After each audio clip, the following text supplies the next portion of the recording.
us in the morning light.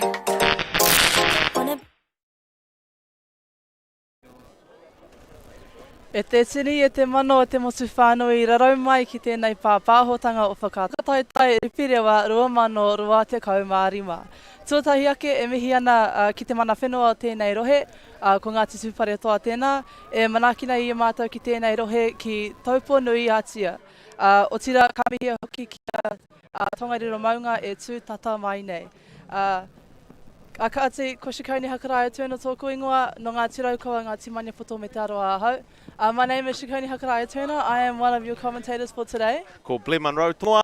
My name is Blair Munro, back again in Taupō for the New Zealand Secondary Schools Championship. We have two powerful kura starting our tournament off, Hamilton Boys High School and Selwyn College.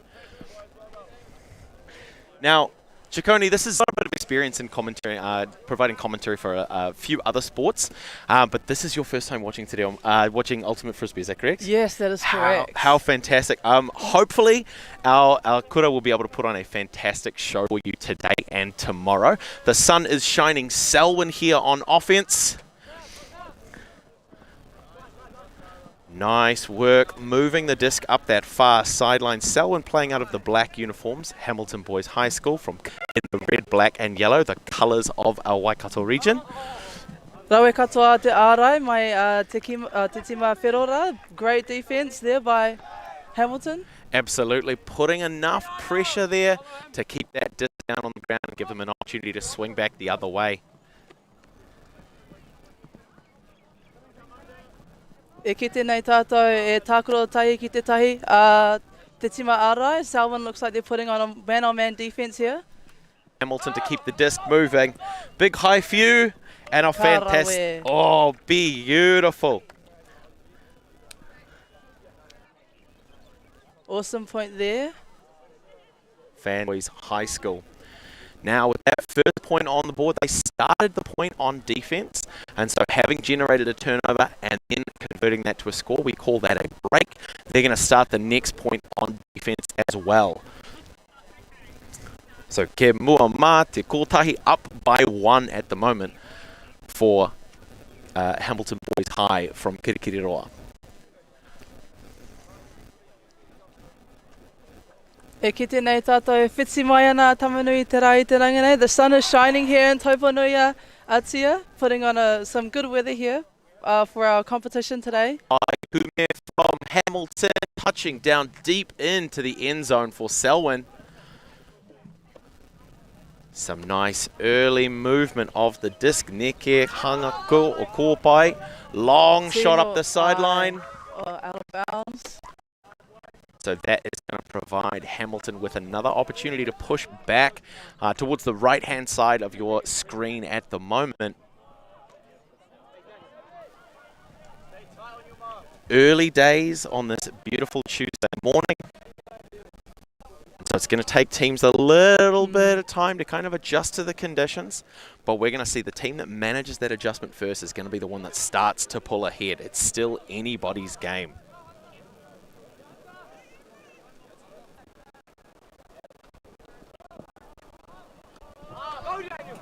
Rawe katoa tau a few. Deep into the end zone, karawe. Well read, just great awareness of that space. Moving early into the open end zone with enough time to get a sense for where that disc was coming down. Managed to get into great position to pull down that score. Fantastic work by Hamilton.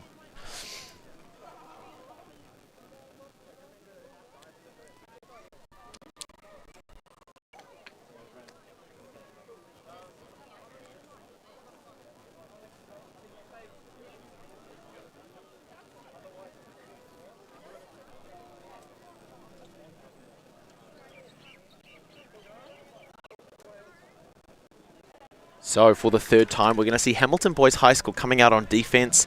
Nice high Kuma, giving them plenty of time to run down after that disc and start applying that RIP.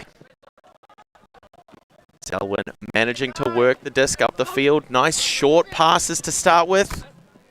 Rawe te hopu taua ripi rewe. Rawe te ārai hoki.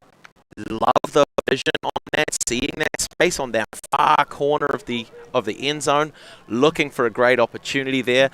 The receiver was running onto it. Nice. Van Dalen for Selwyn was in a great position. Just a little bit of a misconnect there.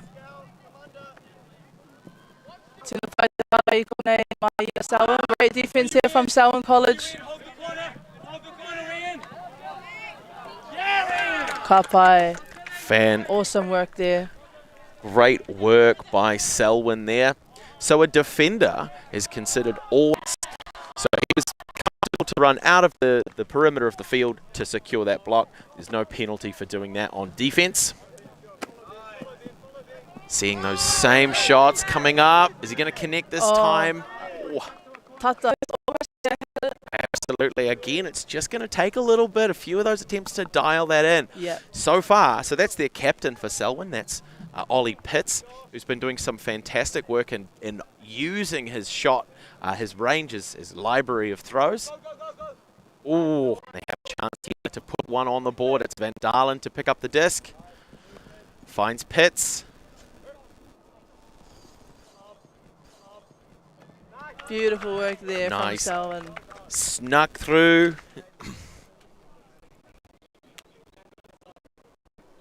Namafetu. Caffrey, Rian Caffrey with the score there. Nice quick run across the front of that end zone. Nice quick run across the front of that end zone for a beautiful grab. And Shane is back in it. It's nice and close. It's 1-2. So, Ke mua mā te kotahi again for Hamilton Boys High School, only up by 1. This is kind of what we were hoping to see. We want to see a close game. We want to see competing. And Hamilton going up by 2 early. It's a little bit of an inauspicious start, but being able to see Selwyn fight back, really bring that hunger and show that they can execute as well. It's a really fantastic start to this game. Really fantastic start to this game. But the close game kind of brings that pressure early on in the game as well. It keeps the game interesting, keeps everyone fighting. Absolutely. I mean, that's it, right? When you're up by 3, up by 4, it can be really easy to sort of get down a little bit. But we're not seeing that here. We're seeing both teams really fight for it. Just fantastic to see.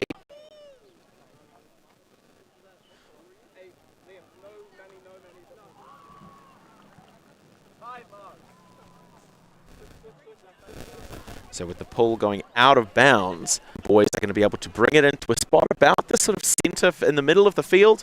Nice grab there by James for Hamilton Boys. Puts a big forehand across, but it's a little bit on the long side.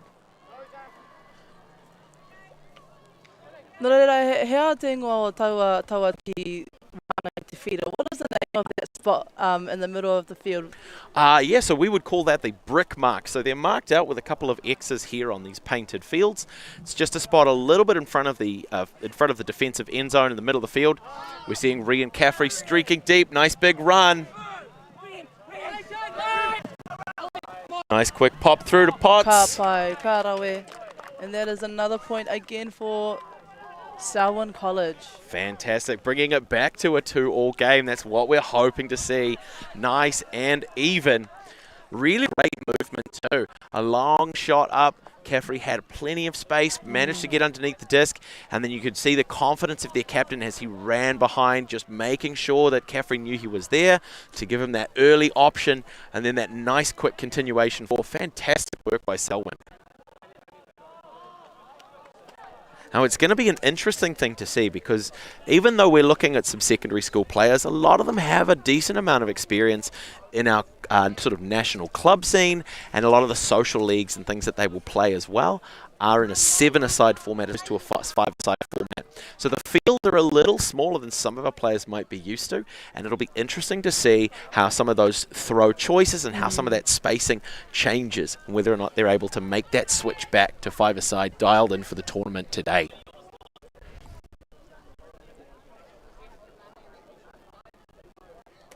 Ollie Pitts for Selwyn, working so hard the number's about to peel right off the back of his shirt.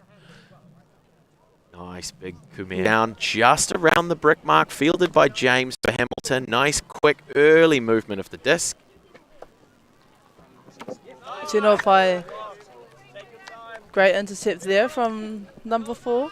Van, who's then looking to get open in the end zone, see if he can secure both ends of that position with some cheeky bookends. Hamilton putting on awesome defense there. James trying to quarterback the Hamilton offense. We're seeing a bit of a shift in Selwyn.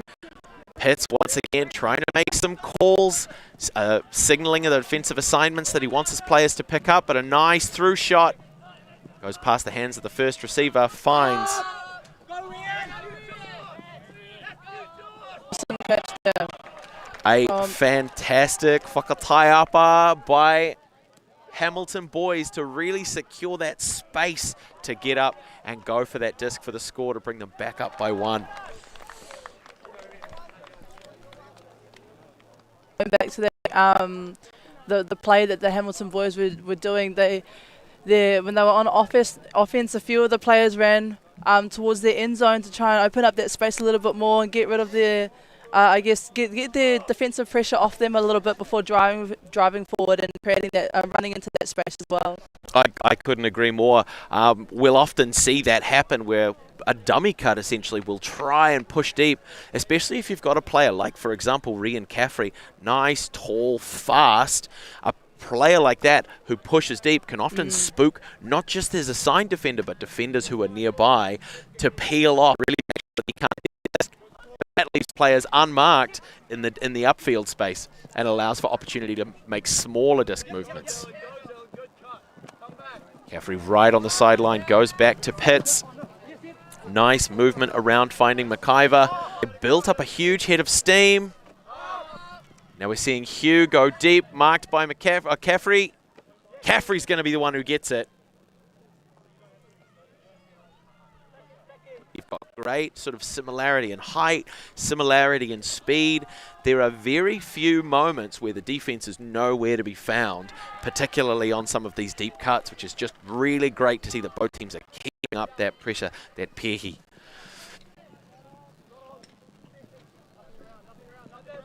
James trying to pin down Pitts right in front of his own end zone. Pitts breaks free, but it's eaten up by Jack. James.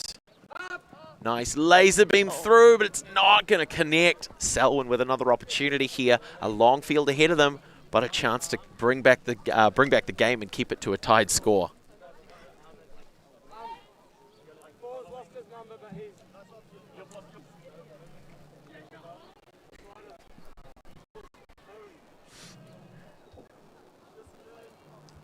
The disc is in. We're seeing that initial undercut. Pitt's doing a huge amount of work for the Selwyn offense.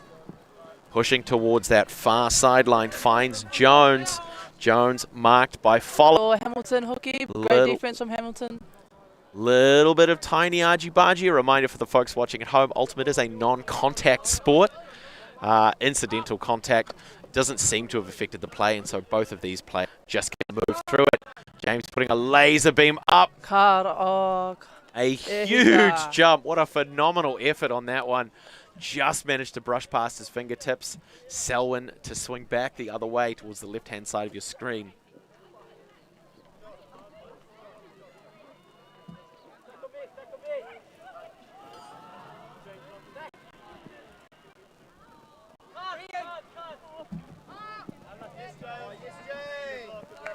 Follis with an early turnaround to secure that disc for Hamilton boys.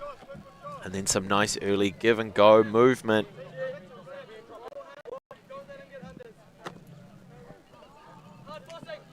Swarming and swirling in the end zone, hoping to break free from the defense.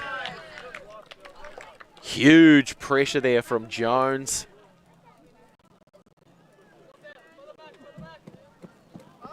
Big shot. Karawe hoki tau ara. Great intercept there from Hamilton boys. What a fantastic touch on that. And again, that's the athleticism that we're hoping to see. Even at a secondary school level, we're seeing these guys really learn how their bodies work in an athletic sense. And it's just fantastic to watch them put that effort in. Really not being afraid to kind of commit themselves to those big. Hugh goes through to Jack. Big shot looking for James. manages to pull it down. Awesome catch there from... The score is now 4-2. We have ourselves a game to 50 minutes. So we're about 15 or so minutes through. We'll get a clock back on screen. And good display of spirit there as well from those two relative powerhouses on their team who are just doing a lot of work in terms of initiating that offense and just really kind of recognizing that game-respecting game, which is good to see. So we're about 16 minutes into our 50-minute session for our first game of the day, the New Zealand Secondary Schools Championships. Here in not-so-sunny Taupō. We're having patches of sun here, but mostly cloudy. Don't think we're going to see any rain today, though. My fingers are crossed. Tawhiri Mati is taking a break, hopefully.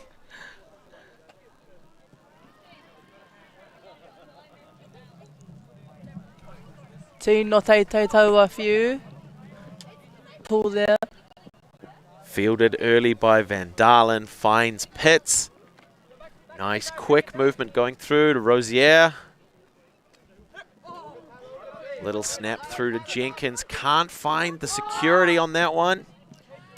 Out. He's all over the place. Yes, really Just is. Huge amount of work rate, which is great to see too. And a captain, you want a captain who's willing to go the extra mile, who's willing to play hard for his teammates, right?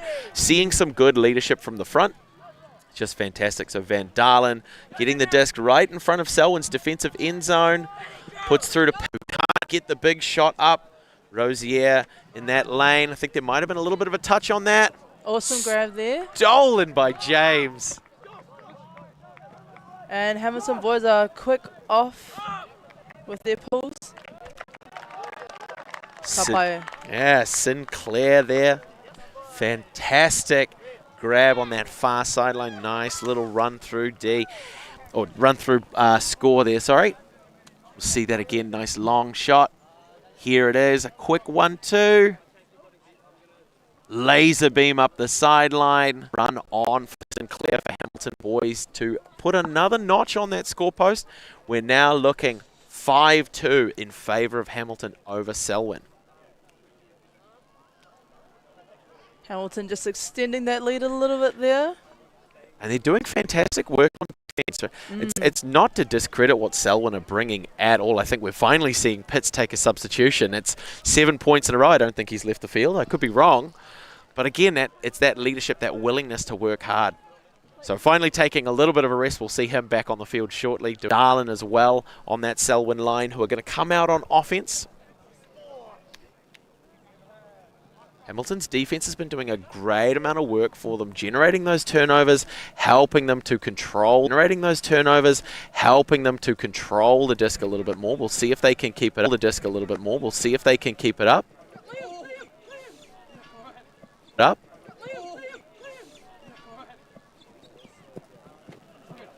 Looks like there might have been a little bit of a foot-on-foot contact there. Rosier towards that far sideline. Van Dalen looking for the reset. Working back towards that far side. Whoa, what a take. Back towards that far side. Whoa, what a take. Oh, where? That is the one. Caffrey working around with Van Dalen. Big. Rosier doing a great job keeping those toes in on that sideline. Couldn't quite connect on the next option. Jack putting it up for Sinclair. A little bit on the long side and a gratuitous layout. Oh, who am I kidding? It was necessary. He had to do it. Now Caffrey has the disc. Van Dalen making himself available as a reset. Rosier pushing under, trying to provide that additional option. Van Dalen shaking loose there. Great defense there from Hamilton boys. Not allowing them too much, space or too many opportunities. Caffrey putting the shot up. Rosier takes to the skies, continues on for the next one. Second phenomenal grab by Simons. A little bit bunched over here. That's it, right? The team who can kind of recognise where the space is and who can use it most effectively is going to be the one who starts to dominate these possessions. Simons goes back to Van Dalen, puts the shot up. There's a little bit of bounce on it. Oh, Rosier gets a hand to it, though. so He's close. Oh, Yes. what a dynamo. He's doing such a fantastic job in that downfield space. Just getting open, getting underneath the disc. It's really, really good to see as well. The trust that his teammates have in him. Seeing him pushing deep, they know what kind of performance he's going to bring, and so they're willing to put up those discs, trusting him to come down with them. It's not going to work every time, but it's been working enough. Tika. Hamilton Boys High School on offense now. Ka pai. Raue katoa e nei hopu. Great catches here from both teams. E hika ko whai piro anō. Another point here to Hamilton Boys with that dive. Oh, Hugh manages to get a play on that disc. Great kind of awareness. He's seeing that it's pushing deep.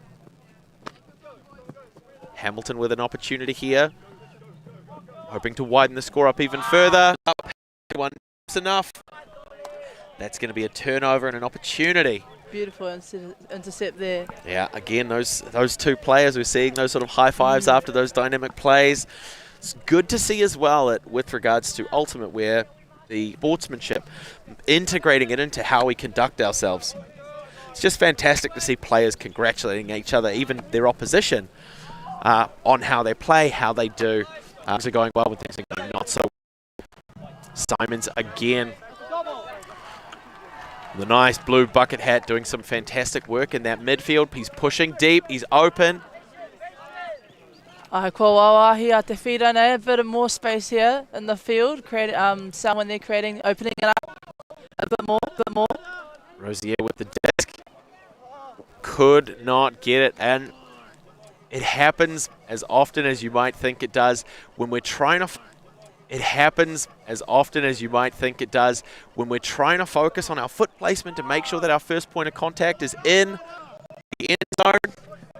But we've got to watch the disc into our hands. We've got Hugh on a great long cut right towards the end of the end zone. Pitt's trying to keep the pressure on, trying to mark him out. James goes back through Jack. Katoa. I think there might have been a touch on that from Boulevard by Selwyn. You could see the way the disc kind of tipped up towards, but Hugh was still able to get hands to it, put the score on the board for Katikati, Hamilton Boys High School.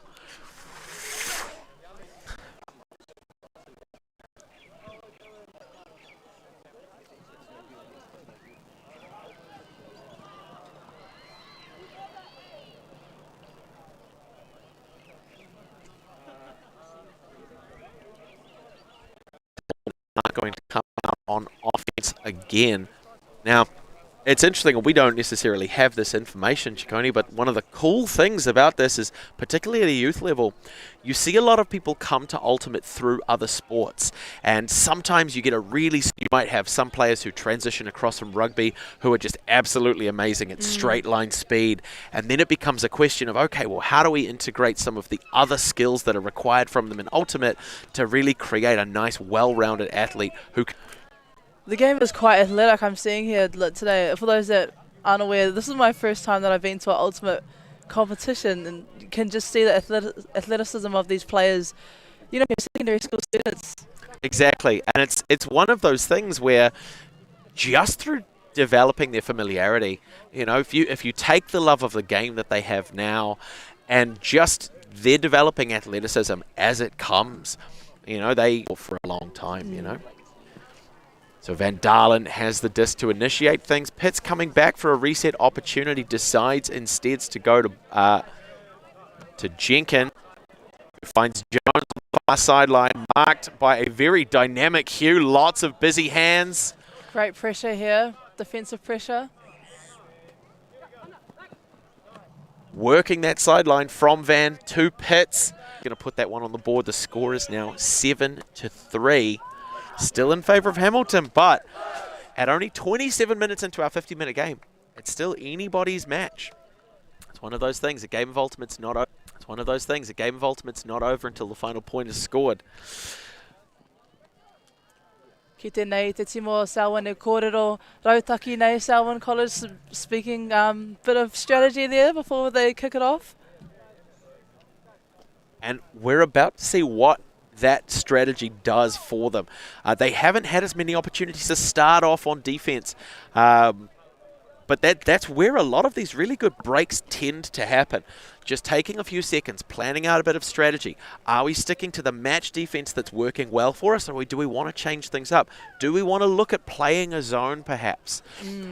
And it comes down to a team's ability to read the opposition's offense. What are they doing well, and how do we stop them from doing it?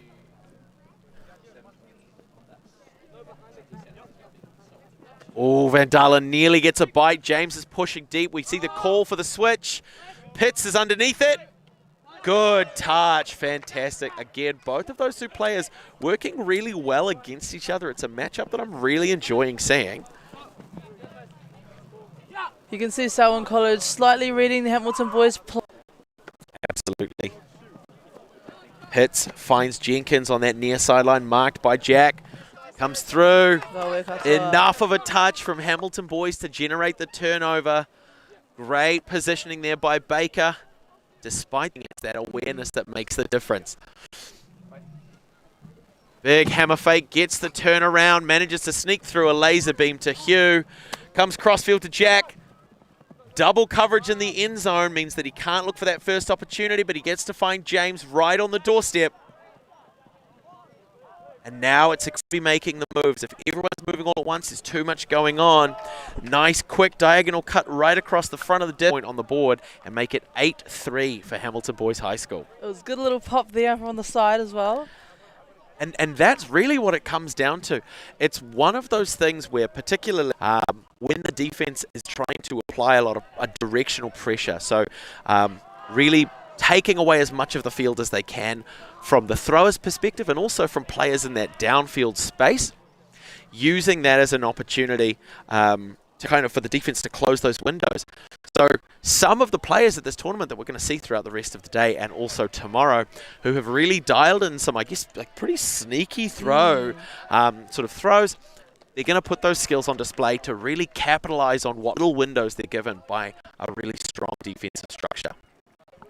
So it looks like that is going to be a halftime break for us. So our first team has reached 8 minutes, which means that we're probably playing a game to 15 here in Taupō for the New Zealand or Aotearoa Secondary Schools Ultimate Championships, facing off against Selwyn. But the second half belongs to anyone.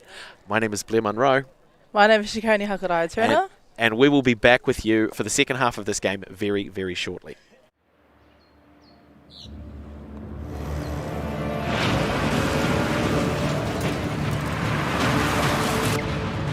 This isn't an ad about four-wheel drives. It's about knowing the place, as well as the locals. You found the place. That's a good start. Built by my great-grandfather 20 years ago. And go! Just fill up at a participating Caltex, stack your pump discounts, and you could collect more savings on your next visit. Oh, there's another one. Getting quite good at this. Filling and saving. Feels good. The best secondary school for the Rankin Cup 2023. All the best schools are here. Tino uaua ki te rapu kai tākaro nā te iti o te kura. I roto i ngā tau, ko puta etahi wero, he wero i tā mātou whakamahi te reo. Ko etahi o ngā kai tākaro hāmene hia. Whakawhiti, koe mai I tō tinana, ki tō mātou. Toa I te Cameron.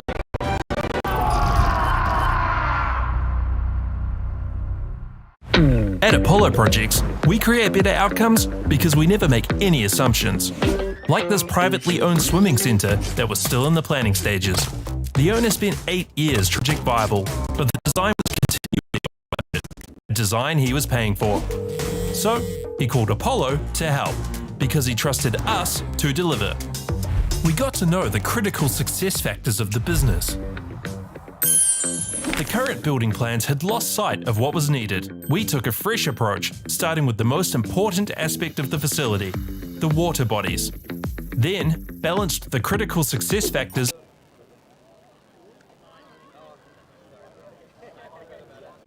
At Apollo Apollo projects, we create better outcomes because we never make any assumptions.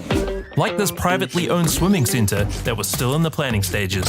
The owner spent 8 years trying to make the project viable, but the design was continually over budget, a design he was paying for. So, he called Apollo to help, because he trusted us to deliver. We got to know the critical success factors of the business. The current building plans had lost sight of what was needed. We took a fresh approach, starting with the most important aspect of the facility, the water bodies. Then, balanced the critical success factors of function, form, and cost to bring the designs in on budget. Finally, we could deliver the owner the new facility he needed. At Apollo, we understand your key success factors, put function over form if required, deliver what is needed at the highest quality, have lower operating costs, and always have very happy clients. Like this one, who was pretty stoked. Apollo projects. No assumptions, better outcomes.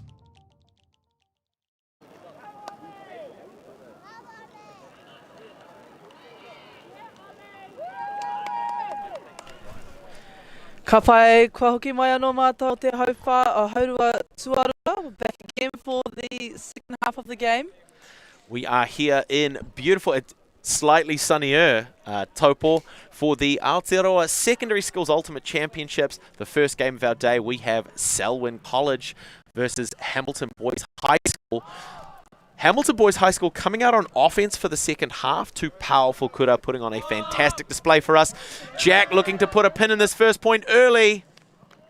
An attempt at a jump in. And the question is, no, looks like they're just going to call that one as a point. Fantastic. So, great start there from Hamilton Boys early. A beautiful shot there by Jack, just recognizing, hey, there's a lot of deep space. We're going to see them practicing that jump. We're going to see that again on our replay. The big thing, as long as the first point of contact with the ground, once he had control of the disc, is in the end zone, that's going to be a score. So I guess the question there was maybe a couple seconds as to whether or not he hit the ground before making contact with the disc. Looks like he had. They're going to call that 1 point. 9-3. He ahotanga tēnā ka kitea nuisia? Is that something that we see quite a bit in the game? Or? A cheeky little jump in? Oh, yeah. Especially when we're working indoors. But it really depends. Quite often the throw might just be a little bit shy of the end zone. And if someone's built up enough momentum to kind of carry them across, opportunities. Oh, fantastic. Arai from Hamilton Boys High generating a turnover there. We're going to see Jack. He's hoping to put a nail in this point as well. No. Early reset to James with a laser show straight through to Follis for the score off the half. I wonder what strategy they were talking in the huddle there for them to come out very strong like this in the second half. And that really is what it sort of comes down to, is what leadership on that team. And we're not talking just in terms of coaches and teachers who are here to support us, doing a fantastic job helping us to bring this sport to your screens, but also the players themselves. You know, they recognize they have a little, and I mean, the ultimate community is full of stories about teams who have blown 10-point leads to sort of throw away important games in the tournament. And I think maybe Hamilton Boys High just kind of recognize, hey, just because we're ahead doesn't mean we... The fact that they started off the game, they won the toss and chose to start the game on defense, knowing they would start the second half on offense, gave them the disc early. They were able to capitalize on that. And then I think just on that defensive point, putting on a huge amount of pressure early, see if they can shake up Selwyn, generate that turnover, close it out. It seems to be working for them. It's to Van Dalen early. Big fake to shake off the defense, trying to get them moving. Caffrey cutting into the underspace, supported by Rosier, who's there isn't no longer an option. He's looking to reset, finds Pitts. See Van Dalen running all the way backfield as well. Oh, what a fantastic ball to Cody. Van Dalen was there, even though Jack got a touch on it. Wasn't able to catch that block and give Selwyn a second shot. Pitt's putting it up for Caffrey. There's float. And it's taken. Beautiful catch there from Caffrey. Huge bid by the Hamilton defense. as well, but not just enough. Caffrey using his height and his position to get that one down, keeping them on the board for the second half. That's a big 10-4. Good buddy.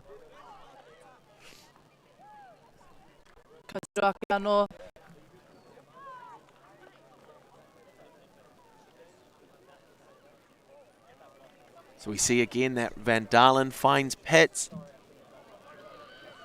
Puts the inside out edge on that forehand and then fades back.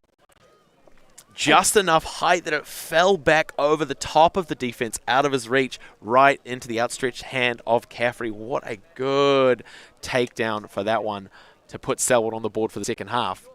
You can really see that play really well, how much timing is important in this game, doesn't it? Absolutely. I mean, it's something that we tend to say as well. When you're on defense, go early. You don't. The key thing, offense doesn't necessarily know how high you can jump. You go when you think you might have a chance. Go a little bit early. You might throw them off there, and when you throw them off their timing, you don't have to catch it to generate that turnover. The disc just has to hit the ground. But in this case, someone like Caffrey just really staying dialed in, putting that one on the board. A beautiful point there for Selwyn. Jack pushing deep. E ki tēnei ko te nuinga o ngā kai tākoro I te taha o te whira. A lot of the Hamilton boys, when they're playing offense, they seem to, three of them seem to be running on the sideline, opening up that space, kind of drawing the defensive pressure to the sideline, opening up the space in field as well. So a little bit of contact there. So reminder for the folks watching at home, Ultimate is a non-contact sport, but most importantly, it's also self-officiated. So when it comes to making things like calls, it's the players' responsibilities to learn the rules and make them. Now, we're going to see that even though there was a little bit of a tumble earlier and a great sort of push through by Pitts, Selwyn are going to retain possession. But he's not able to get that reset from Caffrey as the disc comes in a little bit papaku.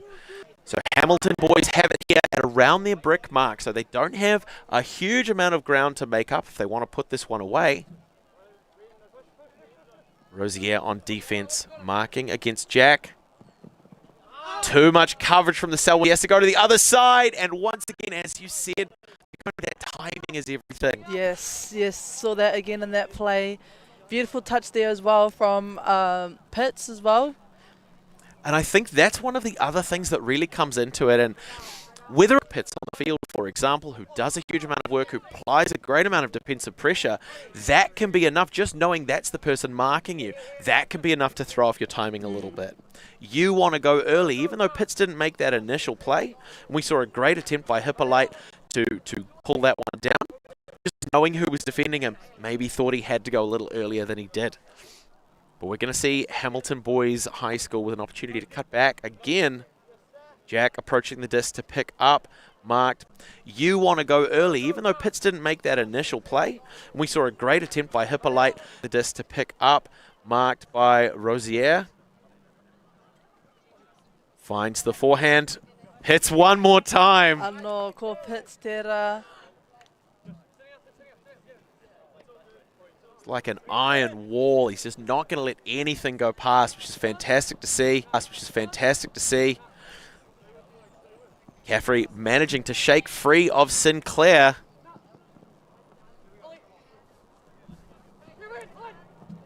Goes back around to Pitts.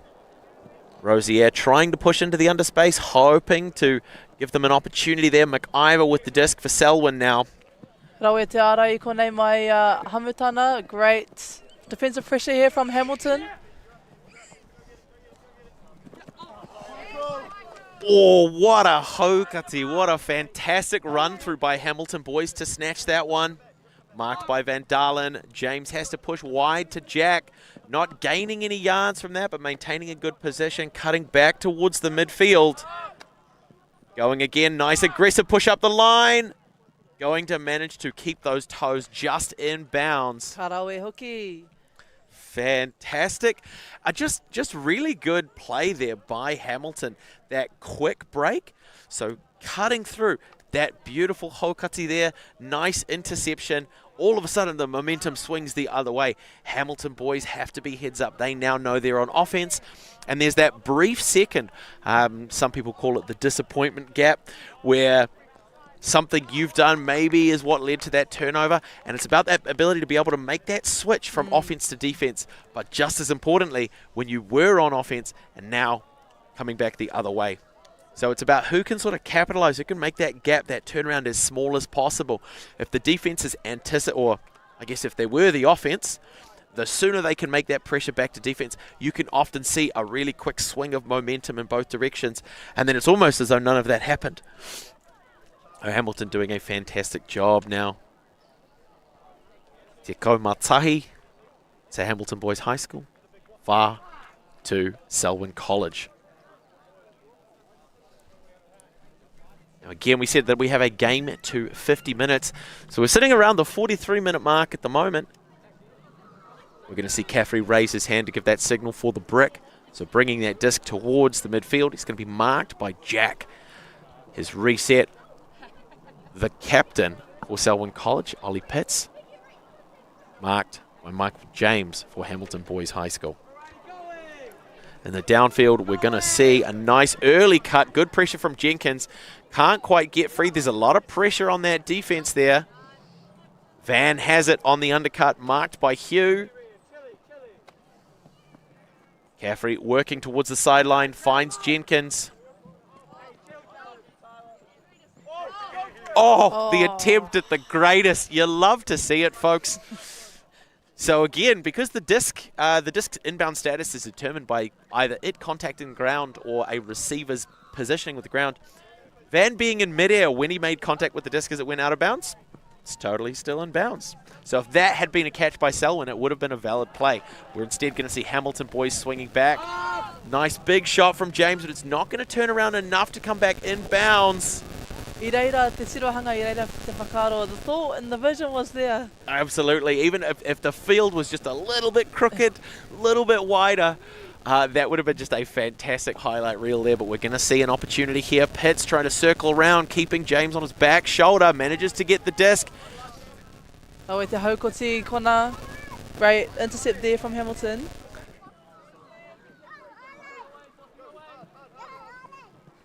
Jenkins going to close off that cut towards that open side. Fantastic performance. I mean, still from both of these teams. Again, this is one of those instances where it's a reasonably common cliche in Ultimate, but the scoreline does not reflect the intensity of the game. We're seeing these boys from Selwyn College working hard. They're sweating. They're putting it out there. We've seen some huge plays from them defensively. Pitts, Caffrey, Rosier doing some fantastic work. Van Dalen as well, really starting to sharpen up more and more, even just throughout the course of the game as a handler, taking a few more confident options, which is just great to see.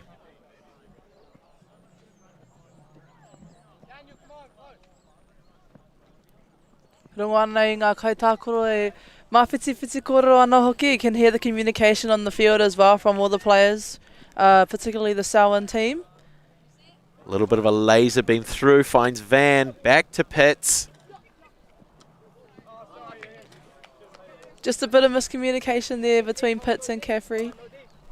It's one of those things with a player like Caffrey, he's fast, but he's also faster than you think. So it's one of those things where, particularly as he's starting to pick up speed, when he's really getting warmed up and getting into the second half of the game, we might just need to see some adjustment in those throws to make sure we're hitting him where he is, or where he's going to be. You see Caffrey marked by Follis, finds Pitts, chips one through to Boulevard, back to Pitts in the midfield, up to find Jenkins. It's a little high. Good touch. Beautiful intercept there. Huge play by Baker. Once again, we've seen him do that before. Yeah, it's the same guy again, just that timing, that jump is what's making the difference. So fantastic work there. Inside out shot.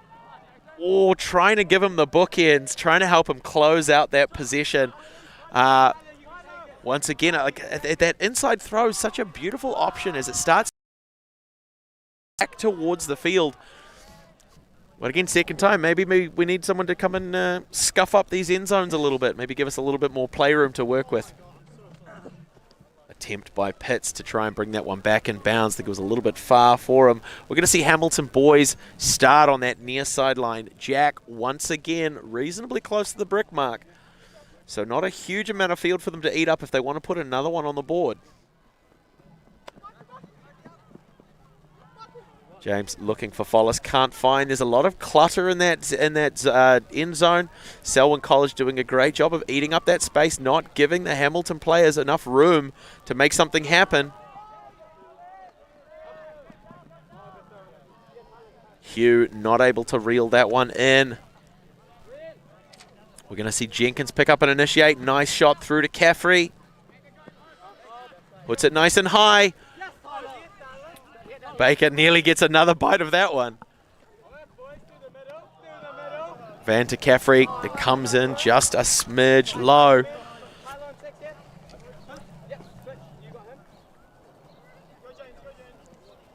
James finds Jack on an upline cut. Jenkins closes off that channel. He can't make that throw.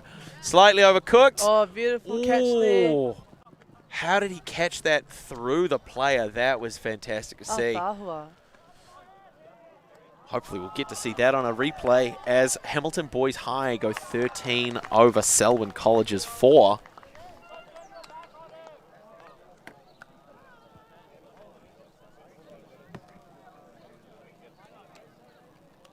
So we see James finds Jack on the upline. James pulls back to the midfield, gets the signal, cuts inside the shoulder of Caffrey, gets the space. We're going to see potential collision. Whips it around him like a matador with a flag. My godfather. Te tere hoki o te whakaro as well. The fast thinking of them just straight away. Really, really is great to see. I mean, and it would have been totally reasonable, I think. I mean, if there had been a drop there, is the potential that they might have sort of made a call.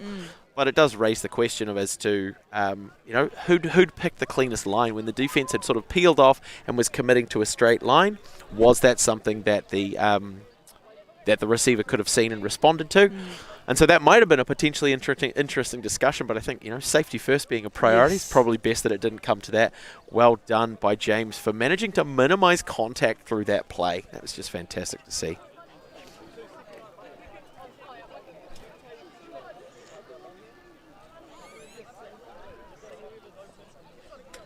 So we are coming to the closing minutes of our match. Score is currently Tiko Matoru to Hamilton Boys, far for Selwyn College. Van Dalen and Pitts working to initiate their offense. Their downfield teammates slowly working through, trying to give them room. Awesome defensive pressure here from Hamilton. Big shot looking for Caffrey. He was on the back foot a little bit. James is going to come through. Rawe te hopu mai ia James. E haukoti nei I taua whiu. Oh, Jones nearly getting a touch on that one, hoping to get it back for Selwyn. Kawa rawe.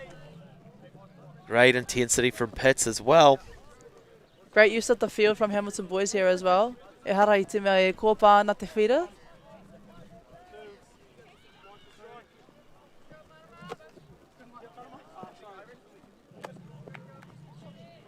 Jack runs on, putting it up.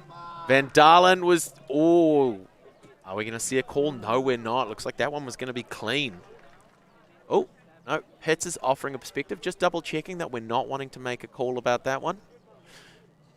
So it's important to recognize as well within the sport of ultimate that in addition to fouls that are from contact directly, players are also able to call a strip, essentially if they believe they had control, but their defensive counterpart was able to get contact with the disc and dislodge it from their hands. That still counts as a foul and can be resolved by the initial player retaining possession. But it looks like there was no issue there. Selwyn making a quick break back the other way after that touch by Van Dalen. Finds Caffrey in the end zone for a beautiful score to put one more on the board for Selwyn. I rere pai nei taua rautaki hoki. The play from Selwyn, bringing it from one end to the other end was quite smooth. Oh, so smooth. Yeah, it's exactly the word I was thinking. Just really nice and fluid. They generate the turn, and then it's a couple of quick shots. We've seen some of those Selwyn players prioritizing longer throws. They'll kind of hold on to the disc for a little bit, letting the stall count. It's a kind of like a shot clock in basketball, letting that tick up, hoping for something big to develop in the downfield. But we're seeing just as much success if they prioritise those sort of shorter passes and focus on using their legs to get into a strong position to allow that disc to keep moving. But yeah, as you say, Ciccone, that was such a beautiful, smooth play by Selwyn to finish that one out.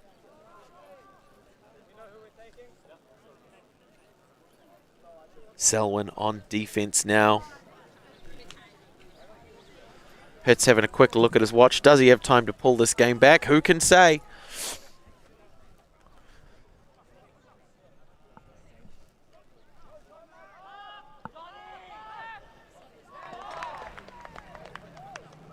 Huge, long kume to the deep into the end zone, fielded by Jack to find James. Hoping to get something going early, but the Selwyn defense gets in the way. Nice laser beam, but it's coming in very Papaku. Not gonna get there, despite a great chase down by Hugh. And again, seeing those little high fives, just kind of giving each other their props, even though they're on opposite sides of this battle here on the Tuesday morning in Taupō.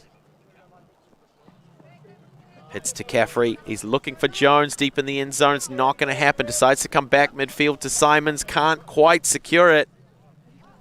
Hamilton boys with an opportunity to go one away from putting the final nail in this game for them. Hoping to start the tournament off with an early win.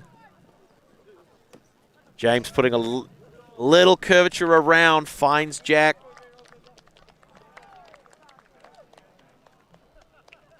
Rawe katoa tawa tirohanga hoki. That was a great vision there between the Hamilton players.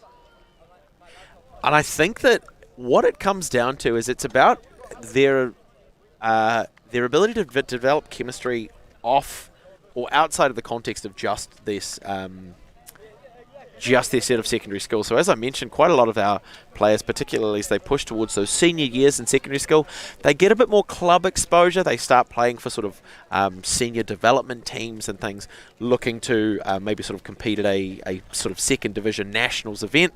And so it's really, really good to see where that chemistry can be integrated into the secondary schools. James and Jack in particular, we saw them playing really, really well together, sort of having a good sense for where they run to, where they're going to move, what kind of throws they're capable of. But it looks like that is going to be the end of our first game here for the 2025 Aotearoa Secondary Schools Ultimate Championships. A fantastic performance by both of these teams. The win is going to go to Hamilton Boys High School with a commanding performance. We will be back very, very shortly with the first game in our women's or girls divisions between Takapuna and Pakuranga College. Until then, my name is Blair Munro. My name is Ciccone Hakaraya-Turner. Thank you so much for watching. Kia ora.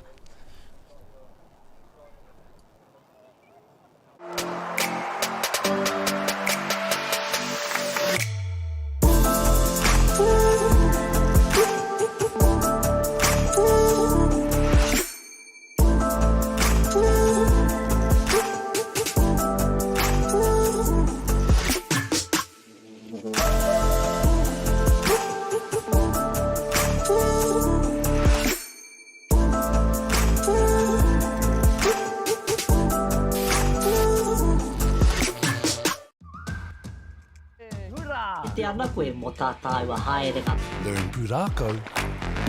Explore Te Taiao. Mai mai. Tūhura ki whakaata Māori me Māori Plus.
Sport is about more than just the game.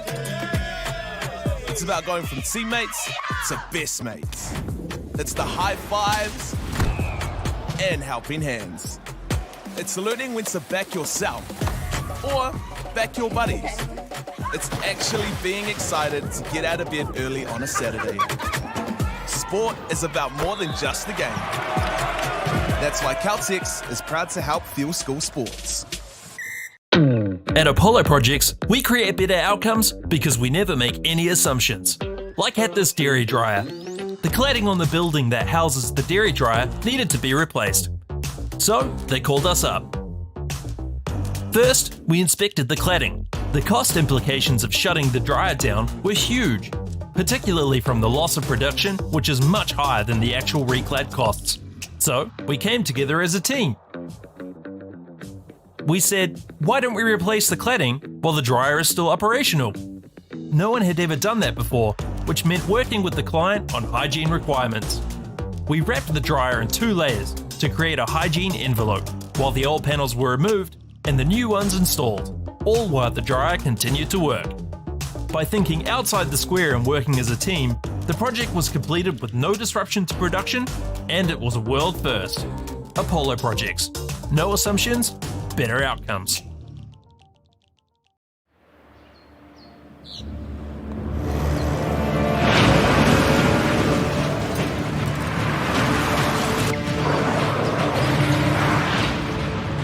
This isn't an ad about four-wheel drives. It's about knowing the place, as well as the locals. You found the place. That's a good start. Built by my great-grandfather 20 years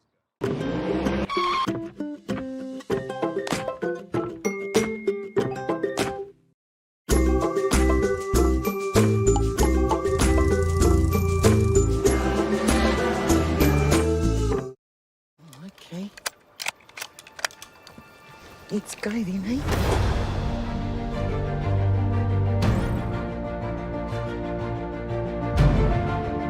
You want to just jump in, the dark horse? Deep down, that's all we want. Just freedom. You sucker. You better watch out, you fool. I often think of my cousin. She didn't have anyone. She had us. You're pretty beautiful. Same.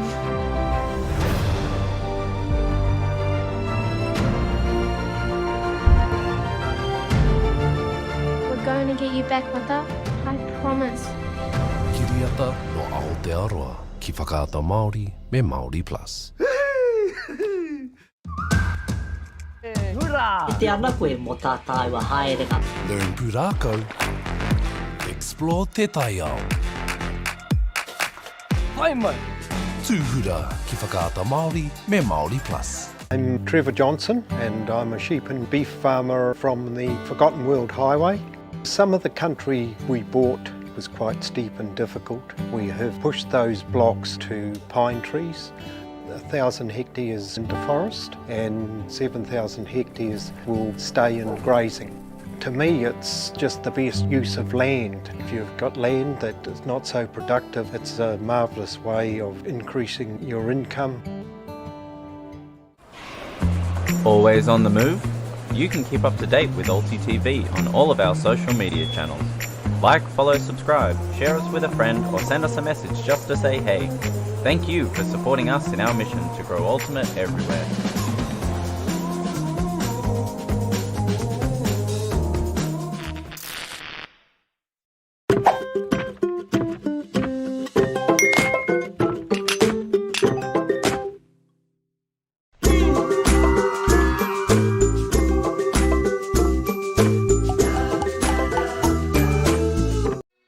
All the big schools are here.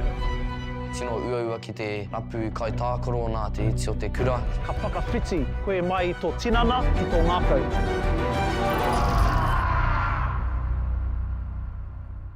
Dan Carter knew the power of winning. Your instincts tell you the score's different. The flip side of that was the intense pressure. I'd go back to my hotel room and I'd be broken. Dan Carter, a perfect 10 ki whakaata Māori me Māori Plus. Tēnā koutou tamariki mā. Ona mai ki tamariki hā. Mai mai, ia. Download Māori Plus. Download it, download it, download it. It's easy. Free. Tanuchu. Te Pakuranga. Island of Mystery. Tuhura. Ona mai ki tamariki ha. Download Maori Plus. Please, Mum.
I'm Jason Bill and we farm around the mid-north. We took a review of our business a couple of years ago, sort of identified challenges that we had.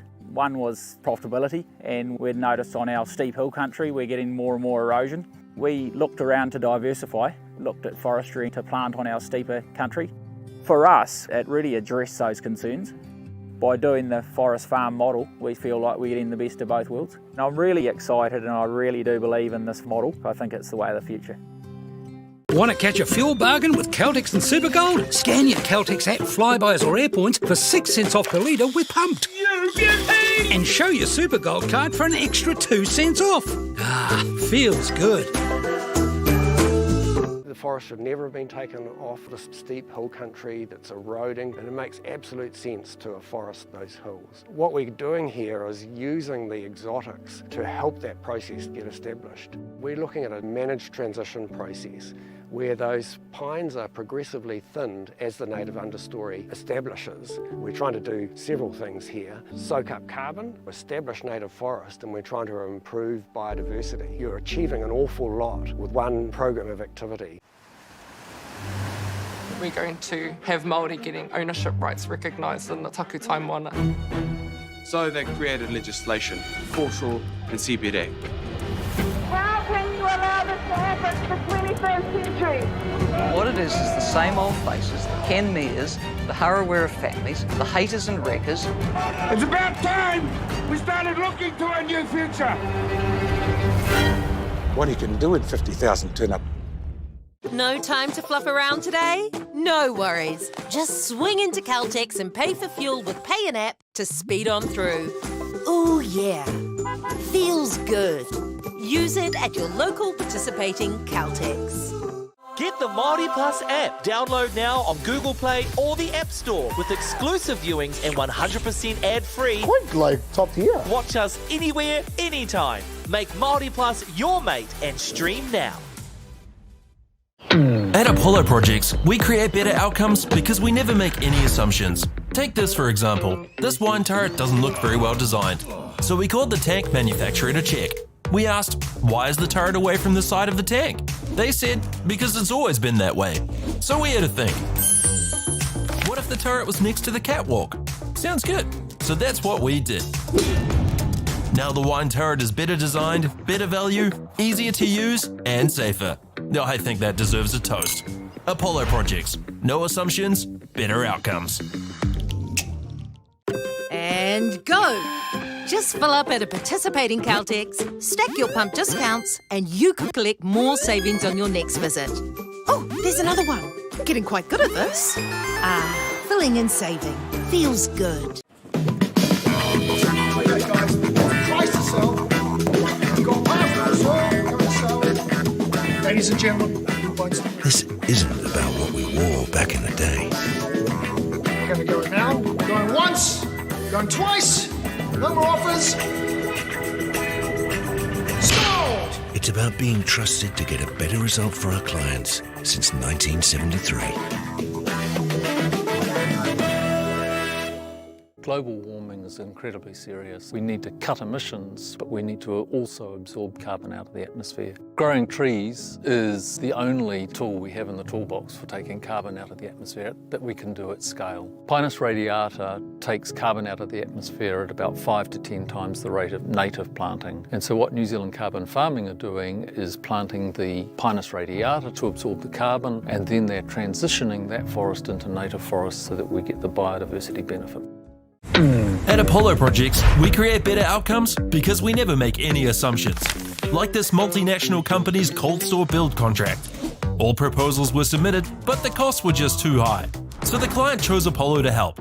We sat down with the client and their consultant and had a think. We challenged them on key points. If we closed up the aisle widths to what was required by the forklifts being used and removed the ceiling to make it the roof, we'd save on materials while lowering the building.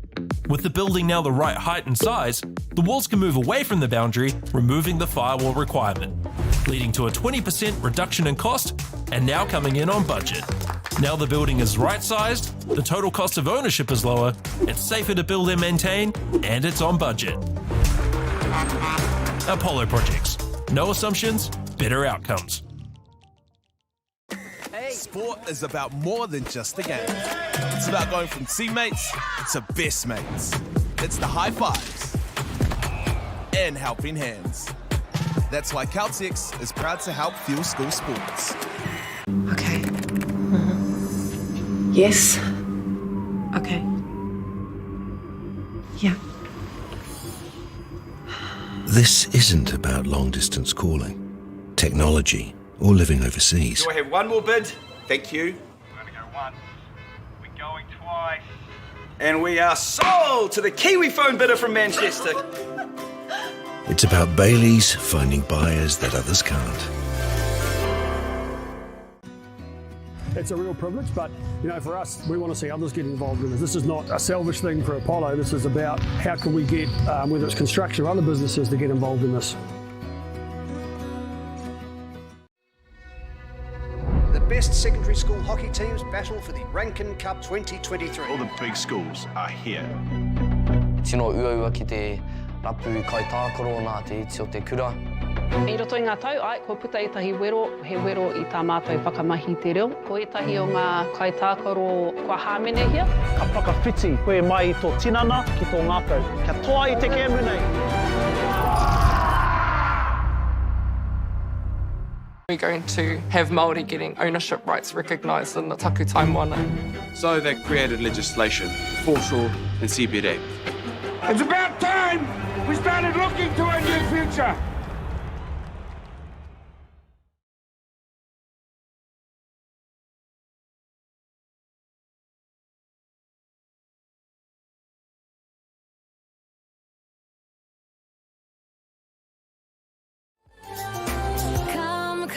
Come with me. I'm gonna get this party lit. Come with me. Let's do something we'll regret. Come with me. I'm gonna get this party lit. Come with me. Let's do something we'll regret. 'Cause I've been feeling that crazy, and I need to lose control. So baby, put the record on. Baby, put the record on. Hit it. And I've been needing that crazy, and I gotta let it go. So baby, put the record on. Am I gonna need that song? Hit it.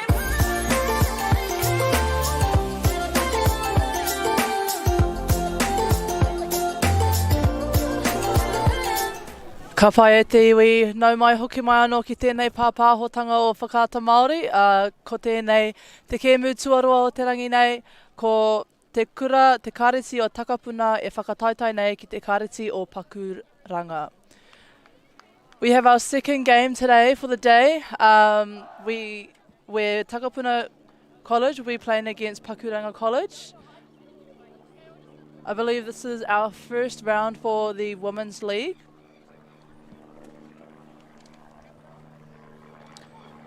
E kite nei tātou I te tima o Pakuranga e whakamahana tinana ana. So Pakuranga College here, you see in the whites, just warming up, getting ready for their game.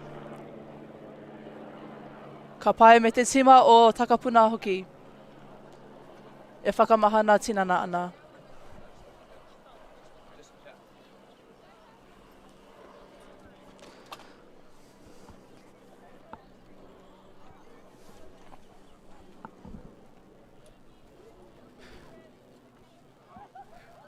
So you can see Takapuna on your screen at the moment, just doing their final preparations, warming up.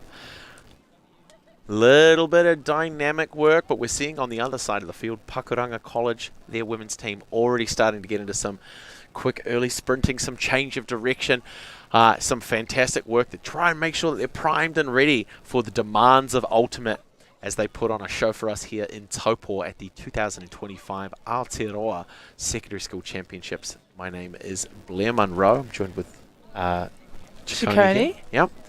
And it's just going to be a fantastic opportunity. So we've already had a phenomenal early performance from Tukura, Selwyn College and Hamilton Boys High School. And now we're getting into the women's division. Now, I've always been a huge advocate of, I think women's ultimate is better. Really? Yep, I've said it Why before, do you say I'll that? say it again. Just because... I don't know. I think that particularly at the club level, at the sort of older level, like how do I say this without saying, you know what guys are like? There's a sort of I've always had the impression that there's a sort of a more cohesive sense of unity in women's ultimate. It's really, really good to see. Sort of players reaching down and helping lift each other up.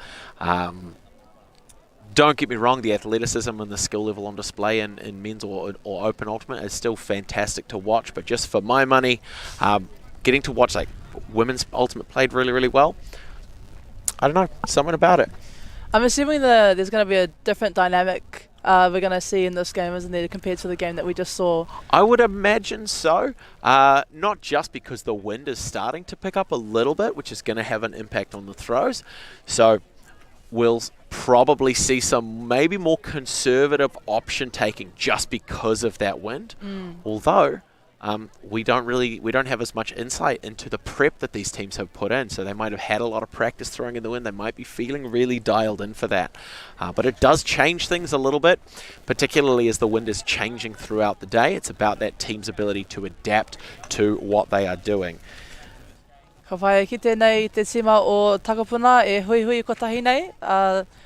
We have Takapuna just huddling there, talking game strategy maybe, how they're going to start off their first game of the day. Certainly on stream. It's going to be really, really good to see. And I mean, hopefully we'll be able to have some information as to sort of how they're coming into this round. Now, we've spoke to the coaches for Pakuranga College earlier. Both of their teams in the Open Division and in the Women's Division coming off strong wins, so really hoping for a fantastic performance from them. They've set a standard, so they're coming in nice and hot, nice and sort of high riding off the back of that wind.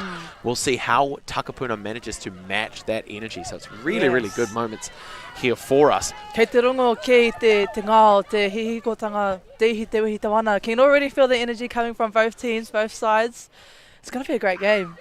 And we've just seen there Takapuna winning the flip. So as we mentioned in the previous game, they're going to make the choice as to whether they start on offense or defense. And then we mentioned as well that the sort of loser of the toss then gets to make a choice as to which end they start from. Now, in our previous game between those Kura Hamilton Boys High School and Selwyn College, didn't have much of an impact, but whether or not maybe you can hear it through our microphones, the wind is starting to whip up a little bit. Now, as for the direction of the wind, we'll try and keep you guys at home clued into what the wind is doing, just so you can see how that's unfolding on the field. But it's a little bit gusty, a little bit blustery. Kind of seems like it's coming behind us, so from the near side of your screen to the far side. But as that changes, we'll try and keep you updated.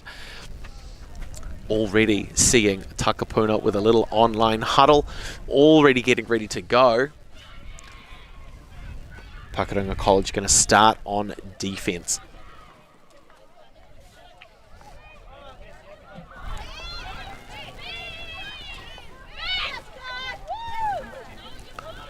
Looks like Pakuranga College is going to have Wang with the disc for the Kume to start off this first point of the fantastic first stream game of our women's division at the Secondary Schools Championships.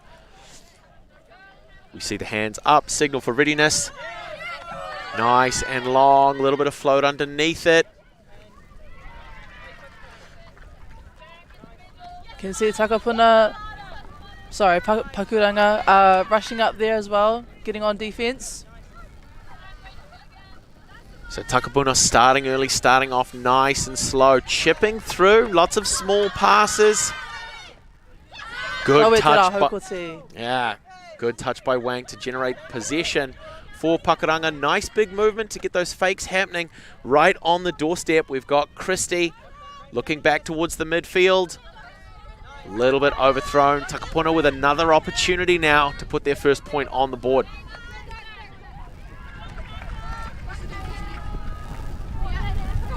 Lawe te ārai konei mai a Pakuranga. Great defense for pressure there. Wang calling for the disc, but nice and tightly marked by Hayward for Takapuna, so she's not available as the reset. A little bit of a defensive switch up there, making sure that players are confident about who they're trying to defend. Threading it through, finds Ellis. Looking back, trying to reset to Mitev, but Kavumbura applying enough pressure that that's not going to happen. Wang with the disc. Nice, quick. Beautiful run there. Nice early movement. Ka pai. Karawe ka whai whiro Te Kareti o Pakuranga. And so Pakuranga scores their first point for the game. That's Ashley Segadin with the score. Fantastic positioning in that open side, so on that near sideline in the offensive end zone there for Pakuranga. Running on to space for a nice floaty disc, a little bit high, but again, use your player's height when you have it. Recognize that every player is bringing something to the table, whether it's height, whether it's speed, whether it's their attitude. All of those assets come together to make a superstar team. I'd rather have a superstar team than a team full of superstars. But great work finding Segadin there for the early first score for Pakuranga. You can also see there that Pakuranga is using their subs, their full team. So I think most of their team kind of subbed on us after that pedal, after that point.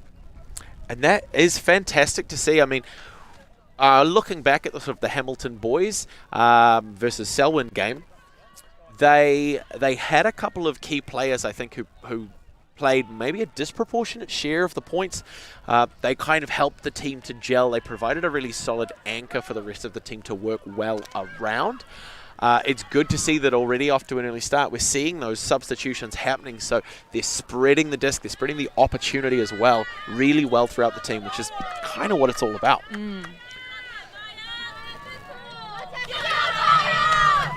Nice high pull, touching over early, touches down just outside of bounds. Mitev's going to give the signal to Brick.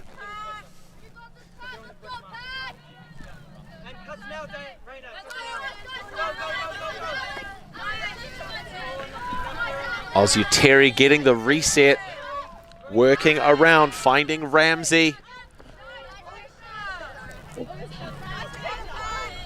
Unlucky there. Yeah, tiny bit papaku on that throw. Manages to get a foot to it and bobble it back up. But with the disc momentum carrying it out of bounds, there was no opportunity for a second bite. Bit of miscommunication there for Pakuranga. So Takapuna want to use this. They want this opportunity. We've got Mitev with the disc to start off. Nice big fakes, putting a big line drive up. maybe catching Alice a little bit on the back foot, not able to get into the right position. The idea was there. Yeah. You could see where the receiver was, and it's just about like dialing in that timing, especially as that wind is starting to pick up. Nice line drive, finds Cowie, cutting back through to the midfield. Kavumbura working through with Harder, pushing forward. Rawe tau hauko tīma i a Takapuna. Great intercept there from Takapuna College. Great pressure there by Mitev, hoping to put it long. Great length on that disc, just whether or not the receiver was able to kind of dial it in, know where it was going to fall down. Great work by Kavumbura there. Finds Cowie, chipping through, finds Panton. Resets all the way around to Pierce, finds Kavumbura near sideline. The defense scrambling a little bit, doing a great job of covering. Huge touch. Tino Pai, Atahua, great backup there from Takapuna. Motakuhia, sorry, Pakuranga. Fantastic. Yeah, just huge. I mean, that's the saying in Ultimate, catch your Ds, right? Yes. If you're going to get a block, do your best to secure it. Otherwise, especially if you're against a team who's staying focused, they'll be able to recover after that. That's exactly what we just saw Pakuranga College do. They were able to then continue on and get a great conversion from there. So up by 2. Okay, more Mate Rua. Pakuranga College ahead. Still early days, as we always say. It's anybody's game until the very, very last point is scored. We have about 50 minutes on the clock. So some nice early momentum from Pakuranga College, which is fantastic to see. Takapuna still waiting for an opportunity to answer, but again, we're seeing those players kind of rolling in and out, making the most of their subs.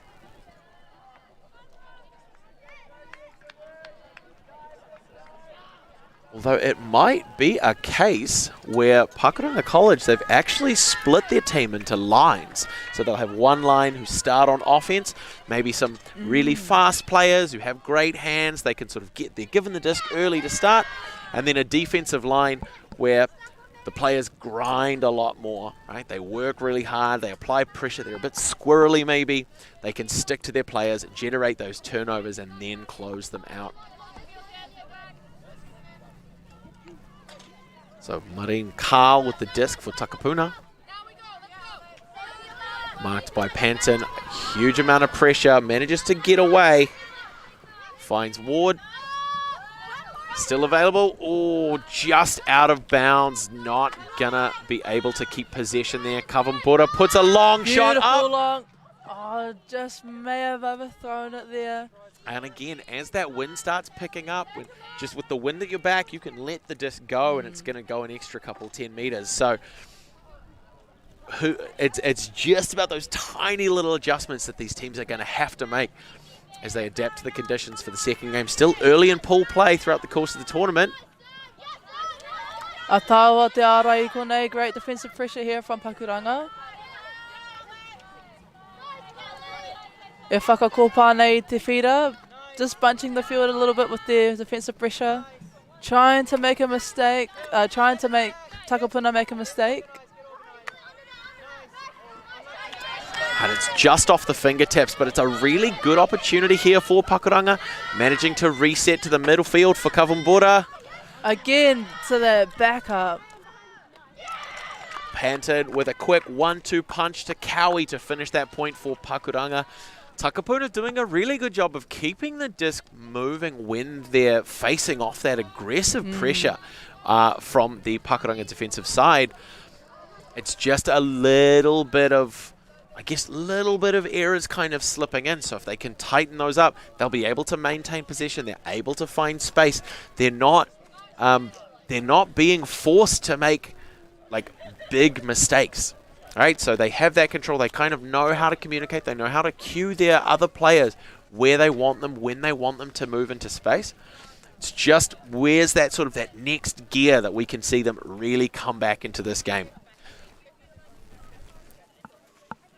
So Kei Mua Mā Te Toru for Pakuranga College, up by 3 points over Takapuna at the moment.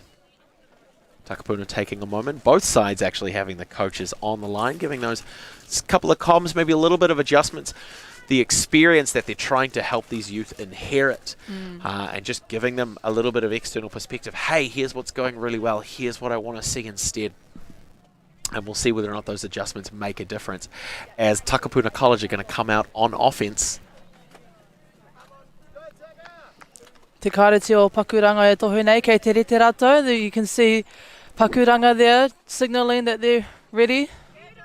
Wang again with the kume for Pakuranga. Nice big rundown, picking up their defensive assignments. Parker for Takapuna has the disc. Pushes all the way through to Carter, who's pinned down on the far sideline. Again with the defensive pressure from Pakuranga. Ara, e ki tēnei te hua. That defensive pressure from Pakuranga is doing a great job. Nice quick shoulder movement, trying to get a bite out of the defense. Christie finds Wang right on the doorstep. One more pass might be enough. Takapuna able to close that out and generate the turnover. Fantastic pressure. Awesome pressure there from Takapuna. That's what we're wanting to see, keeping them in this game. Marked by Kawambura. Takapuna wanting a nice controlled option. Carter comes through, gets a hand to it, but it's not quite going to be enough. Maybe not the pass she was looking for.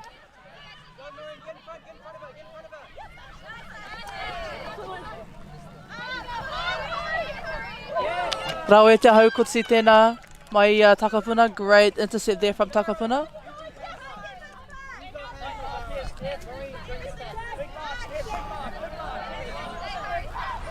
Once again, Kawambura on the mark, applying that pressure.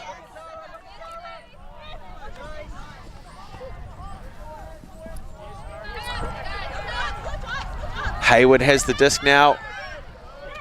Big fake. I think Wang might have got a touch on that one. Might have been enough to turn it to the turf. It's going to give Pakuranga College an opportunity. Oh, not Wang, sorry. I think that might have been you on defense with that one. We have Wang with the disc now. Big touch, a great cut right into clear space. It's a good option, just need to get that communication dialed in and we'll start seeing those passes go really, really well.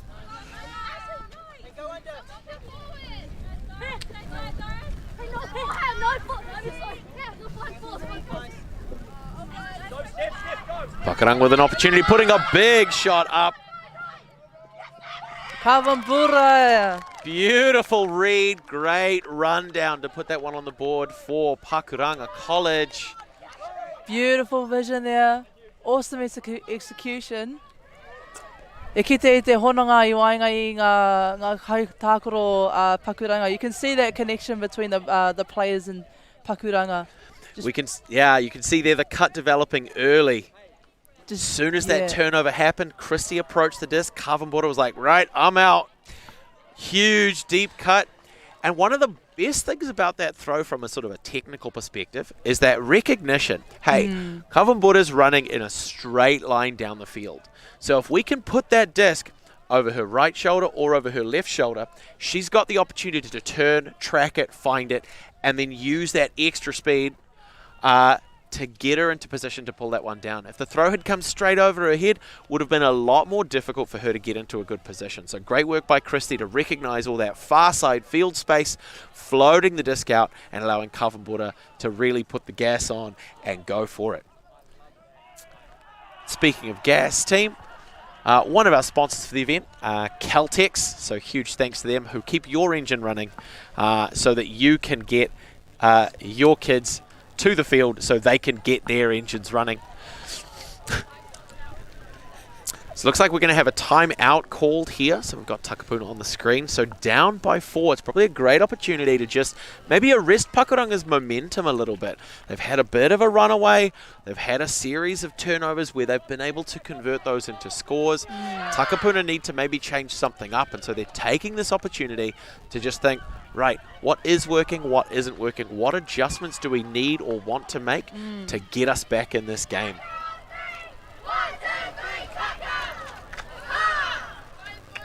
Again, great energy from them. We love to see it. Pakuranga College, on the other hand, they're currently up by 4. And so in that huddle, coach is probably saying, hey, don't let it get to your head, guys. It's anyone's game, right? You still have to work hard. It's a game to 15, 50 minutes on the clock. We are 15 minutes in. And anything can happen in those minutes. Yes, exactly. That's exactly it. So we're seeing those players take the line. We're about to start things off.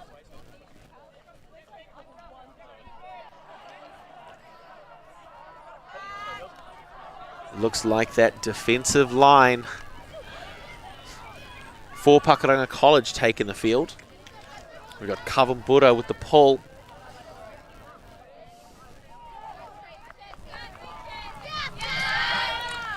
Nice big forehand, turns over early, hits the ground and starts to roll, which is a great move because it forces Takapuna to have to react to it rather than reading it in the air. Once it starts rolling, it can be a little bit less predictable. Nice secure hands there by Alice. Puts the big shot up. Kavumbura underneath, what a read. Not able to make that next connection though. Nice and early reset for Takapuna. Couple of big fakes trying to shift the defense. Goes around, finds Paget. Kaha tonu te taha ārai hoki mai Pakuranga again. Pakuranga putting on that defensive pressure and able to make a turnover as well. Kavumbura, nice, safe hands. Puts a great shot up to Cowie, but it was just maybe a little bit fast. Weren't quite able to get there in time. Again, loving the vision, loving seeing our youth players recognize where the space is and being able to target it well. And also particularly from those downfield players recognizing similarly where the space is and how hard they've got to work to get there. Cowie nearly manages to stop that disc getting into the hands of the intended receiver. Takapuna making a great territorial option. Pulled down by Paget, but it's going to be out of bounds, so possession's going to go back to Pakuranga College. Ai, yeah. Ka whakawhititewa te ripirere. Rawe hoki te whiu. Oh, what Beautiful. a grab. Awesome. Cowie, fantastic performance there. And now we're seeing France putting a long shot up just in bounds to Panton. Beautiful sideline play there. Fortunately, it was turned over though. Takapuna get a chance to be on offense. Some classic, as we say, cramming it up the cram hole. Oh, what a fantastic possession there. Great work by Takapuna right on the very edge. That kind of awareness, having your attention in two places at once on the ground to make sure you stay in bounds, but hands to the disc. Great work. A tāhua taua sirohanga mai I te Pakuranga. Great vision there as well from Pakuranga. Just eyeing out where the Frisbee was going to go, where it was going to land, and timed it well. Oh, it's going to fade a little towards the sideline. Can we get there? Not quite. Again, huge amounts of vision. A great hustle by Kavumbura, trying to get into position to recover those.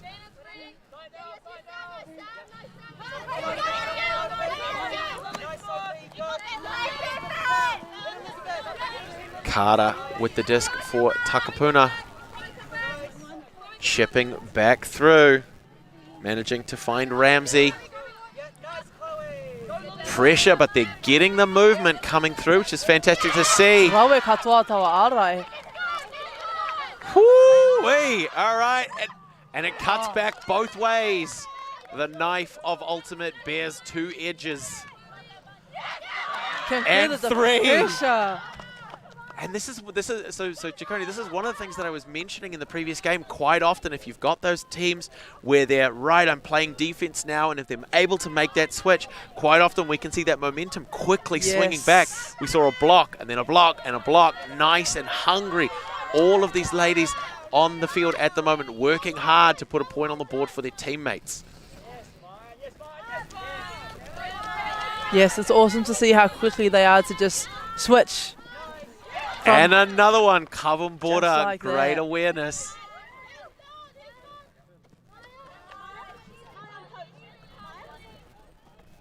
Ka rawe. Fantastic. Great throw by Panton there to put that one away for Pakuranga College, now up by 5. Ke mua ma a rimu.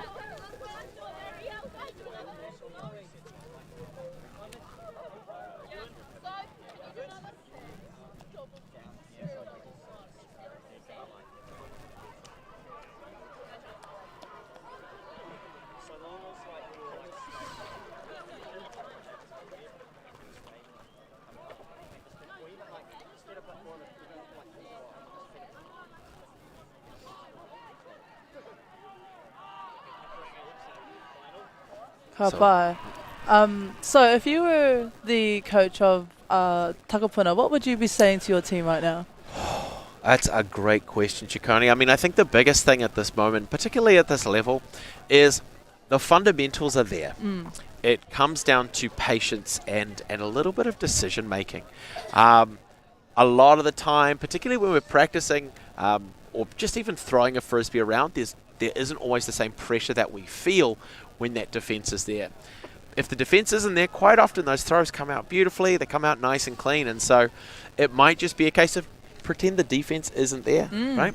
See where your players are, push hard, run when you're running, throw when you're throwing, catch when you're catching. Just stay dialed into those fundamentals and trust in the teamwork and the practice that you've put in. Yeah, ka pai, yeah, it goes back to that kororo. If you get the basics right, then, you know, it goes back to those what you said about fundamentals. Getting those right and you'll be able to find a bit more flow within your play. Absolutely. I mean, don't get me wrong. We're seeing some great defensive work here from Pakuranga College. Some really nice plays, really nice pressure. We're seeing some really close blocks as well.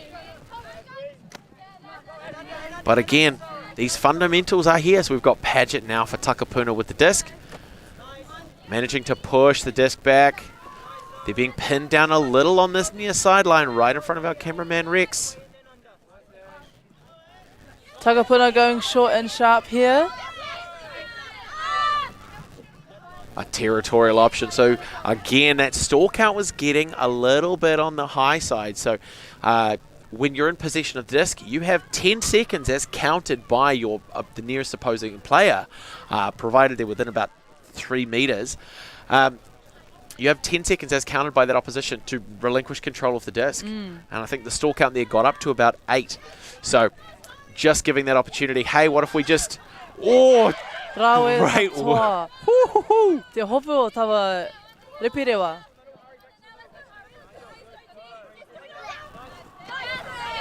Beautiful play here from Pakuranga. Just a little bit too much sauce on that one. Had too much Wheat Bix this morning. Hey, Kiwi kids are Wheat Bix kids.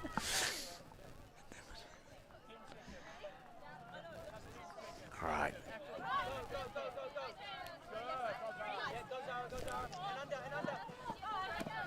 Carl popping through to Carter. Puts a big shot up. Beautiful. It's got legs. Great chase down by Hayward, but it's not quite going to be enough. Great chase, though. Again, not giving up until the disc had hit the ground. I think that's something that we do see, like, somewhat often. Players will sit and maybe go, I'm not going to be able to get that. But even if you're not, you never know. Wind can be enough to give it a little bit of extra float, just that extra half second. Great take there by Christie. Putting a big forehand up. It's turning over early. Katikati was close, but not quite underneath it. And so we're playing a game where the focus at the moment is kind of territorial. We're making sure that we're putting up these big throws and kind of hoping that our defensive pressure will be enough to generate those turnovers close to the end zone so we can do something with it.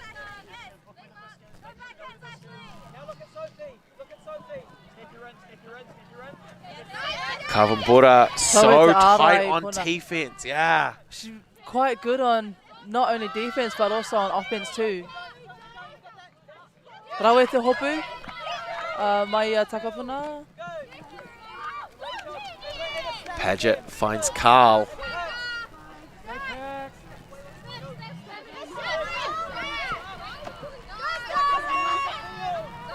Hayward reasonably close. So that brick mark that we mentioned, pretty close, puts a big forehand up. Ka rawe a tāhua. Sophie Carter with the take. That's going to put Takapuna on the board. That's what they needed, right? We had that huddle. We had that bit of a timeout. And then we've come out, and now we're starting to see Takapuna shine, and it comes back to some of those fundamentals, right? We're seeing some really great disc movement. We're seeing them apply that pressure. They're working hard on defense as well. Now we're seeing them put a point on the board. That's what the people want to see. Shout out to those watching from home at Takapuna. Hopefully your PE teacher has rolled out a TV or something.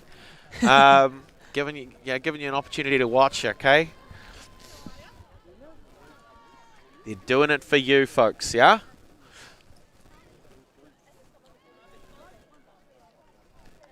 And now we get to see Takapuna on defense. So they're starting on defense, and they've been able to apply a lot of pressure. Pakuranga College have some fantastic disc movement. They've got a lot of confidence on their side, which is great too. So even if it's short range or even sort of like a mid-range throw, they're confident in taking them. So Takapuna now to come out on defense, they've got to figure out where they need to apply pressure the most so that they can hopefully rattle Pakuranga College, start getting them to make a couple mistakes that they can then capitalize on.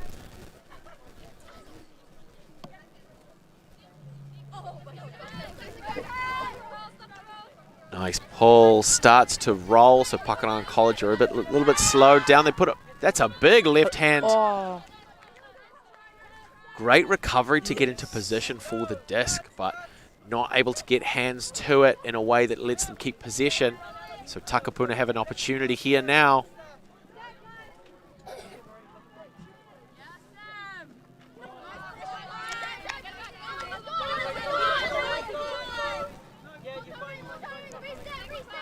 Rawe te ara I konei mai Takapuna. Great defensive pressure there from Takapuna, resulting in a turnover.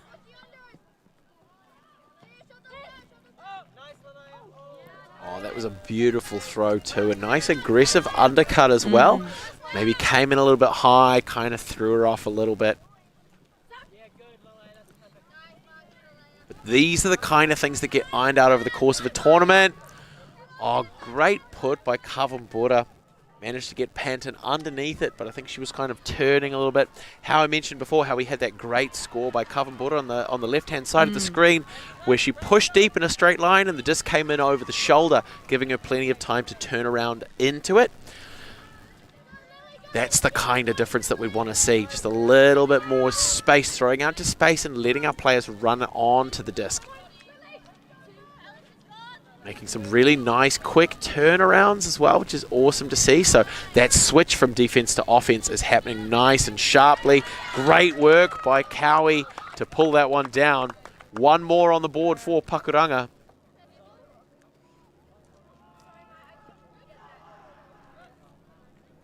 Little walk-off play there. Rawe te mahitahi o tēnei tima o Pakuranga. Great teamwork there from Pakuranga College.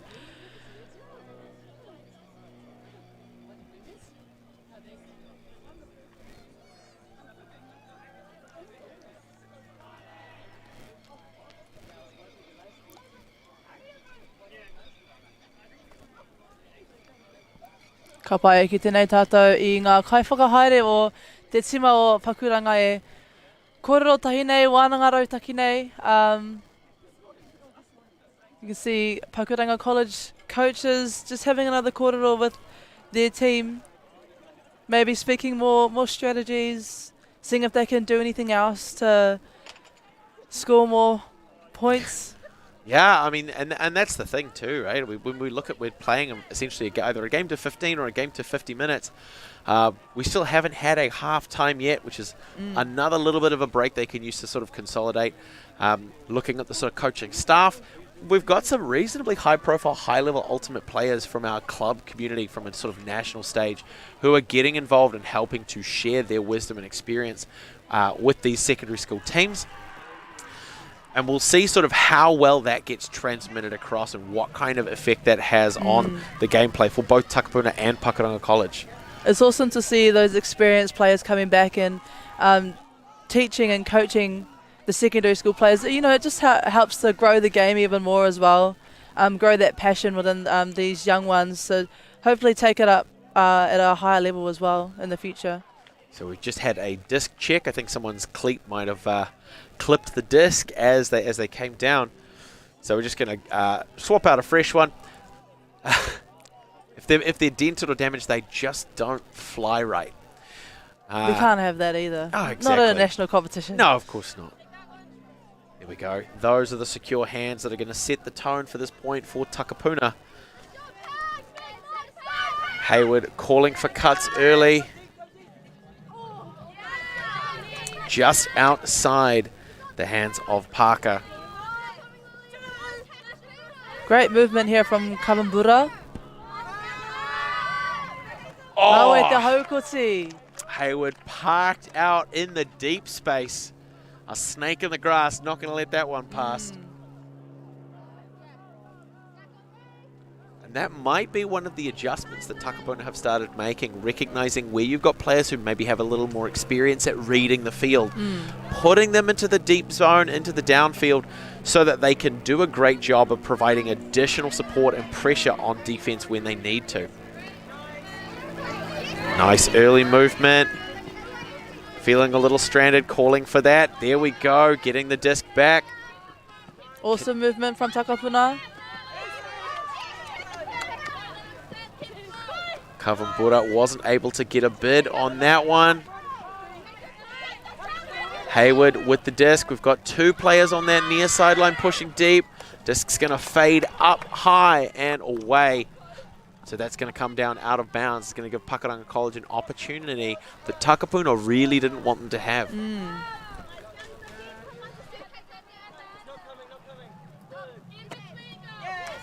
Rawe te haukoti kona mai Pakuranga. Great intercept there. Yeah, got a bit of a tip. Nice and clean too. And no strip, no call. So Kawambura didn't have secured hands around it. Hayward hoping for something to develop in the end zone.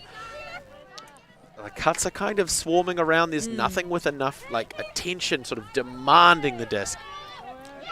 Kawambura with a great steal. E hika. Me tōna titiro whānui hoki. Oh, just missing the hands. France with a great run down though. A lot of separation. She was pushing it. That's great to see. Especially with a team where a point has a lot of turnovers, you're starting to get tired and the fatigue starts cutting in. Again, beautiful defensive pressure there from France. Kawambura to Kawambura. Oh, te pātata hoki, so close. Especially when you get that foot to slide in, it tips up off the thing. Not quite enough, but Takapuna have an opportunity here. They want to use it. Hayward providing that early support for the reset. As Parker.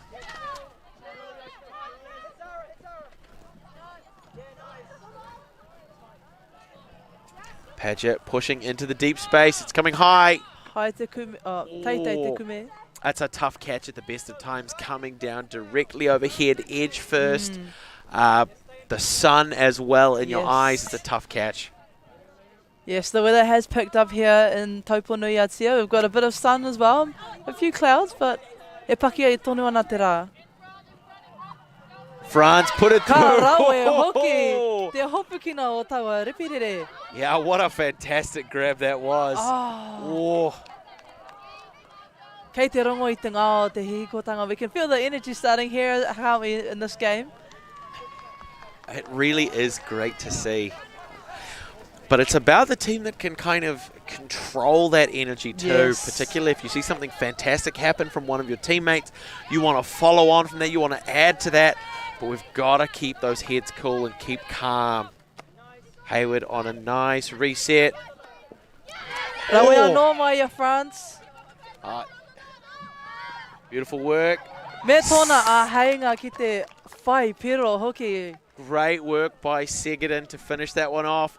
We'd call that bookends or double happiness. So generating the turn and then closing out the point. Fantastic work there by Pakuranga College. That was awesome. Just being able to quickly get back on offense and, you know, score a point just like that. She was the one that made the intercepts. Absolutely. It's well. just there. The reflexes are there. The reaction was there.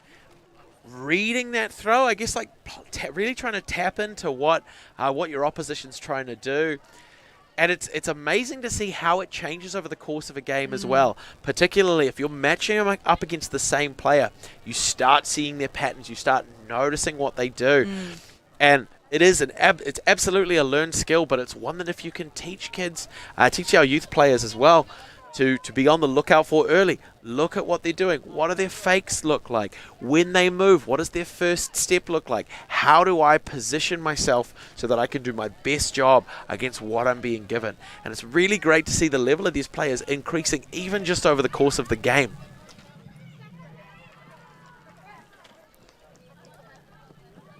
Okay, we're seeing that signal for the brick be given, so that disc is going to be trotted back to the midfield. Hari Yu on defense. Going to mark up against that disc, hoping to piggyback off the success of Segedin in previous points. Looking for a touch. Count's getting a little bit high. Great work by Carl to release the disc, pushing towards that far sideline. Chloe Ward has it now. Marked by Cowie. Pinned down. The pressure's there. Fantastic work by Carter to get that one down for Takapuna, keeping that in hand.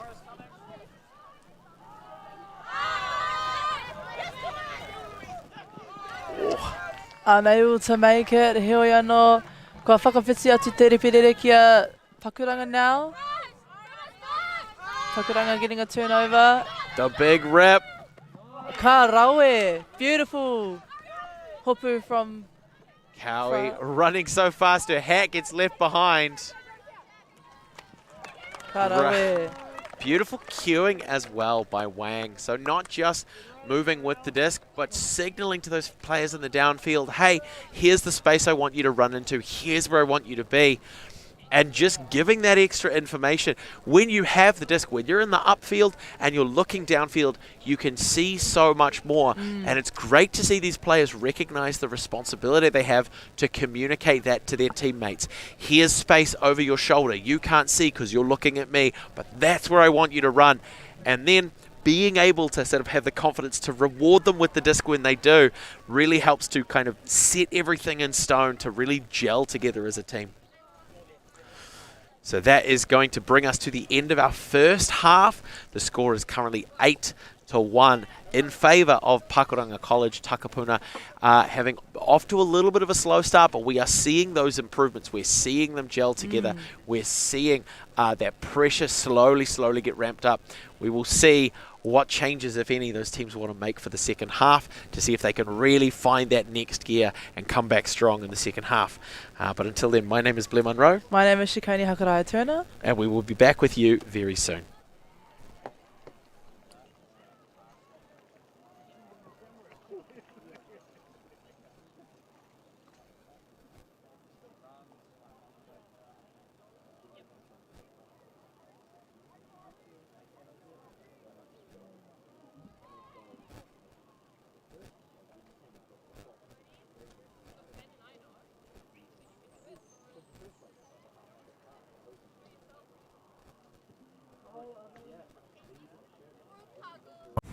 At Apollo Projects, we create better outcomes because we never make any assumptions. Like this multinational company's cold store build contract. All proposals were submitted, but the costs were just too high. So the client chose Apollo to help. We sat down with the client and their consultant and had a think.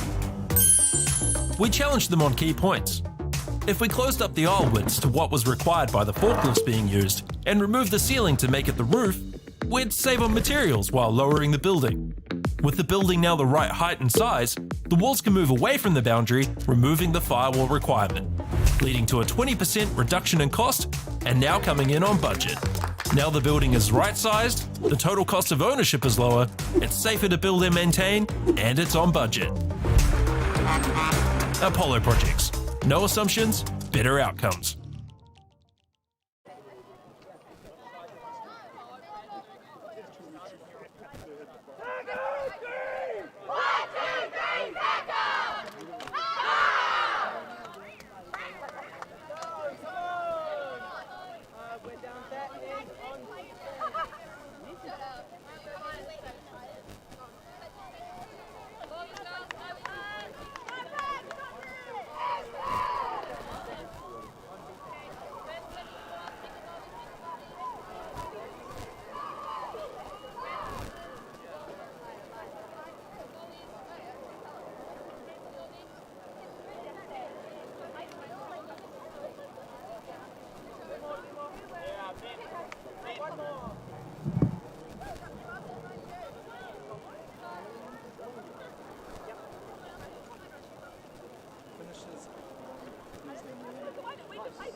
All right.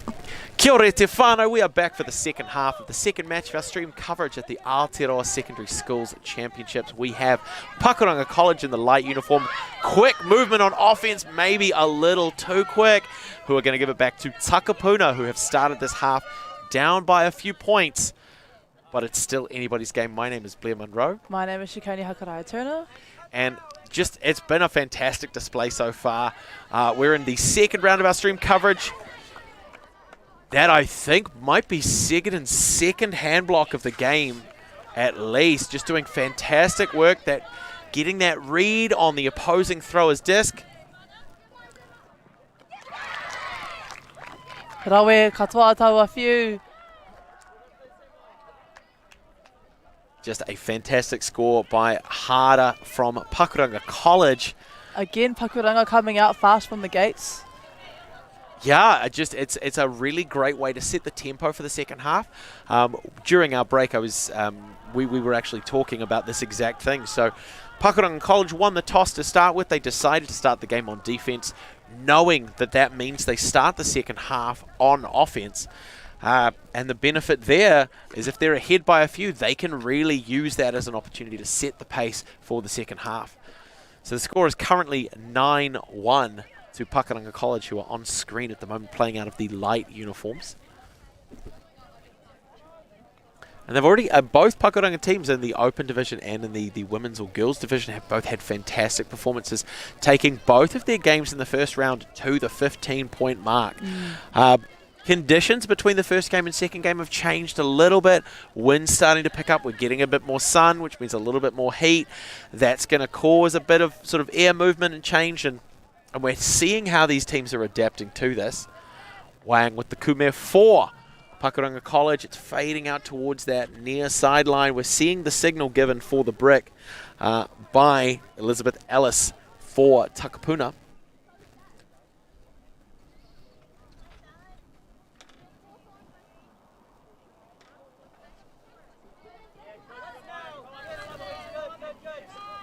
Nice early undercuts, 2 cuts as well, which is a great thing to sort of give a couple of options. So we're moving to different spaces too, so we're starting to see Takapuna get dialed in.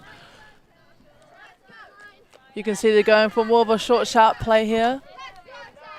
Still working that far sideline. Awesome awareness there as well, keeping Although the it looks Frisbee like there inside. might be a call, I think from the sideline, possibly letting them know, hey, your first point of contact was on the line, and on the line and ultimate is out. The perimeter is not part of the playing field.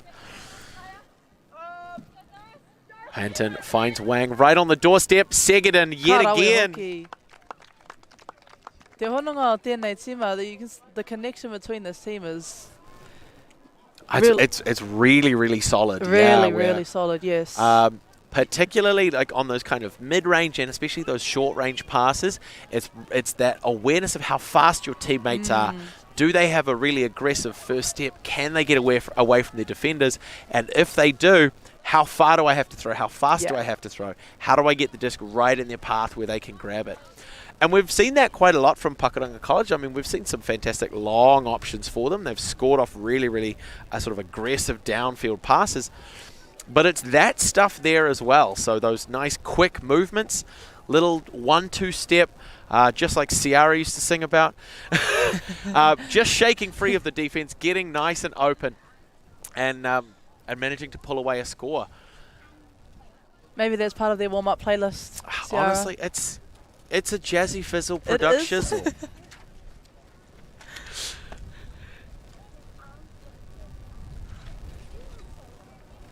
And so we are going to see Pakuranga College coming out on defense yet again. I think that's both Kawambura sisters on the field at the moment, and they've done such fantastic work. Almost have to ask, is it fair to have them both on the field at the same time? They've been quite icons in this game. It really is great to see. It's one of the things that I guess I've told a couple of people, my kind of shortcut for commentary is figure out who's doing the majority of sort of touching the disc in terms of receiving, in terms of doing a lot of the throwing. Knowing those names kind of gives you a really clear picture of what the field looks like at any given moment. And not just because there have been two of them on the field, but we've been saying the surname Kawambura quite a lot. And it's just a testament to how well they're doing. Again, a forehand pull at this level, just fantastic to see. Touching down right at the front corner of the end zone, an aggressive chase here is a great opportunity for Pakuranga. Cowie applying pressure early. The reset isn't coming just yet. Kawambura parking up, taking those inside shots. And that's exactly what they're looking for. Nice early reset. Pushing wide. Finds Cowie again.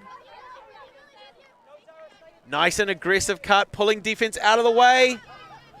Atahua katoa. Nice awesome take. Play there. Nice take there by France. Just fantastic work. Now, I mean, I don't know whether you'd not necessarily agree with this, Ciccone, but could you see how all of the players, or not, maybe not all of the players, there was a huge push of momentum towards that far sideline. I could see it from here, and my first thought is that's where the target is. That's where the aggressive sort of pressure is. Yes. I could see Kawambura cutting towards that far side front cone. I think the defense all kind of attached to that as well, which opened up that near side for that shot for France to just push, get a couple of steps in front of the defense that was there. We're going to see that again. And just reel that one in. Just fantastic work by Pakuranga College. Now the score, te kauma tahi for Pakuranga College to tahi for Takapuna.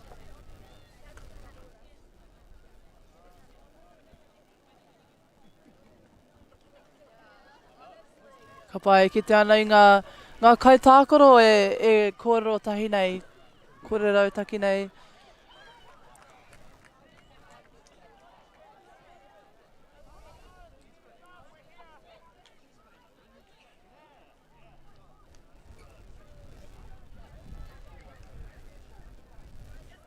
We're going to see the signal for readiness from both teams. Puts the pole nice and low around about the brick mark for Takapuna, giving them a long field to work down. They're starting to move early.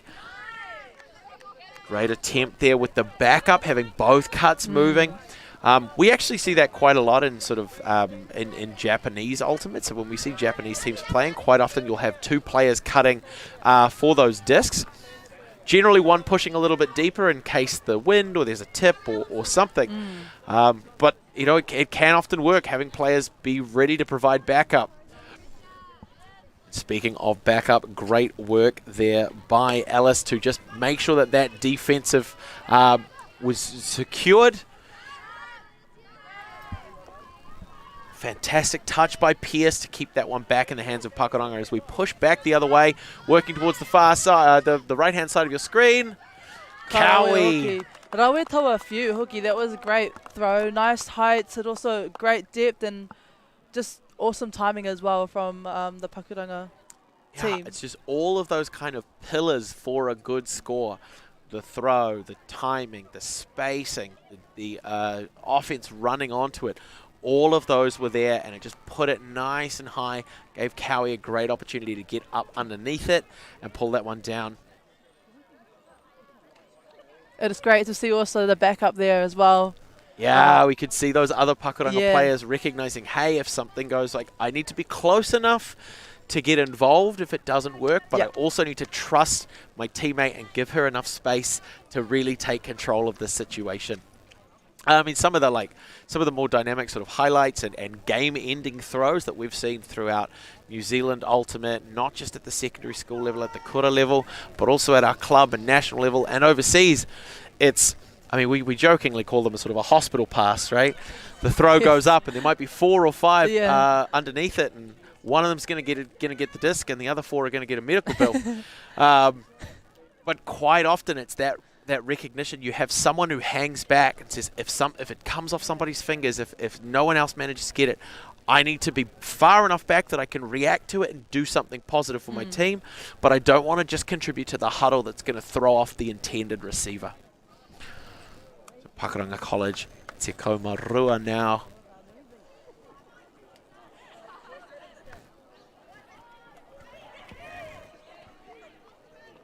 Still seeing some great energy from this Takapuna side, and I think that's one of the best things, particularly at this level. The scoreline at the moment is heavily in favour of Pakuranga, but it's important to recognise that if you're a few points down, you kind of do get to take the pressure off yourself a little bit and get back to what the sport of Ultimate is, which is about having fun. 100%, totally agree. Let's just look at every point individually. Did I do a good run? Did I do a good throw? Did I do a good catch? Making sure that those elements are there. You can often see like a pretty sizable swing towards the end of the game.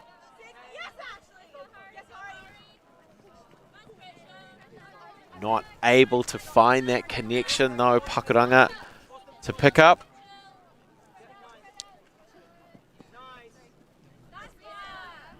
Great arai there by Takapuna, not allowing that upline shot.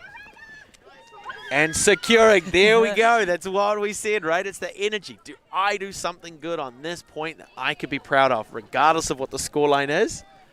And it's awesome to see that energy is still there for Takapuna. Awesome grab there from Pakuranga. But not able to put it through. That throw coming in, just a little papaku.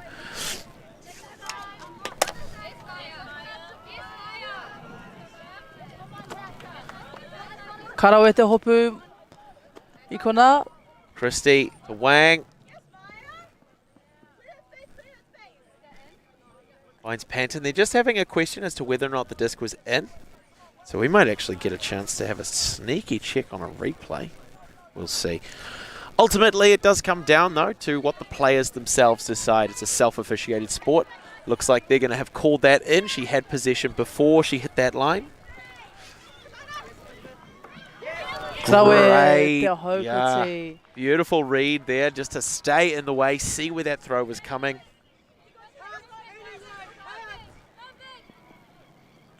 Segedin hunting for another block. Wasn't able to get it, but still put the pressure on. Pai terere o terepirere i konei mai a Pakuranga. Looks like they're going to say that Christie was not in bounds when they caught the score, but Panton with the nice run through to follow up is going to put it on the board. That's 13-1 for Pakuranga College.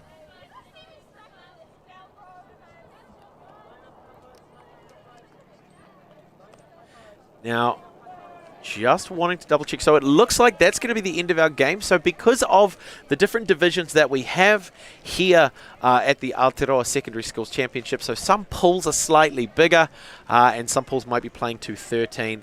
Or it could be that all games are to 13 and maybe we just ran a little bit long in our first game between those Kura Hamilton Boys High School and Selwyn College. Either way, that is a fantastic performance there by Pakuranga College, a second win on the board for them.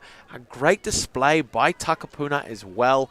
They never gave up throughout that entire fight, even though the scoreline was a little bit against them. There was still that energy, that fizz. They were out there having fun. They were out there working hard. They were taking bites out of every disc they could. It's just absolutely beautiful to see. So well done to both of these teams, but especially congratulations to Pakuranga on a fantastic win. So, we will be back with you relatively soon for another team from Pakuranga College facing off against Katikati. That's where my grandma used to live. Oh, really? Yeah. Oh. The old bird gardens out that way. It's good. Anyway, team, we are here with Ulti TV and our proud sponsors and partners, Whakaata Māori, Caltex Apollo Projects, New Zealand Carbon Farming, and Bailey's Real Estate. But there's no better real estate than the space right in front of your screens as you join us for the 2025 New Zealand Secondary Schools Ultimate Championships. My name is Blair Monroe. My name is Shikoni Hakarai Turner. We will be back very soon. Mā te wā. Mā te wā.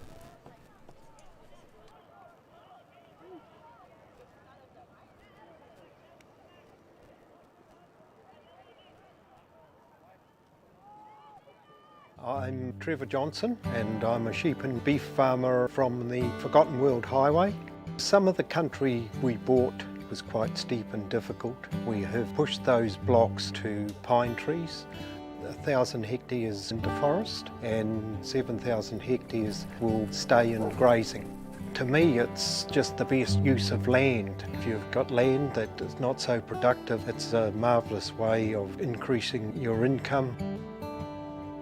Global warming is incredibly serious. We need to cut emissions, but we need to also absorb carbon out of the atmosphere. Growing trees is the only tool we have in the toolbox for taking carbon out of the atmosphere that we can do at scale. Pinus radiata takes carbon out of the atmosphere at about 5 to 10 times the rate of native planting. And so what New Zealand Carbon Farming are doing is planting the Pinus radiata to absorb the carbon, and then they're transitioning that forest into native forests so that we get the biodiversity benefit.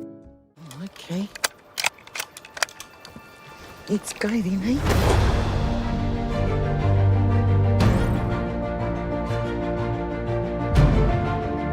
You want to just jump in, the dark horse? Deep down, that's all we want.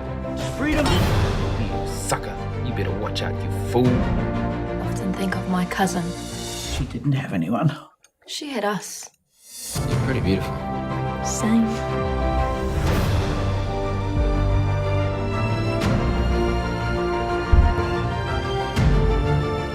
Going to get you back, Mata. I promise. Kiriata no Aotearoa, ki whakaata Māori me Māori Plus. All the big schools are here.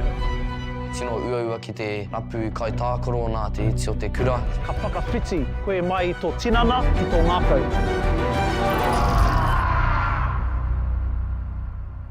I'm Jason Bill and we farm around the mid-north. We took a review at our business a couple of years ago, sort of identified challenges that we had. One was profitability, and we'd noticed on our steep hill country we're getting more and more erosion. We looked around to diversify, looked at forestry to plant on our steeper country.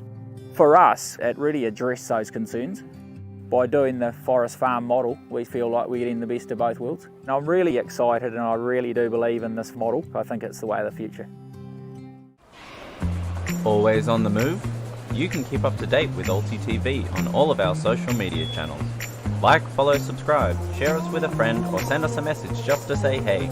Thank you for supporting us in our mission to grow Ultimate everywhere.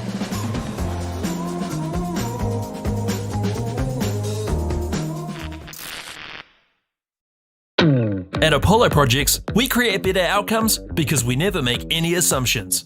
Like at this dairy dryer. The cladding on the building that houses the dairy dryer needed to be replaced. So they called us up. First, we inspected the cladding. The cost implications of shutting the dryer down were huge, particularly from the loss of production, which is much higher than the actual reclad costs. So we came together as a team. We said, why don't we replace the cladding while the dryer is still operational? No one had ever done that before, which meant working with the client on hygiene requirements. We wrapped the dryer in 2 layers to create a hygiene envelope, while the old panels were removed and the new ones installed, all while the dryer continued to work. By thinking outside the square and working as a team, the project was completed with no disruption to production, and it was a world first. Apollo projects. No assumptions, better outcomes.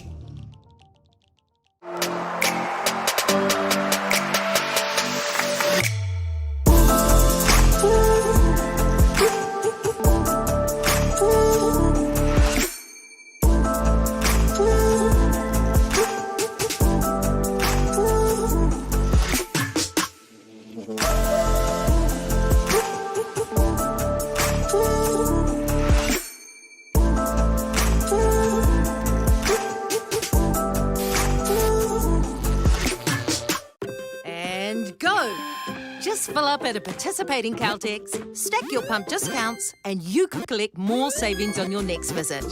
Oh, there's another one. Getting quite good at this. Filling and saving. Feels good.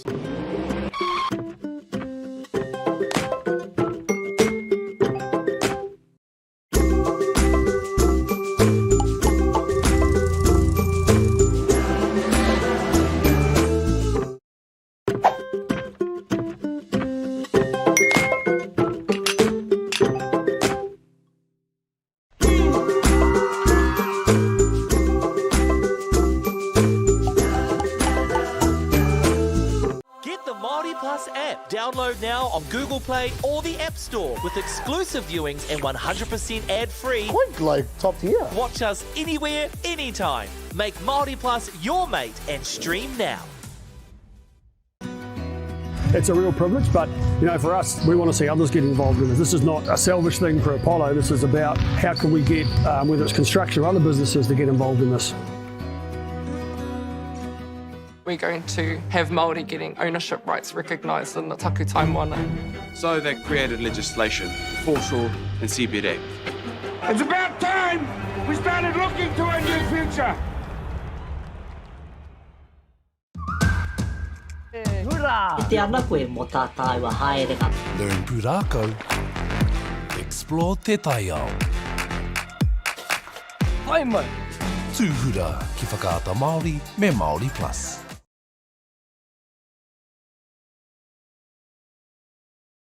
Dan Carter knew the power of winning. Your instincts tell you the sky's different. The flip side of that was the intense pressure. I'd go back to my hotel room and I'd be broken. Dan Carter, a perfect 10. Ki whakaata Māori me Māori Plus.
ma. Ono mai ki tamariki ha. Mai mai, ia. Download Māori Plus. Download it, download it, download it. It's easy. It's free. Tanuchu. Te Pakuranga. Island of Mystery. Tuhura. Ono mai ki tamariki ha. Download Māori Plus. Please, Mum. The best secondary school hockey teams battle for the Rankin Cup 2023. All the big schools are here. Tino uaua ki te rapu kai tākorona te iti o te kura. I roto i ngā tau, ko puta i tahi wero, he wero i tā mātou whakamahi te reo. Ko i tahi o ngā kai tākoro kua hāmene hia. Ka whakawhiti koe mai i tō tinana ki tō ngākau. Kia toa i te kēmu nei.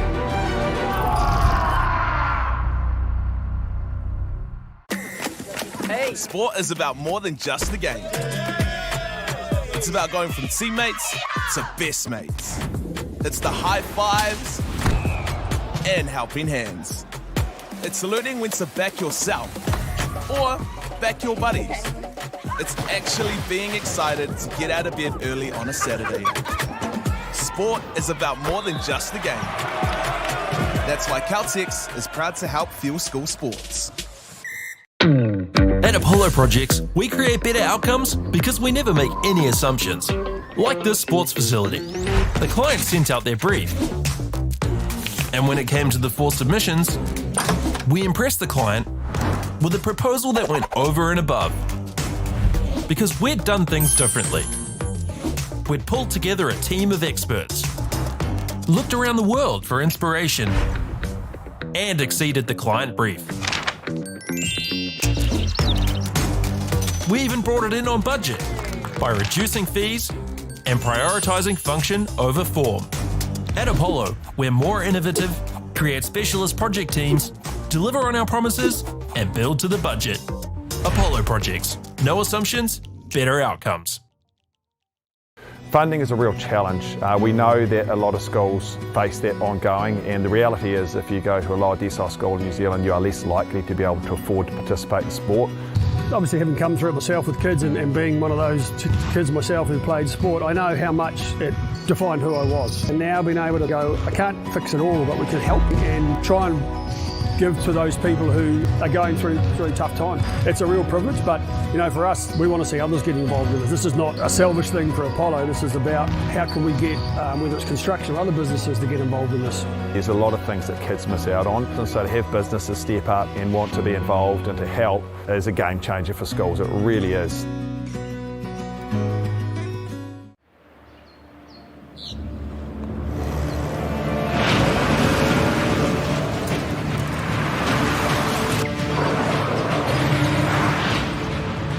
This isn't an ad about four-wheel drives.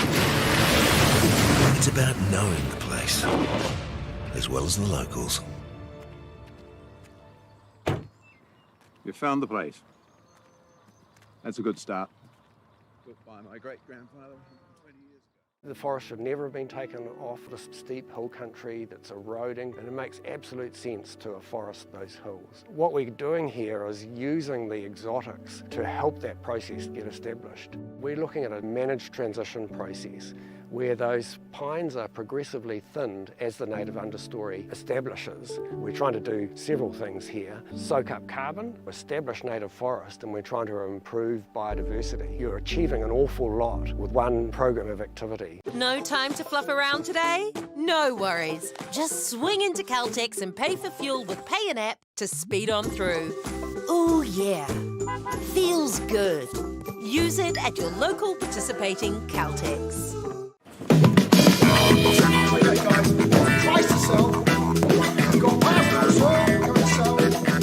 Ladies and gentlemen, This isn't about what we wore back in the day. we're going to go now. Going once, going twice, no more offers. Sold! It's about being trusted to get a better result for our clients since 1973.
Apollo projects, we create better outcomes because we never make any assumptions. Take this for example. This wine turret doesn't look very well designed.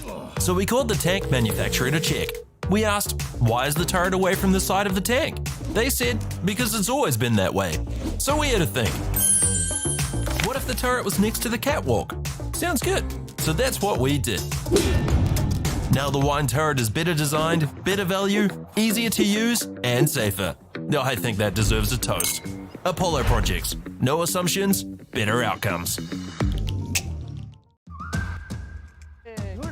Te ana koe mo tā taiwa haerenga. Learn pūrākau. Explore te taiao. Hai mai. Tūhura ki whakaata Māori me Māori Plus. Sport is about more than just a game. It's about going from teammates to best mates.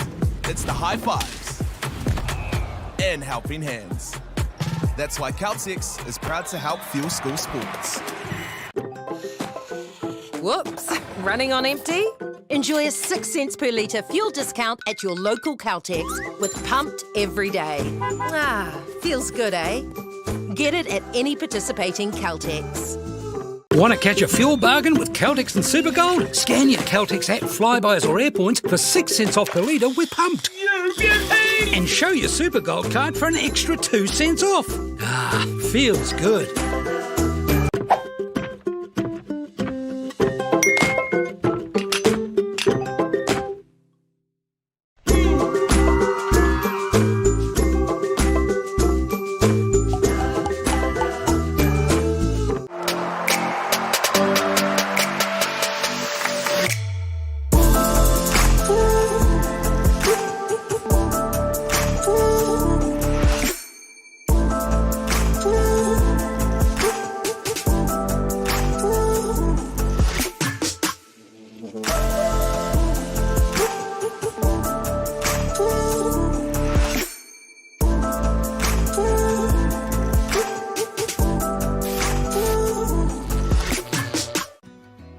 It's a real privilege, but for us, we want to see others get involved in this. This is not a selfish thing for Apollo. This is about how can we get, whether it's construction or other businesses, to get involved in this.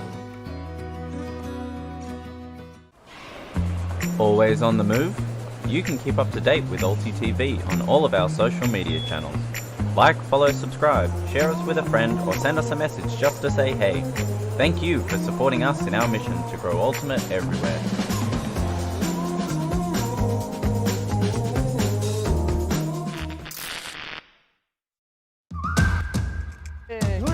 Te ana koe mo tā taiwa haerenga. Learn pūrākau. Explore te taiao. Hai mai. Tūhura ki whakaata Māori me Māori Plus. All the big schools are here. Tino uaua ki te rapu kai tākaro nā te iti o te kura. Ka whakawhiti koe mai I tō tinana ki tō ngākau.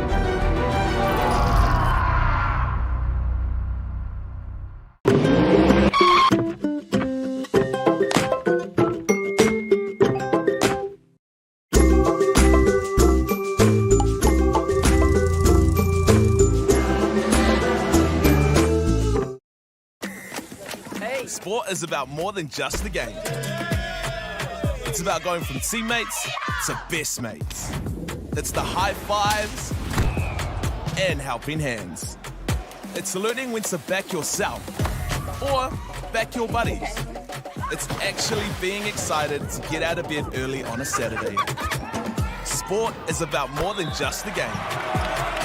That's why Caltex is proud to help fuel school sports. At Apollo projects, we create better outcomes because we never make any assumptions. Like this sports facility. The client sent out their brief. And when it came to the 4 submissions, we impressed the client with a proposal that went over and above. Because we'd done things differently. We'd pulled together a team of experts, looked around the world for inspiration, and exceeded the client brief. We even brought it in on budget by reducing fees and prioritising function over form. At Apollo, we're more innovative, create specialist project teams, deliver on our promises, and build to the budget. Apollo projects. No assumptions, better outcomes. The best secondary school hockey teams battle for the Rankin Cup 2023. All the big schools are here. Tino uaua ki te rapu kai tākaro nā te iti o te kura. I roto i ngā tau, ai, ko puta i tahi wero, he wero i tā mātou whakamahi te reo. Ko i tahi o ngā kai tākaro kua hāmene hia. Ka whakawhiti koe mai i tō tinana ki tō ngākau. Kia toa i te kēmu nei. I'm Jason Bill and we're farm around the Mid-North. We took a review of our business a couple of years ago, sort of identified challenges that we had. One was profitability, and we'd noticed on our steep hill country we're getting more and more erosion. We looked around to diversify, looked at forestry to plant on our steeper country. For us, it really addressed those concerns. By doing the forest farm model, we feel like we're getting the best of both worlds. And I'm really excited and I really do believe in this model. I think it's the way of the future. Tēnā koutou tamariki mā. Ono mai ki tamariki hā. Mai mai, ia. Download Māori Plus. Download it, download it, download it. It's easy. Free. Koriko! Kakawada. Tanuchu. Te Pakuranga. Island of Mystery. Wungana. Tuhura. Ono mai ki tamariki hā. Download Māori Plus. Please, Mum.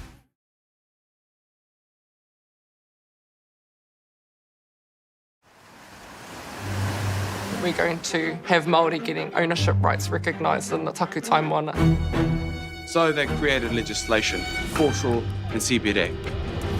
How can you allow this to happen in the 21st century? What it is the same old faces, the Ken Mears, the Harawira families, the haters and wreckers. It's about time we started looking to a new future. What he can do in 50,000 turn up. Funding is a real challenge. We know that a lot of schools face that ongoing, and the reality is if you go to a lower decile school in New Zealand, you are less likely to be able to afford to participate in sport.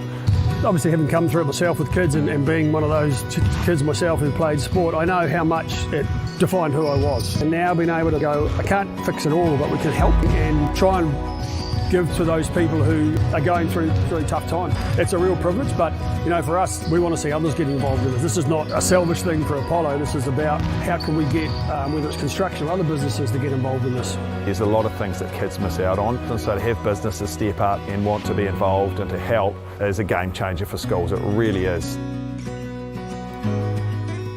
We're going to have Māori getting ownership rights recognised in the taku taimana. So they created legislation, foreshore and CBD. It's about time we started looking to a new future. At Apollo Projects, we create better outcomes because we never make any assumptions. Like at this dairy dryer. The cladding on the building that houses the dairy dryer needed to be replaced. So they called us up. First, we inspected the cladding. The cost implications of shutting the dryer down were huge, particularly from the loss of production, which is much higher than the actual reclad costs. So we came together as a team. We said, why don't we replace the cladding while the dryer is still operational? No one had ever done that before, which meant working with the client on hygiene requirements. We wrapped the dryer in 2 layers to create a hygiene envelope, while the old panels were removed and the new ones installed, all while the dryer continued to work. By thinking outside the square and working as a team, the project was completed with no disruption to production, and it was a world first. Apollo Projects. No assumptions, better outcomes. At Apollo Projects, we create better outcomes because we never make any assumptions. Like at this dairy dryer. The cladding on the building that houses the dairy dryer needed to be replaced. So they called us up. First, Ka pai nau mai hoki mai anō ki tēnei pāpāhuatanga o whakaata Māori. We have the next 2 teams kicking off for us. Our 3rd game that we are live streaming here. We have Pakuranga College again and Katikati. So this time in the open division. So a fantastic performance by Pakuranga College in the women's division, putting on a strong performance against Takapuna College. But now their open team facing off against Katikati, as you said, Ciccone. So my name is Blair Munro. My name is Shikoni Hakaraya Turner. This is the first day as we see that beautiful spin pull early of the Secondary Schools National Championships for Ultimate. Pakuranga College playing out of the white uniforms on your screen, pushing the disc towards the right-hand side of your screen at the moment. Some nice early disc movement.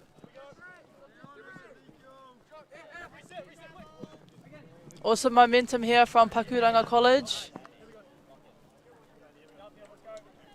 Rawe katoa te ārai o te kareti o Katikati. Great defensive pressure from Katikati.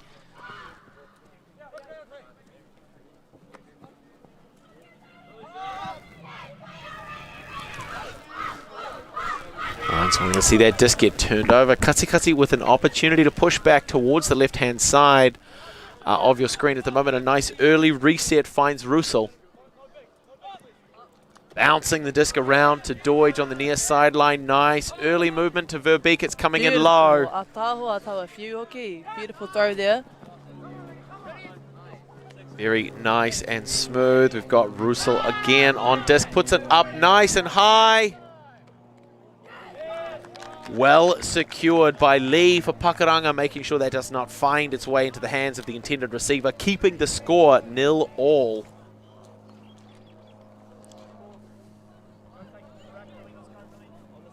And so Pakuranga College should take position again, starting off nice and early. Kanduja.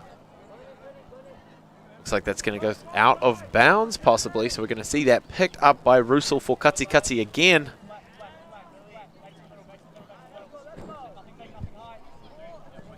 Able to reset to Verbeek, tries to laser one through but couldn't quite make it work. They're back on defense now. We're seeing some very good movement, a big left-handed forehand.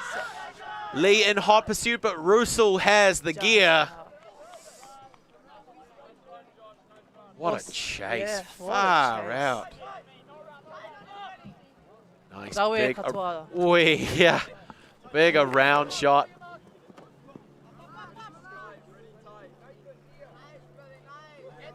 Nice defensive pressure here from Pakuranga.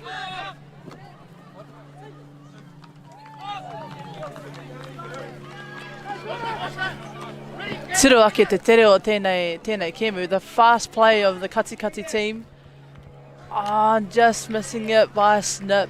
Yeah, we're seeing a lot of that from Russell. So he's getting these throws where he's putting what we would call air bounce under them. So he's pushing the disc down and lifting the front edge up. So it kind of has that almost Nike swoosh shape to it. One of the perils, it's a great way to learn to sort of throw, particularly with regards to indoors.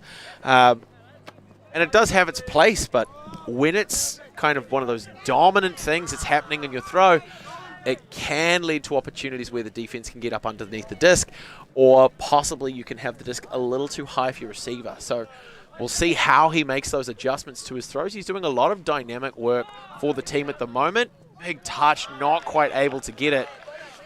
But he's using his speed, he's using his positioning to get into great places to help his team out. We got Lee for Pakuranga College. Moving around, finds Snyders. Awesome, Kiro Kikuna.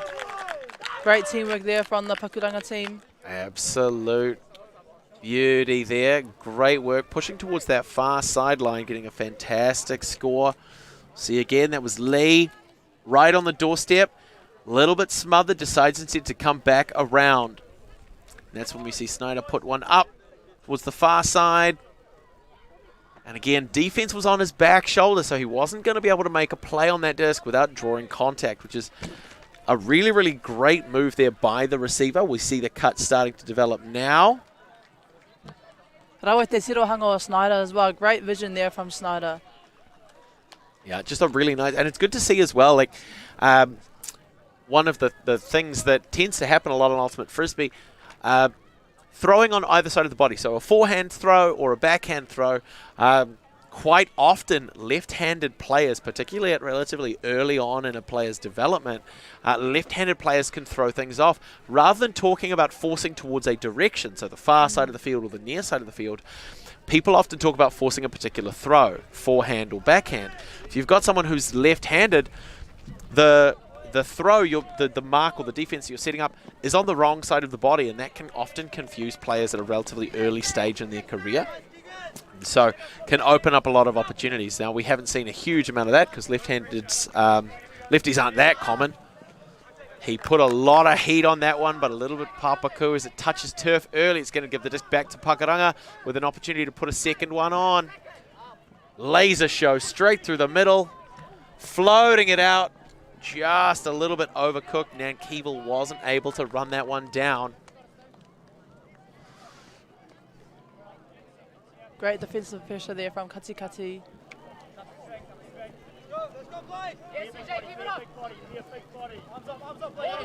Huge pressure there from Pakuranga, forcing short passes, gaining a little bit of position. Not too much distance downfield though. You can see Pakuranga keeping Katikati higher up in the field. Great work by McMillan to keep that one in the hands of Katikati. A little crowded under a lot of pressure, but Russell's still there. Kei te whakakopa, te tima Pakuranga ia Katikati. You can see Takapuna trying to, Pakuranga trying to bunch them up again, bunch up Katikati. And it seems to have worked. They've managed to generate a turnover. Katikati very playing a nice compact game. But it makes those margins a lot smaller. Big hammer comes up over the top. Just outside the reach. Not going to be able to pull that one down. I think that's our first hammer of the day. Yes. We know we saw a fake in the Hamilton Boys High School Selwyn game, but decided against it. Managed to pull it back, trying to keep some sort of safe ultimate. But it's nice to see maybe a little bit more variety in our shot selection. Russell again puts one up.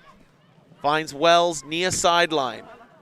Pressured by Pakuranga. There's not a lot developing for him. Russell manages to shake free.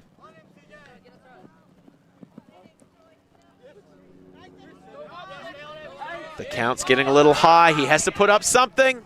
Ka rawe ka kite nei te hua o te araitanga kaha. There we see the result of Pakuranga's defensive pressure causing a turnover. Trying to force things a little bit, giving the disc back to Katikati. Russell again under pressure, slips one through to Verbeek, pinned down near sideline. You can see Katikati trying to use the length of the field now. They're a bit more spread out. So a reminder for those folks watching at home, it's a self-officiated sport ultimate, so whether sort of what the nature of the contact there was, whether it was just on the disc, what impact it had on that strip, it's going to be discussed and resolved by the players before play resumes. And so Russell providing a bit of support for his teammate, just saying, hey, did you let go of the disc before he made contact? And so it's up to players to resolve. But again, still a really close game here. Pakuranga only up by 1, so they can't really afford to give anything away at this point. Seeing the hand signals, look like it's going to be a contested call. If it's a contested call, the disc will just return to the thrower.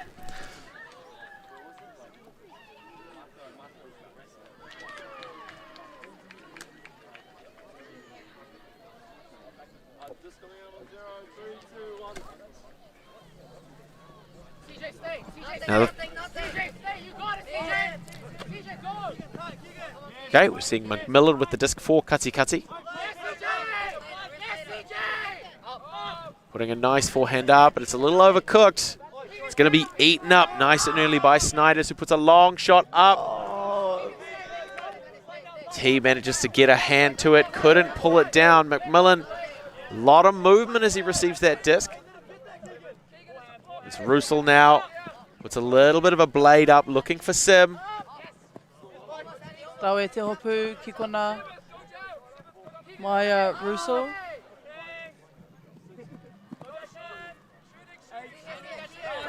Ka pai te haukoti. Great patience by Snyders, parking out, just recognizing that's where the threat was. Laser show right up that near sideline to Cabral. Puts it inside shot. Beautiful unintentional block by Verbeek. Hey, sometimes the body just needs to be where the body needs to be.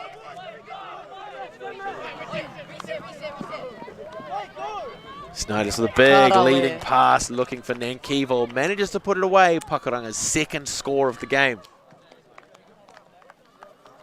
You can feel the intensity of this game, Oh, even in the early minutes. Absolutely. It's especially when you've got a point like that where there's a series of turns, and they happen, and you have a bit of a swing in momentum in one direction, and then there's pressure on.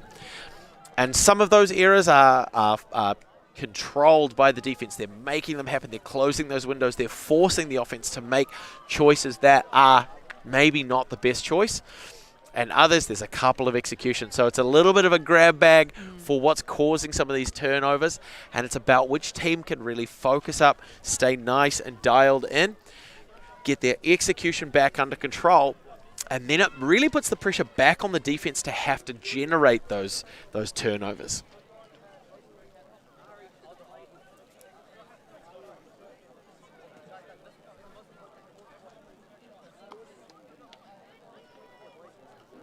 Rawe te maka I kona beautiful pass it was. Just nice and floaty right out in front of him, giving him a lot of space to run onto it.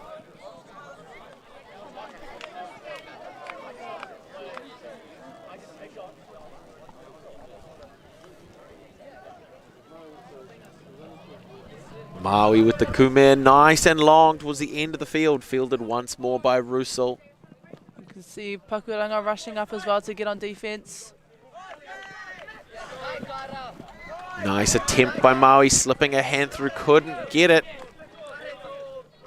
And there's a call, looks like a pick has been called. So Ciccone, just for your benefit and for those watching at home, we've talked a bit about how Ultimate is a non-contact sport. But in something like basketball where you can set a screen for one of your teammates, that doesn't quite work in Ultimate. So if a player's pursuit of their offensive counterpart is interrupted by the movement of another player, they call a pick, and they either reset to where they were or make a decision as to where they would have been had the pick not occurred. And what a take! Ka rawe hoki. Fantastic grab there for Katikati to put them on the board. Katiru ake anō.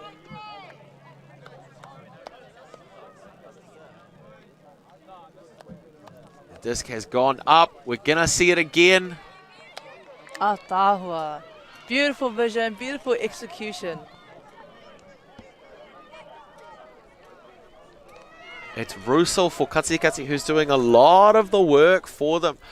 So we've seen this sort of happen a couple of different ways. We've got some teams where the players who have a lot of experience do a lot of the sort of quarterbacking. They're driving a lot of the offensive play. And we've got other teams where there's a little bit sort of more trust, more integration. We're seeing them work together and flow a little bit more. And that's not to say that one is necessarily better than the other. It's just interesting to see where those two styles match up and how teams respond to it. If you've got a couple of really powerful players on a given team, how do you, as a defensive unit, how do you look to shut that down? Do you have one of your stronger players sort of peel off a little bit and give a little bit of help on defense? Oh, te pātata hoki almost had it. That was good vision there. Such a good bid too. It was clean as well. Had the space, had the positioning, had to jump for it. Just slipped off the fingertips maybe. So we've got Snyder for Pakuranga. Puts a big hammer up. Where's it fading? Maui pulls that down through the bidding Stevens. Great work by Pakuranga there. It's a nice and controlled jump too. Yes. You know, he went up. There was kind of an awareness that maybe some contact might happen. We'll see it again. Snyder, big left-handed hammer. That was the right pass too. Absolutely. I mean, you can tell he's been practicing those. They come in handy. Absolutely. I mean, it's one of those things where, from a mechanical perspective, we think about our forehands and backhands. For the most part, they're going to carve a straight line, right? Or potentially a curved line. But it's a line that as a defender, you can intercept at any point along that line to get a hand on the disc. Yes. With something like a hammer, yes, they still have a flight path, but it's almost like they come up and they drop on top. They sort of drop in an area that you're hoping your receiver or trusting your receiver is going to be in. So from a defensive perspective, it can be a little bit harder to set yourself up to block those in the same way. You have to have a really strong read of where that disc is going to end up. And that comes back to your own sense of field awareness and your own sense for, if I were on offense, what would I be doing? Yes, for sure.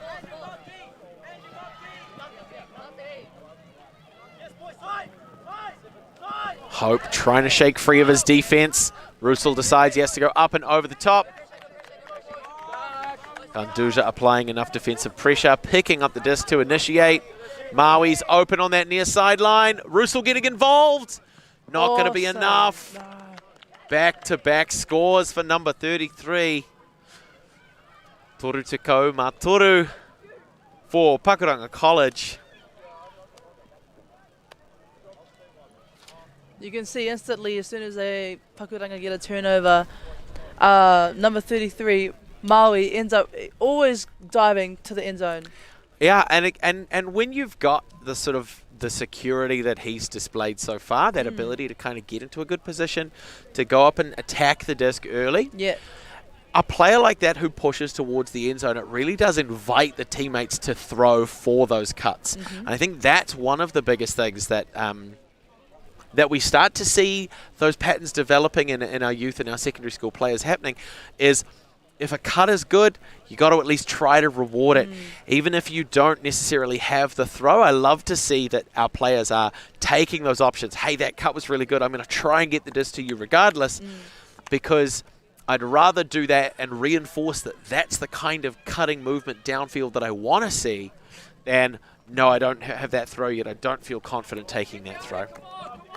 So really, really good to see that kind of they're trying to kind of build each other up and really support each other's good choices by rewarding them where they can. So McMillan for Katikati is going to bring the disc inbounds on the far sideline now. Russell pushing back into the upfield, marked by Snyder. Rawe katoa te aukati mai Pakuranga.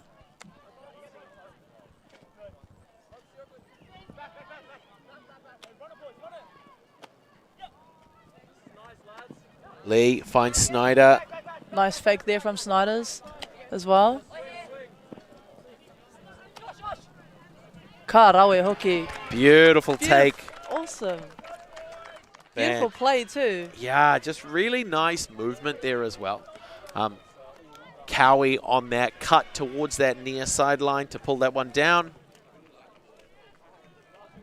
You can see they're using both the width of the field as well, trying to get the defensive pressure to shift a little bit and open up more gaps. And we can see here how Cowie's cut developed too, recognizing that when the defense's attention is on one side of the field, so we'll see that again. Nice little reset pass there. Beautiful. So it's this one there. Recognizing 1-2 passes ahead. Where do I need to be? Not to get this pass, but to get the next one. You know, if my teammate is cutting, he's going to make a really great play. He's going to get the disc about here. How long does he need to get his hands in a good position to follow up with that throw? And where do I have to be to receive that throw? And it's just really good to see that all come together. It makes for really smooth ultimate. Te hohonu hoki o taua for the depth of that pass as well. Now Katikati has to really make up those meters to get down to their end. Rau e te tau āraitanga hoki, te whetiki taua o ngā kaitākoro, the backup of these players. I mean, that's where Russell's air bounce kind of played into him a little bit. Definitely helped him out, had enough float, threw off the timing of the Pakuranga defense as well. So there was a lot of kind of uncontested opportunity for Katikati to get that hands on the disc. Not able to close that out off the next option. Kanduja finds Maui in the upfield.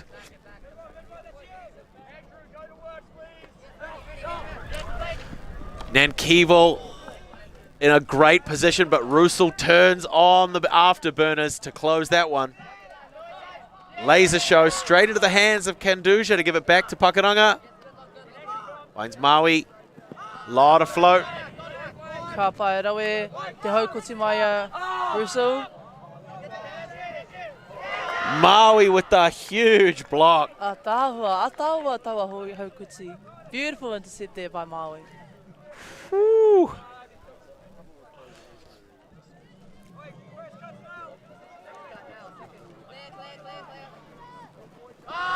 There we go, we're seeing a big throw put up. Oh. So close, almost hit it there. Van Gemp's not able to control the bobble at the end. Russell, hands up in a shrug. He's calling for more things to happen in the downfield space. He's feeling a little trapped. Puts his laser show up. Hope's going for it. Awesome chase. Yeah, huge rundown by Hope to keep that one in for Katikati. Verbeek continues. Ka pai. He piro anō tērā ki a Katikati. Another point to Katikati. That was an awesome line. Yeah, like really, really great sequence on display there. I mean, you had Hope pushing deep, getting the disc, that nice quick reset pass back. You'll see it here.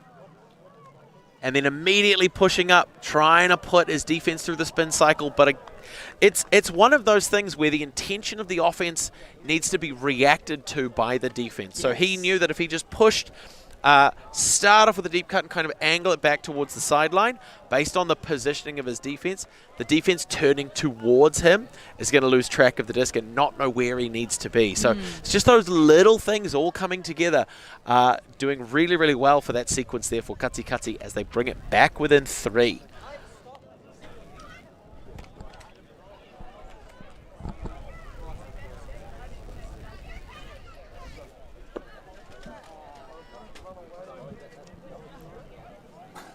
Ka pai he whiu roa tēnā mai a Katikati. Oh, another turnover here now. Katikati has a chance to whai piro anō to score another point.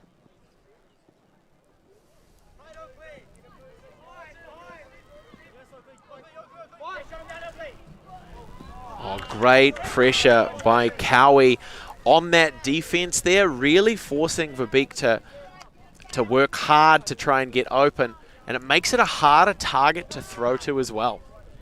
But we're going to see the energy swing back the other way.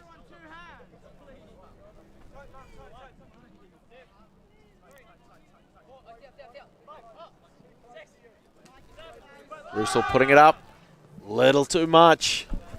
And it goes out of bounds.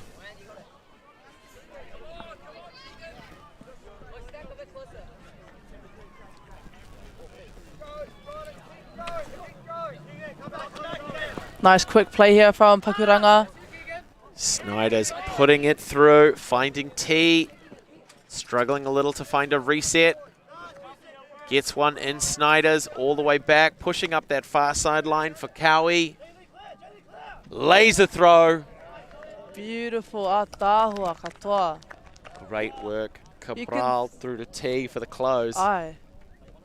You can see the Pakuranga players, they're going deep and then they're opening up that middle space again, and there's always one person that's going to drive forward and receive the repetitive, the Frisbee. Creating that space again, I think, has been quite crucial in their strategic play at the moment. That's exactly it, and I think we've found, and you mentioned this earlier as well, particularly when they're on defense, they're trying to really smother Katikati, making sure that they can't build up a good head of steam, that Katikati might take a couple of steps in the right direction, but the defense is already there. Or the defense kind of shepherding them towards area that's already crowded, and then there's 2 people to throw to. If I throw to it, there's also the 2 defenders. It just makes things so much messier, so much harder for them to be as precise as they want to be.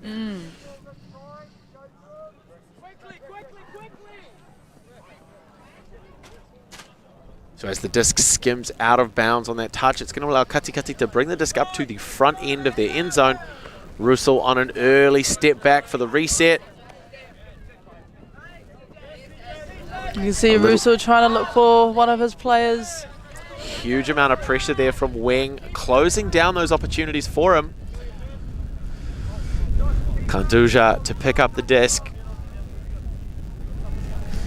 Marked by Sim.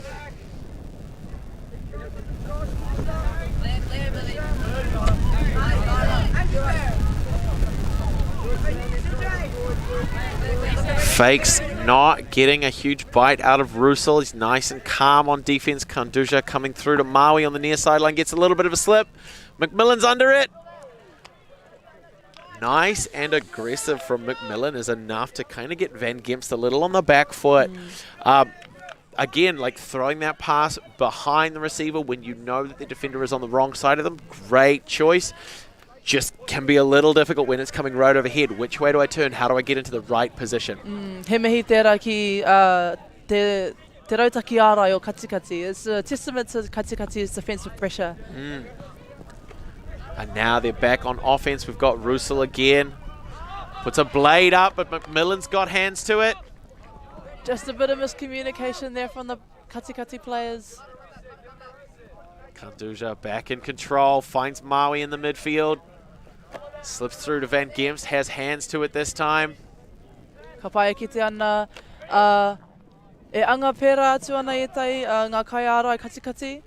Katikati defensive pressure. They were trying to force them to one side. Absolutely, right? Really looking at where possible, closing off as much of the field to the thrower and making sure that the downfield players are closing off the opposite side. So if, for example, the thrower is trying to push the disc itself towards our near sideline, then the downfield players know that's the part of the field they have to protect, and they have to screen off from the downfield offense. I think that might be 3 for Maui at this point. Yes. It's a fantastic performance there. Again, nice little leading pass out to Kanduja. McMillan peeling off to try and take a bite, which is a great move. It does leave the downfield Pakuranga players a little bit unmarked, and so they were able to use that momentum. Nice open score for Pakuranga to bring them within 1 of half. So just to recap as well, for those watching at home, our games at the moment are 2:15. So we'll take a small halftime break once the first team reaches 8. Now, while the scoreline might indicate that that's going to be Pakuranga, it's anyone's game. Katikati have put on a pretty good display. They know how to close out points. Pakuranga are doing some really, really good work in terms of applying pressure, in terms of stopping their momentum. But it could swing the other way at any moment.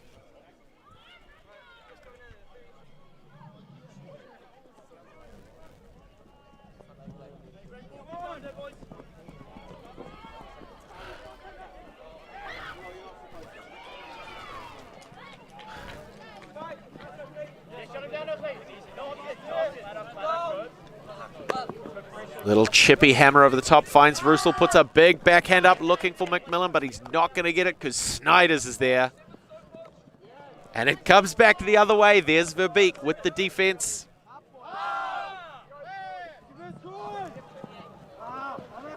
Just another second before uncorking that throw. Might have seen Katikati put another one on the board. Comes down to communication. I think the blood gets a little bit hot, right? People start to get excited. They're like, now's the time. Let's close the point out. There's a saying where people talk about boring ultimate wins game. Now, not to say that what is happening in front of us at the moment is boring, but it's just that idea of really drilling the fundamentals, keeping patient. Howie has the disc now for Pakuranga around the brick mark, puts a laser shot through to Lee. Will Pakuranga take us into the halftime break? Not if Russell has anything to say about it. Wells parked up in the deep space, a little bit static. McMillan starting to move, trying to get something happening early. Puts a big high hammer up. Who's underneath? Raue te hopu. Verbeek managed to get it, but it looks like there may have been a call there. Kei te tautohe ngā kai tākoro, they're just debating on, what are they debating on? So it looks like the hand signal was given to indicate a foul, and so Lee, for the Pakuranga player, he's indicating that at that point he might have been able to make a play to get the block, but the positioning, or possibly Verbeek's position relative to him. Maybe there was a sort of a push-off against Lee that kind of kept him out of that play, which is what allowed Katikati to retain possession. But it looks like that's going to have been resolved, and it looks like Verbeek for Katikati is going to retain possession of the disc. So it looks like the foul will have just been either retracted rather than contested or accepted, or uncontested. There we go. Great attempt there. Cowie stunting on him a little bit. It goes back to what you said in the previous game, right? As someone, defensive players jump, even if it's not the right timing, it could still put off the offensive player. And I think i ki te mātou i tērā tuahuatanga, we just saw that happen there. Absolutely. The Pakuranga with Snyders to start off. Big laser shot, the near sideline, but it's going to be fading out and away. So it'll be brought back inbounds at the point where it first crossed the boundary line, the perimeter of the playing field. Katikati will have possession, and they will be able to push back, hoping for a score here.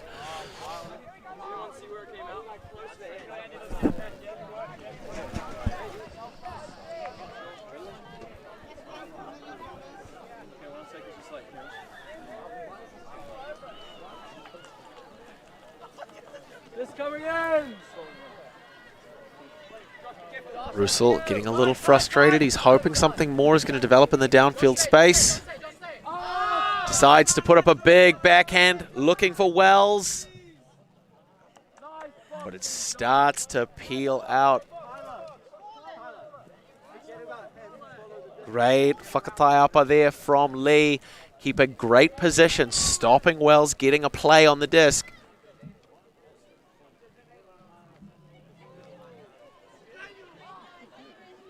So it looks like there's some communication coming from the field. Just a little confused as to what exactly is going on.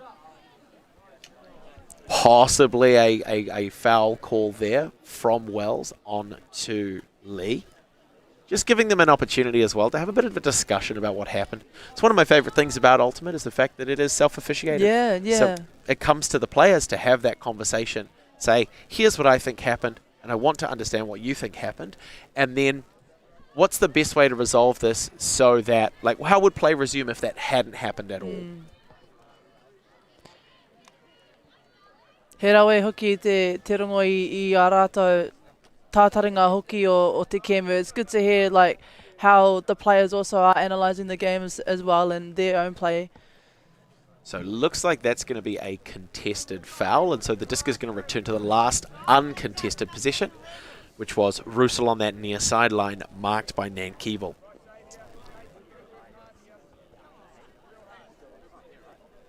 This coming on 6, 3, 2, 1. Go on, Nathan. Hey, up. Oh, a little bit of a hospital pass there. A lot of people scrambling for disc as it starts to drop in. Russell takes the reset from Doige. Pakuranga e whakakopa nei te whira i ngā kaitākoro. Not quite able to keep that one off the turf this time. He's going to give the disc back to Pakuranga with an opportunity here to take half.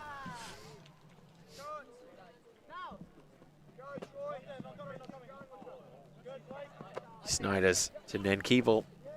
Back to Snyders on the upline. Cowie's going for it. A tāhua. Te whiu, te rārangi o mahoki.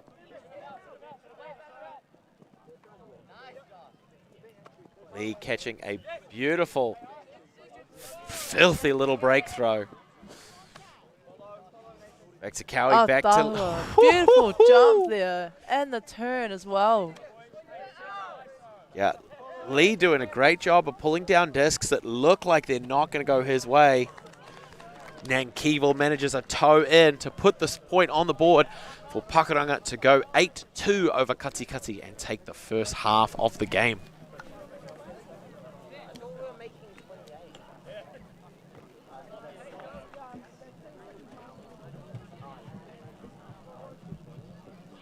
Ka rawe.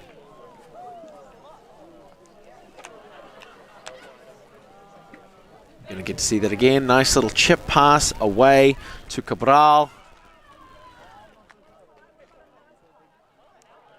Snyder's a laser show through to And Nan Keeble. Casual throw to with it as well. Nice and easy. So that concludes the first half of the third game of our stream coverage for day one. Through the air, Tuesday, the 25th of March 2025, the Aotearoa Secondary School Ultimate Championships here in beautiful Taupō. We will be back for the second half of this game in just a little while, called Ble Munro Tōku Ingoa. Ko shikaini hakaraia, tērnā tōku ingoa. We will be back very soon. Mā te wā.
Ka pai kua tīmata te haurua tuarua o tēnei kēmu. Pakuranga kicking us off with the on offense.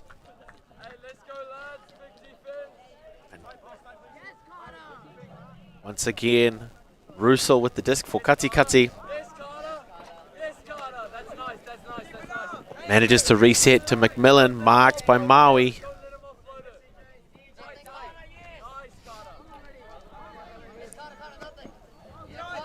Sim goes back to Russell. Great use of the field here as well. Karawe to hopu. Beautiful take there by Kang for Katikati, hoping to finish it out. Puts a hammer up. Oh, he manages to get a hand to it. Sim in the end zone. But not quite enough. Kanduja with the disc to initiate for Pakuranga.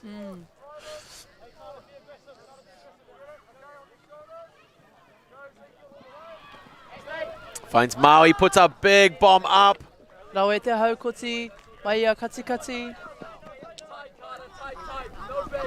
No big, Carter, no big. You're pointing here, not moving, boy. Carter, no big. Kei te tino rongo I ngā kaitākaro o Pakuranga. You can hear the sideline players from Pakuranga. Oh, that slip definitely made a difference. I mean, you could see King had great awareness of where that throw was going to go, was getting himself into position. Just a little bit of a slip is going to give the disc back to Pakuranga College.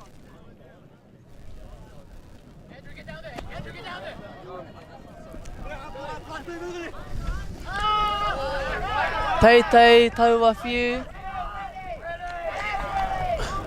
Rawe to hopu. Beautiful play there from Pakuranga College. Kanduja to Van Gemst for the score as Pakuranga put the first point on the board for the second half.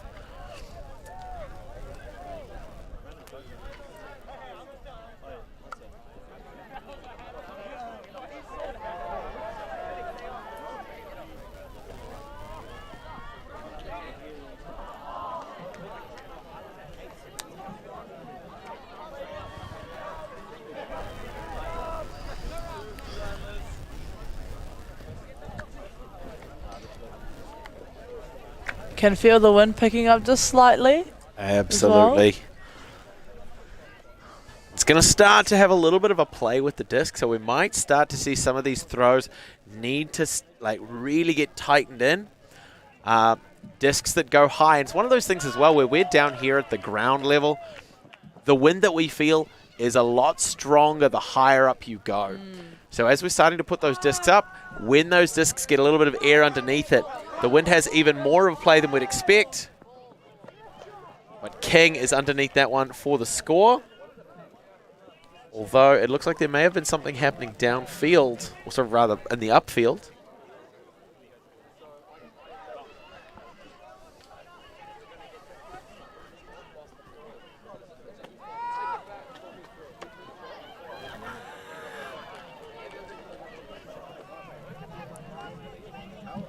Kei te hoki anō ki wānga I te whira. Mā Russo, te ripirere. Just taking it back midfield.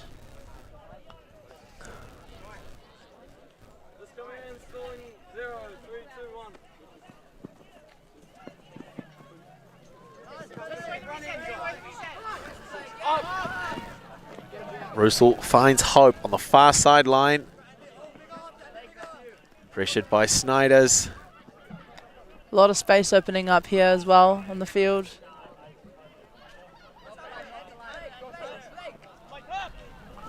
Raue te oma. Great chase there. Yeah. Disc fading away from Yes. Russell as well, but still manages to pull that one through. Tino pai. Yeah, great work there to find hope on that little crossfield cut. Katikati needed that one to keep themselves in the game. We'll see that again.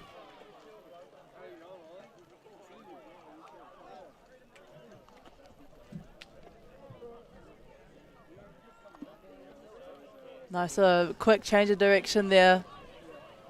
Really, really good work on getting that separation. So Katikati to come out on defense for this next point.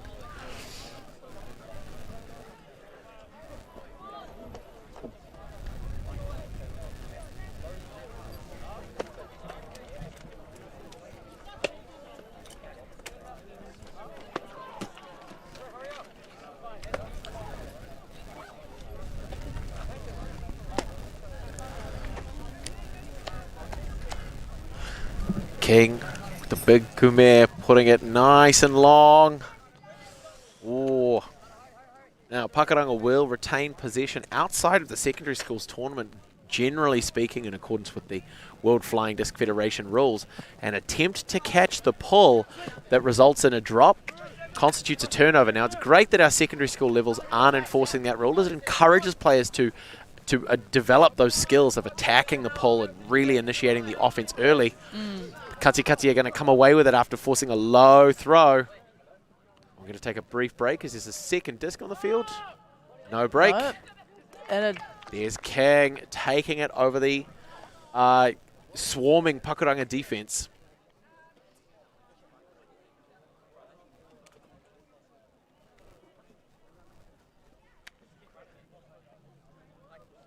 So great work by Pakuranga there.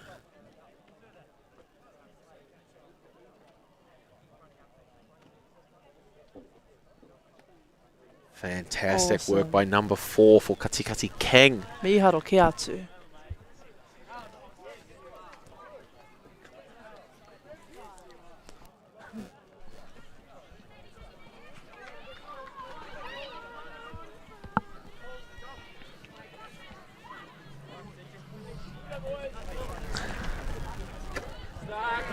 Good attack and quick offload by Cowie. Finds Snyders with a laser beam, looking for Maui again. Oh, te pātata hoki. Beautiful chase though. Beautiful bid as well, just not quite there. But again, great vision, recognizing, hey, my teammate's got a lot of speed built up. I can put it out to him. Oh, what a take there by Verbeek. Puts a big backhand up, looking for King again. Nankivel's there. Oh, just enough of a distraction to throw him off. Could have sworn he'd had that. That was really great positioning as well. It was right underneath it. His timing was perfect. It's just sometimes that little extra bit of pressure from the defense can be enough to throw it off.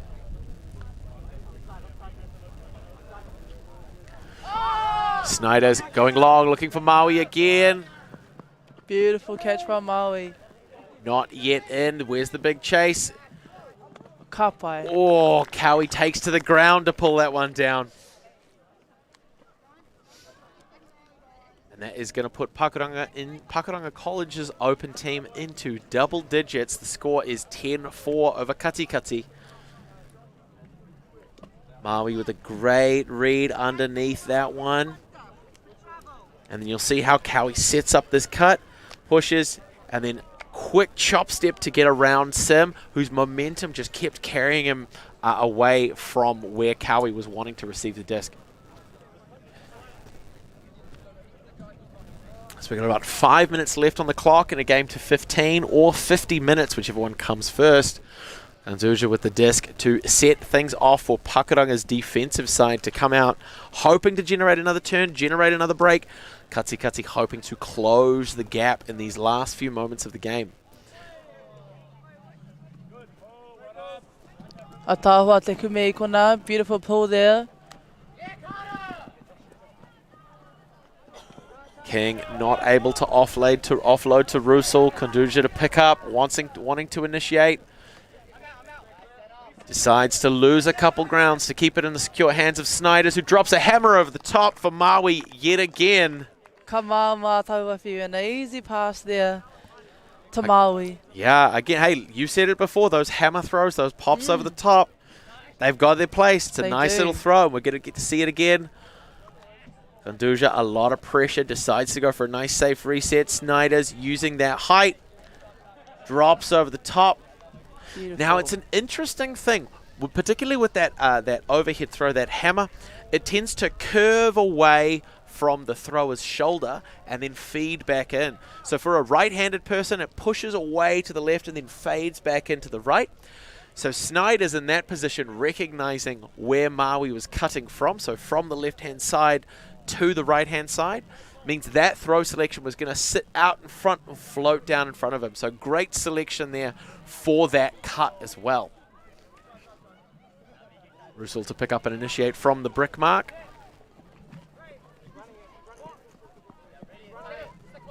Verbeek pressured by Van Gemps, not making himself an option.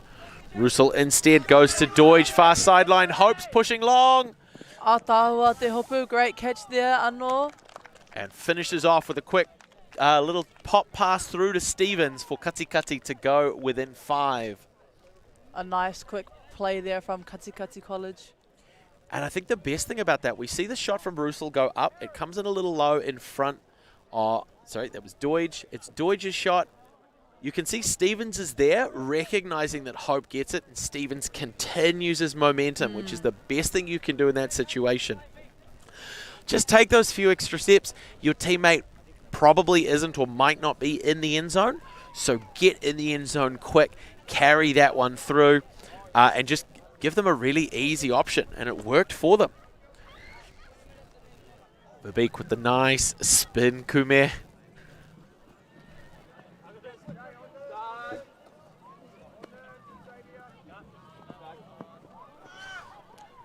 Snyder's forehand out to Maui on the near sideline.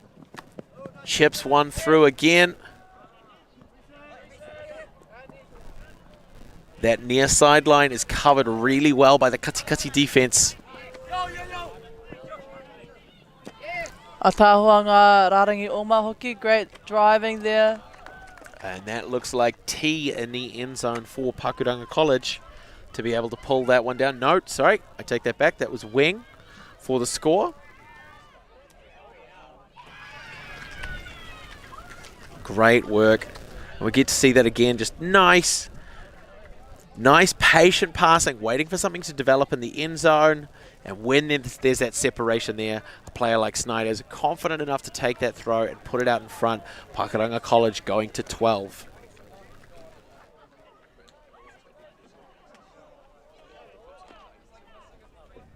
Kei Muama.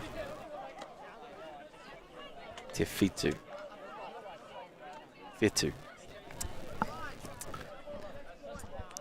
It's been a long time since I've practiced my te reo Māori. Sorry, Matua Hori from Taupō College, if you're still there. I'm sitting there counting on my fingers as we go. It'll be back. It'll be rock solid by tomorrow, I promise. Stevens and Russell for Katikati initiating that offense. Rawe te ara I konei mai Pakuranga. Great defensive pressure here from Pakuranga. He oe anō, ka whai pero a Katikati. Yeah, great chase by Cabral, but it's not going to be enough. Just having that player, Doige, parked up in the end zone, nice and deep already, stretched beyond where the defense was able to really cover of him. Russell seeing that option and just putting the throw out nice and long. Really great work there to put another one on the board. It's now 12-6.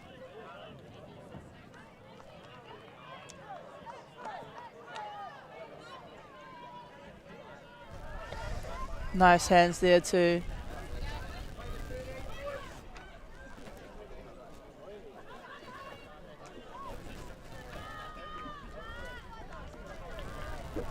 Karawe hoki.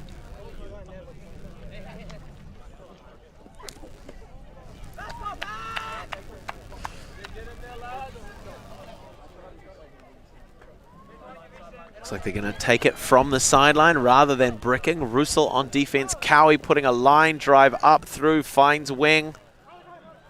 Laser show up crossfield, finding Maui. Was he able to get that back foot down?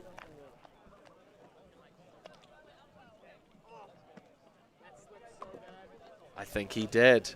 Aye. Tino Pai, the awareness as well. Yeah, it's just managing to get that little toe touch.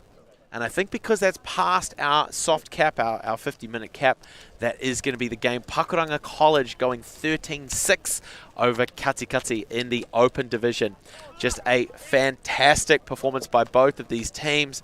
Pakuranga College really walking away with it towards the end. But nevertheless, just a fantastic performance from these two kura for you watching at home as we sit here on the sidelines in Taupō. Coming up next, Ka pai a te rua, tekau miniti mai te rua, ka tākuro te kareti o Selwyn ki te kareti o Rotorua. So, come back at 2:20, we have Selwyn College playing Rotorua. Now, I try my best to not be biased, but I live in Rotorua, so hope, little cheeky fingers crossed. But we will be back for that very, very exciting game, which is going to bring us to the end of pool play for day one of the 2025 Aotearoa Secondary School Ultimate Championships. Until then, my name is Blair Munro. My name is Shikoni Hakaraya Turner. And we are your eyes and ears on the ground, and it is such a pleasure to be bringing you the coverage of this game and the coverage of the next one very soon. Mā te wā. Mā te wā. Dan Carter knew the power of winning. Your instincts tell you this guy's different. The flip side of that was the intense pressure. I'd go back to my hotel room and I'd be broken. Dan Carter, a perfect 10. Ki whakaata Māori, me Māori Plus. At Apollo Projects, we create better outcomes because we never make any assumptions. Take this for example. This wine turret doesn't look very well designed. So we called the tank manufacturer to check. We asked, why is the turret away from the side of the tank? They said, because it's always been that way. So we had to think. What if the turret was next to the catwalk? Sounds good. So that's what we did. Now the wine turret is better designed, better value, easier to use, and safer. I think that deserves a toast. Apollo Projects. No assumptions, better outcomes.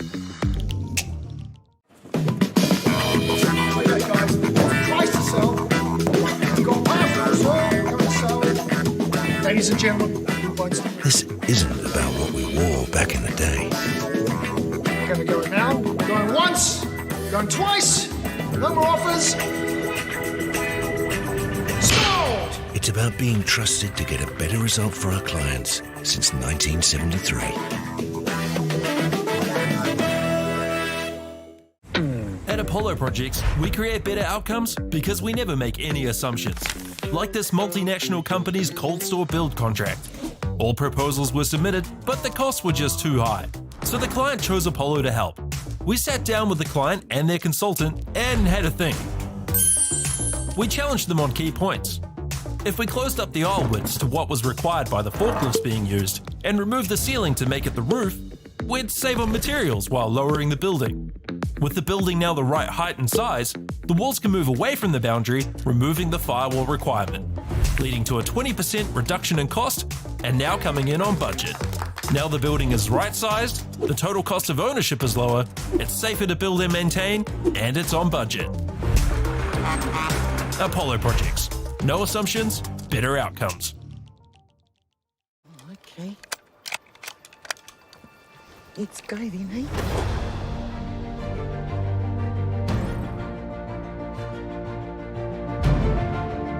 You want to just jump in, the dark horse? Deep down, that's all we want. Just freedom. You sucker. You better watch out, you fool. I often think of my cousin. She didn't have anyone. She had us. You're pretty beautiful. Same.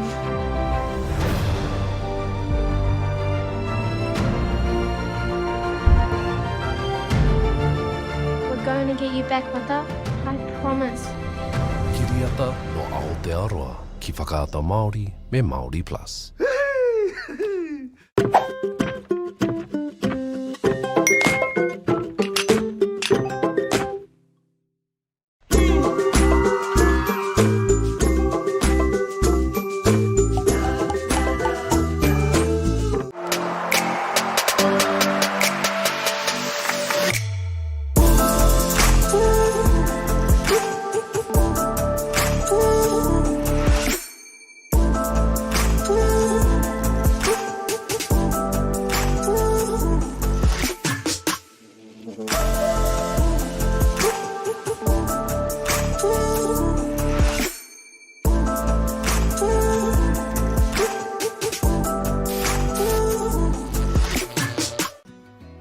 It's a real privilege, but you know, for us, we want to see others get involved in this. This is not a selfish thing for Apollo. This is about how can we get, whether it's construction or other businesses, to get involved in this. Always on the move? You can keep up to date with Alti TV on all of our social media channels. Like, follow, subscribe, share us with a friend, or send us a message just to say hey. Thank you for supporting us in our mission to grow Ultimate everywhere.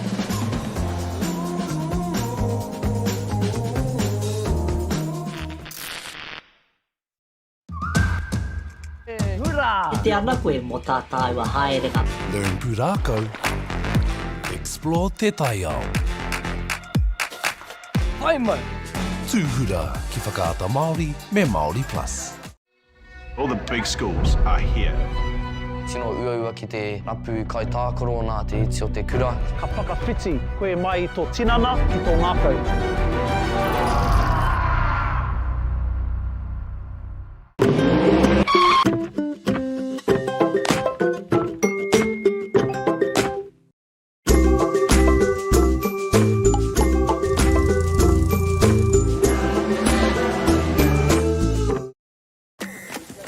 Sport is about more than just the game.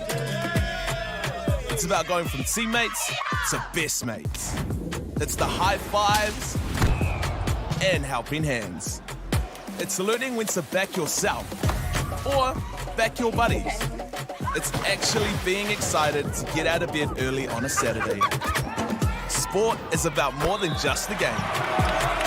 That's why Caltex is proud to help fuel school sports. At Apollo Projects, we create better outcomes because we never make any assumptions. Like this sports facility. The client sent out their brief. And when it came to the 4 submissions, we impressed the client with a proposal that went over and above. Because we'd done things differently. We'd pulled together a team of experts, looked around the world for inspiration, and exceeded the client brief. We even brought it in on budget by reducing fees and prioritising function over form. At Apollo, we're more innovative, create specialist project teams, deliver on our promises, and build to the budget. Apollo Projects. No assumptions, better outcomes. The best secondary school hockey teams battle for the Rankin Cup 2023. All the big schools are here. Tino uaua ki te rapu kai tākaro nā te iti o te kura. I roto i ngā tau, ko puta i tahi wero, he wero i tā mātou whakamahi te reo. Ko etahi o ngā kai tākaro kua hāmene hia. Ka whakawhiti koe mai tō tinana ki tō ngākau. Kia toa i te kēmu nei. I'm Jason Bill and we farm around the Mid-North. We took a review of our business a couple of years ago, sort of identified challenges that we had. One was profitability, and we'd noticed on our steep hill country we're getting more and more erosion. We looked around to diversify, looked at forestry to plant on our steeper country. For us, it really addressed those concerns. By doing the forest farm model, we feel like we're getting the best of both worlds. And I'm really excited and I really do believe in this model. I think it's the way of the future. Tēnā koutou tamariki mā. Ona mai ki tamariki hā. Ai mai, ia. Download Māori Plus. Download it, download it, download it. It's easy. Free. Koriko! Savannah. Tanuchu. Te Pakuranga. Island of Mystery. Wungana. Tuhura. Ona mai ki tamariki hā. Download Māori Plus. Please, Mum.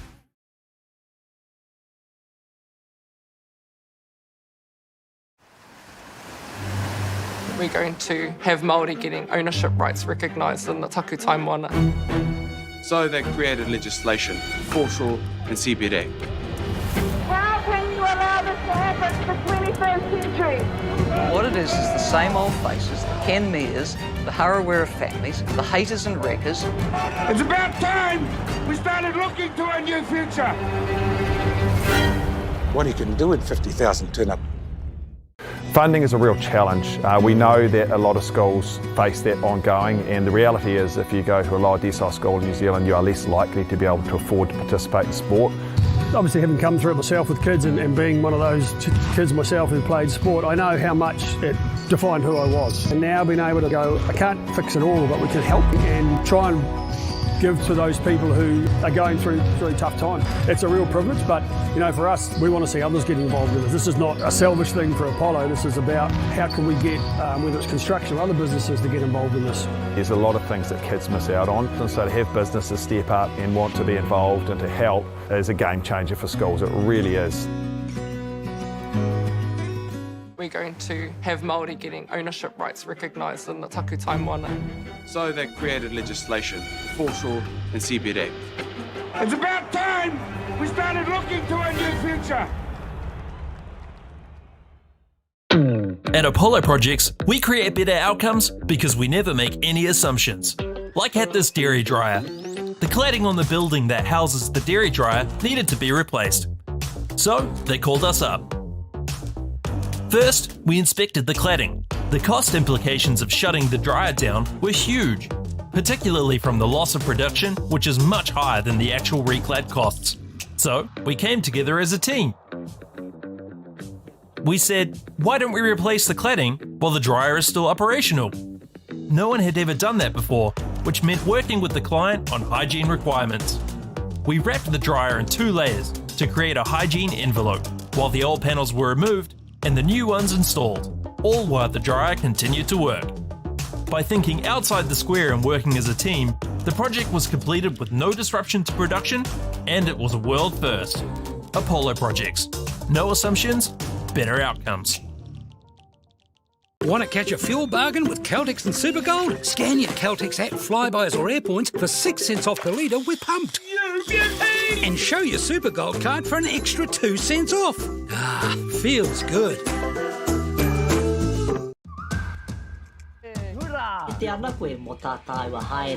Learn Pūrākau. Explore Te Taiao. Ai mai. Tūhura ki whakaata Māori me Māori Plus.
Sport is about more than just a game. It's about going from teammates to best mates.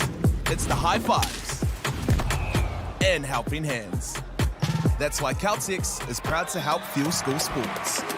I'm Trevor Johnson and I'm a sheep and beef farmer from the Forgotten World Highway. Some of the country we bought was quite steep and difficult. We have pushed those blocks to pine trees. 1,000 hectares into forest and 7,000 hectares will stay in grazing. To me, it's just the best use of land. If you've got land that is not so productive, it's a marvellous way of increasing your income. Get the Māori Plus app. Download now on Google Play or the App Store with exclusive viewings and 100% ad-free. Quite like top tier. Watch us anywhere, anytime. Make Māori Plus your mate and stream now.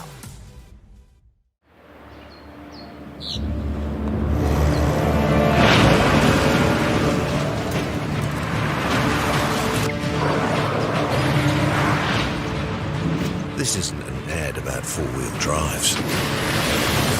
It's about knowing the place, as well as the locals. We found the place. That's a good start.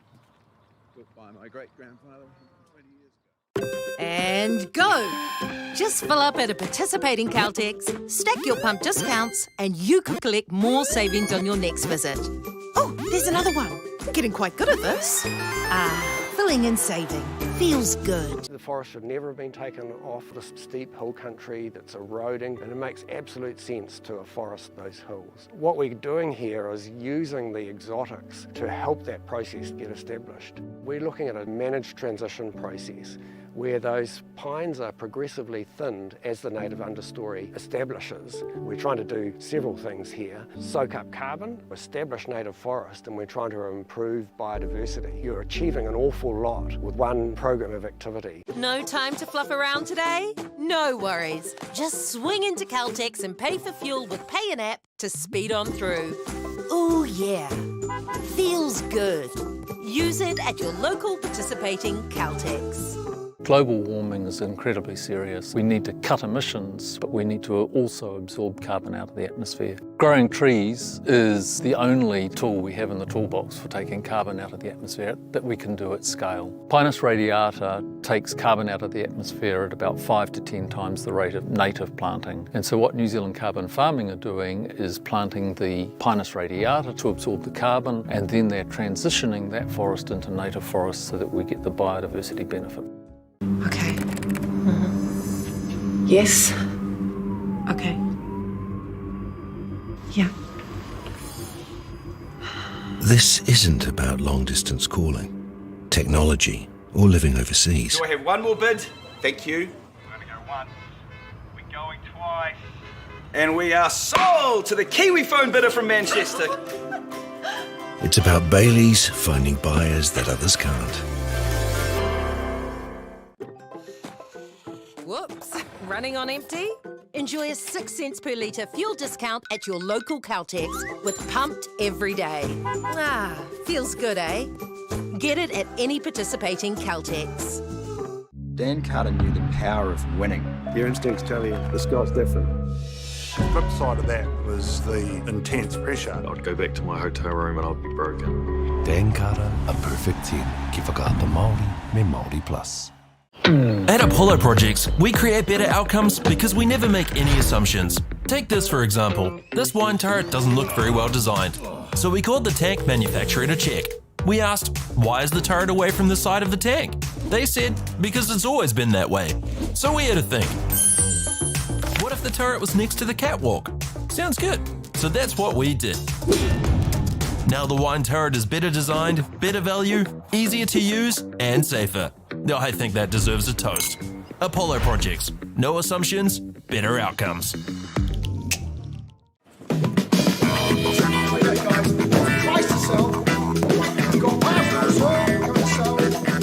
Ladies and gentlemen, this isn't about what we wore back in the day. We're going to go now. Going once, going twice. No more offers. It's about being trusted to get a better result for our clients since 1973.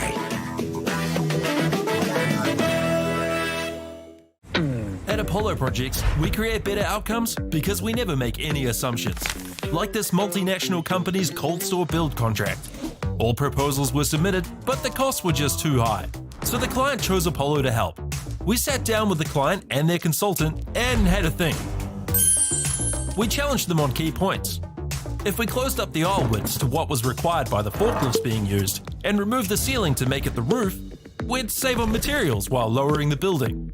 With the building now the right height and size, the walls can move away from the boundary, removing the firewall requirement, leading to a 20% reduction in cost and now coming in on budget.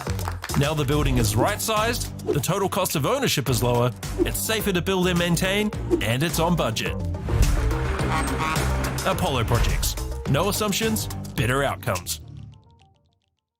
Okay. Let's go then, eh?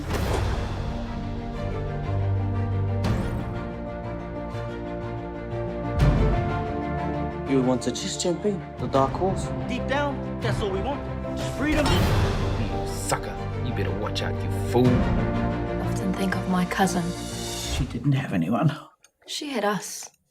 You're pretty beautiful. Same.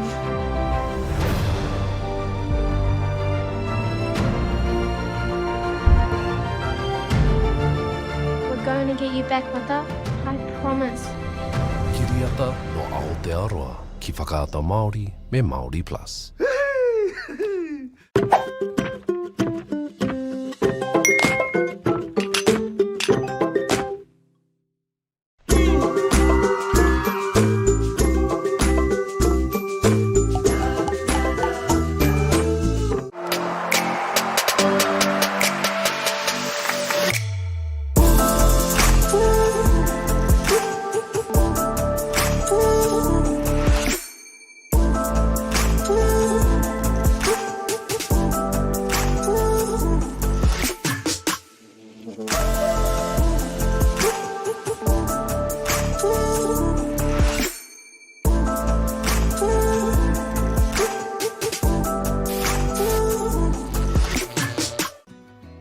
It's a real privilege, but you know, for us, we want to see others get involved in this. This is not a selfish thing for Apollo. This is about how can we get, whether it's construction or other businesses, to get involved in this. Always on the move? You can keep up to date with Alti TV on all of our social media channels. Like, follow, subscribe, share us with a friend, or send us a message just to say hey. Thank you for supporting us in our mission to grow Ultimate everywhere.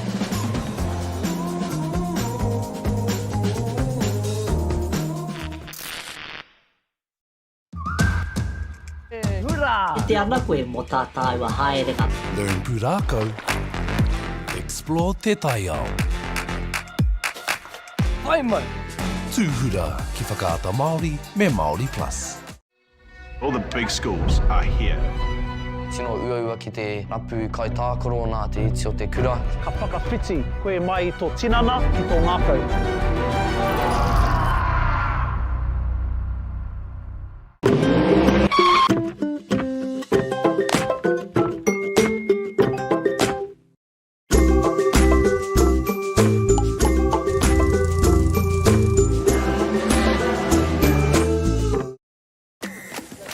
Sport is about more than just the game. It's about going from teammates to best mates. It's the high fives and helping hands. It's saluting when to back yourself or back your buddies. It's actually being excited to get out of bed early on a Saturday. Sport is about more than just the game. That's why Caltex is proud to help fuel school sports. At Apollo Projects, we create better outcomes because we never make any assumptions. Like this sports facility. The client sent out their brief. And when it came to the 4 submissions, we impressed the client with a proposal that went over and above. Because we'd done things differently. We'd pulled together a team of experts, looked around the world for inspiration, and exceeded the client brief. We even brought it in on budget. by reducing fees and prioritising function over form. At Apollo, we're more innovative, create specialist project teams, deliver on our promises, and build to the budget. Apollo Projects. No assumptions, better outcomes. The best secondary school hockey teams battle for the Rankin Cup 2023. All the big schools are here. Tino uaua ki te rapu kai tākaro nā te iti o te kura. I roto i ngā tau, ko puta etahi wero, he wero i tā mātou whakamahi te reo. Ko etahi o ngā kai tākaro kua hāmene hia. Ka whakawhiti koe mai i tō tinana ki tō ngākau. Kia toa i te kēmu nei. I'm Jason Bill and we farm around the Mid-North. We took a review of our business a couple of years ago, sort of identified challenges that we had. One was profitability, and we'd noticed on our steep hill country we're getting more and more erosion. We looked around to diversify, looked at forestry to plant on our steeper country. For us, it really addressed those concerns. By doing the forest farm model, we feel like we're getting the best of both worlds. And I'm really excited and I really do believe in this model. I think it's the way of the future. Tēnā koutou tamariki mā. Ono mai ki tamariki hā. Mai mai, ia. Download Māori Plus. Download it, download it, download it. It's easy. Free. Koriko! Kakavada. Tanuchu. Te Pakuranga. Island of Mystery. Bungana. Tuhura. Ono mai ki tamariki hā. Download Māori Plus. Please, Mum.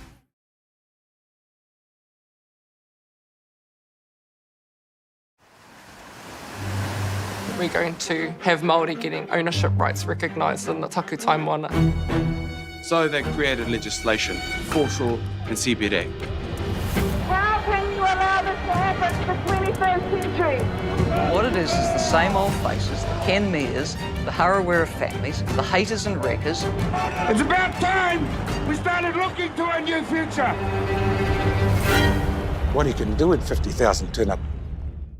Funding is a real challenge. We know that a lot of schools face that ongoing, and the reality is if you go to a lower decile school in New Zealand, you are less likely to be able to afford to participate in sport.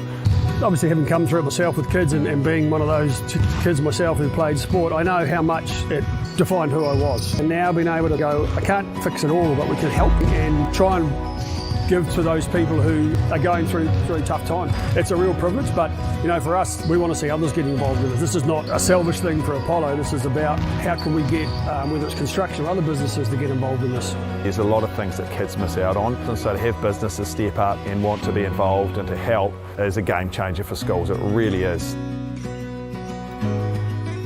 We're going to have Māori getting ownership rights recognised in the taku taimoana. So they created legislation, foreshore and CBD. It's about time we started looking to a new future.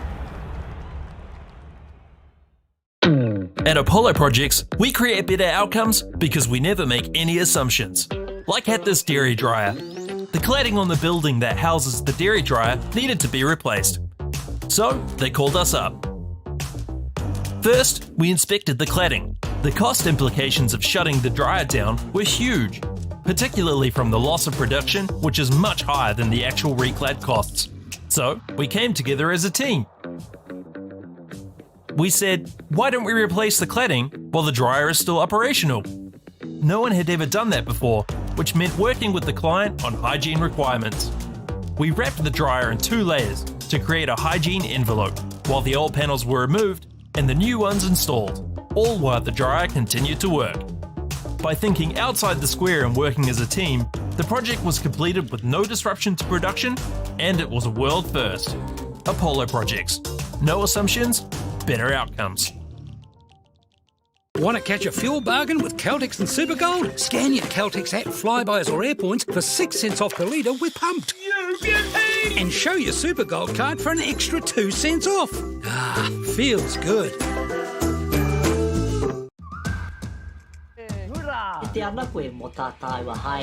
Learn Purako. Explore Te Taiao. Hai mai. Tūhura ki whakaata Māori me Māori Plus.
Sport is about more than just a game. It's about going from teammates to best mates.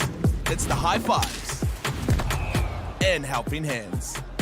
That's why Caltex is proud to help fuel school sports. I'm Trevor Johnson and I'm a sheep and beef farmer from the Forgotten World Highway.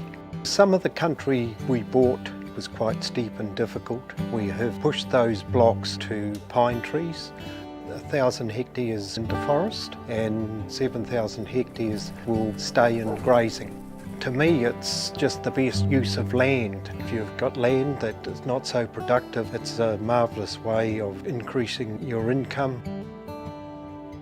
Get the Māori Plus app. Download now on Google Play or the App Store with exclusive viewings and 100% ad-free. Quite like top tier. Watch us anywhere, anytime. Make Māori Plus your mate and stream now.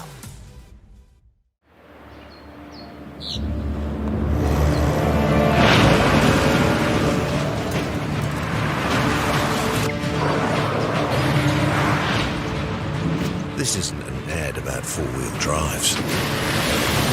It's about knowing the place, as well as the locals. You found the place. That's a good start. Built by my great-grandfather 20 years ago. And go! Just fill up at a participating Caltex, stack your pump discounts, and you could collect more savings on your next visit. Oh, there's another one. Getting quite good at this. Filling and saving. Feels good. The forest should never have been taken off this steep hill country that's eroding, and it makes absolute sense to afforest those hills. What we're doing here is using the exotics to help that process get established. We're looking at a managed transition process where those pines are progressively thinned as the native understory establishes. We're trying to do several things here. Soak up carbon, establish native forest, and we're trying to improve biodiversity. You're achieving an awful lot with one program of activity. No time to fluff around today? No worries. Just swing into Caltex and pay for fuel with Pay an App to speed on through. Ooh, yeah. Feels good. Use it at your local participating Caltex. Global warming is incredibly serious. We need to cut emissions, but we need to also absorb carbon out of the atmosphere. Growing trees is the only tool we have in the toolbox for taking carbon out of the atmosphere that we can do at scale. Pinus radiata takes carbon out of the atmosphere at about 5 to 10 times the rate of native planting. And so what New Zealand Carbon Farming are doing is planting the Pinus radiata to absorb the carbon, and then they're transitioning that forest into native forest so that we get the biodiversity benefit. Okay. Yes. Okay. Yeah. This isn't about long-distance calling, technology, or living overseas. Do I have one more bid? Thank you. We're going to go once. We're going twice. And we are sold to the Kiwi phone bidder from Manchester. It's about Bailey's finding buyers that others can't. Whoops, running on empty? Enjoy a 6 cents per litre fuel discount at your local Caltex with Pumped every day. Feels good, eh? Get it at any participating Caltex. Dan Carter knew the power of winning. Your instincts tell you the sky's different. The flip side of that was the intense pressure. I'd go back to my hotel room and I'd be broken. Dan Carter, a perfect team. Ki whakaata Māori, me Māori Plus. At Apollo Projects, we create better outcomes because we never make any assumptions. Take this for example. This wine turret doesn't look very well designed. So we called the tank manufacturer to check. We asked, why is the turret away from the side of the tank? They said, because it's always been that way. So we had to think. What if the turret was next to the catwalk? Sounds good. So that's what we did. Now the wine turret is better designed, better value, easier to use, and safer. Now I think that deserves a toast. Apollo Projects. No assumptions, better outcomes. Not freak out and cause a scene. Keep it together. Not sure who I really am. Just be cute and super bland. I try to hold it together. Keep it together. Been playing. Ka pai raro mai anō ki tēnei whakataitai ripiriwa mō ngā kura tuarua o tēnei o Aotearoa 2025. I te rangi nei, ko te kāreti o Rototuna, e whakataitai nei ki te kāreti o Selwyn. We have Rototuna College playing Selwyn College for our fourth game. Fourth game? It is 4 games deep into the first day of our streaming schedule for the 2025 Aotearoa Secondary School Championships here in sunny Taupō. My name is Blair Monroe. It is a delight to have you here in the booth. My name is Shikoni Hakaraya-Turner, and I'm so happy to be here today. And just not only do we get to see some phenomenal Ultimate on display, it's just really great for sort of my benefit that Chikona, this is the first time you've ever sat down and watched Ultimate. How are you finding it so far? I am absolutely loving it. When I arrived here, all I could see was all these Frisbees flying around, and that was an awesome take there. Yeah, just an awesome haukoti. Huge play there. It was a great shot by the Selwyn offense to try and keep things going, but not able. So that was O on the defense, who manages to pull that one down and give possession back to Rotorua, but we're back in the hands of Selwyn now. Ka pai, he haukoti anō tēnā, another great intercept there. Taupō puts a long shot up, fielded well by Russell. Rawe te ārai o Selwyn, great defensive pressure there from Selwyn.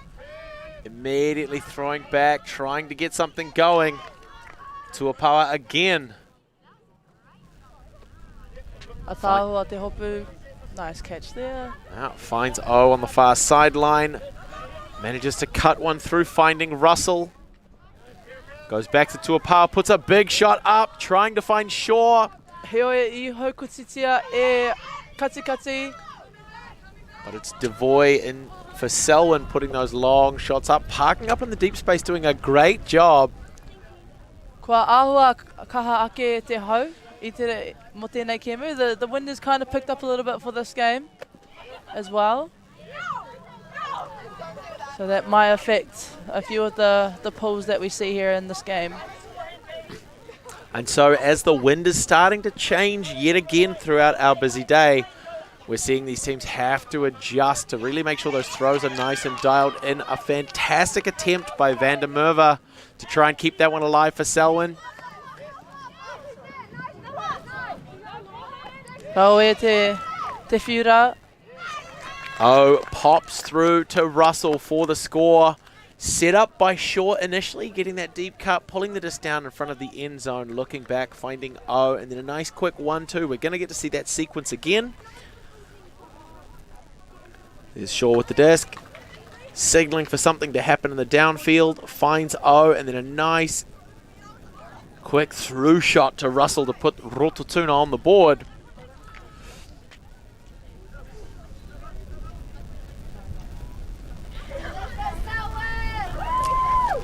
Just a really great sequence, that build of momentum from Rotorua, keeping them one step ahead of their defensive counterparts, putting them in a great position to go up early.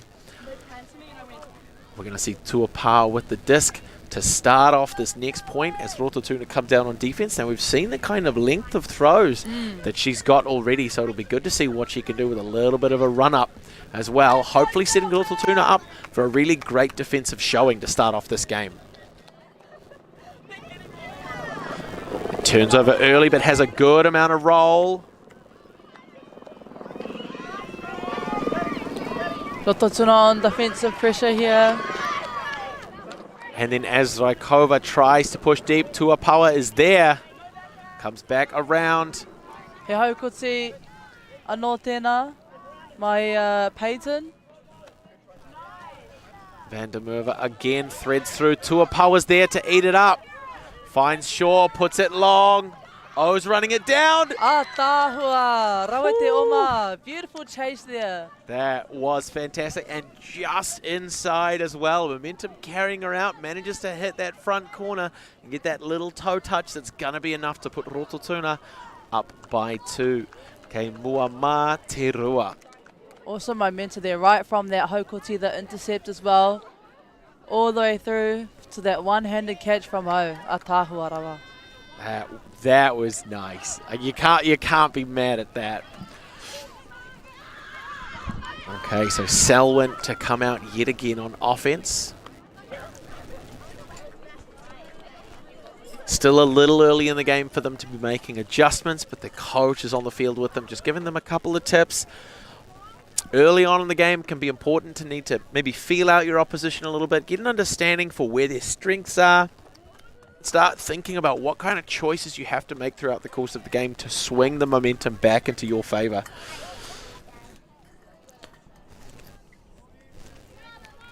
You can see Rototuna's bench as well, picking up the energy. They've got a bit of dancing going on over there. Nice kume from Taupō. Touches down a little bit behind Raikova. Quick recentering to Devoy. Not a lot of pressure on the mark just yet. She's got time. Nice use of the field as well by Selwyn. Unfortunately unable to keep it in the field though. Great length on that throw though. So they've gained a bit of territory. They've had to push Rotorua back downfield a bit, which is great. And they're able to apply enough pressure to generate a turn once that happens. Raikova. Oh, te patata hoki.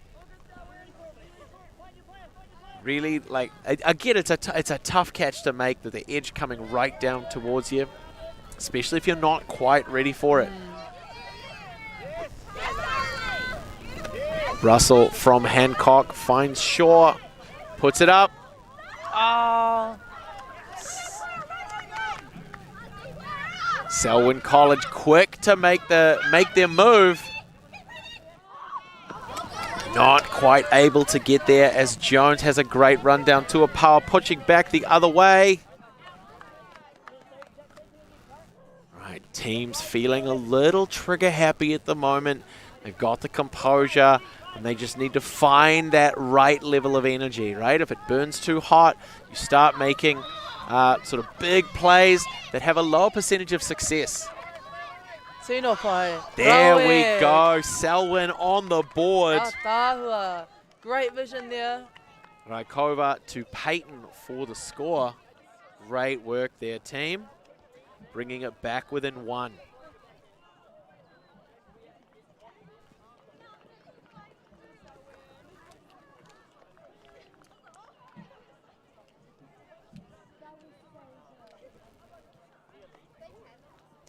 Awesome change of direction there as well from Peyton.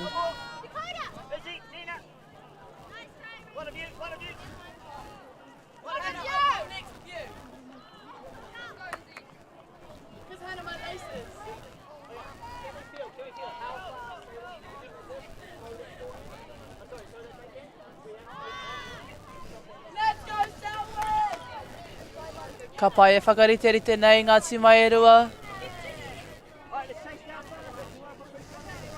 Tohu ana I te rite, mai a Selwyn, kicking us off.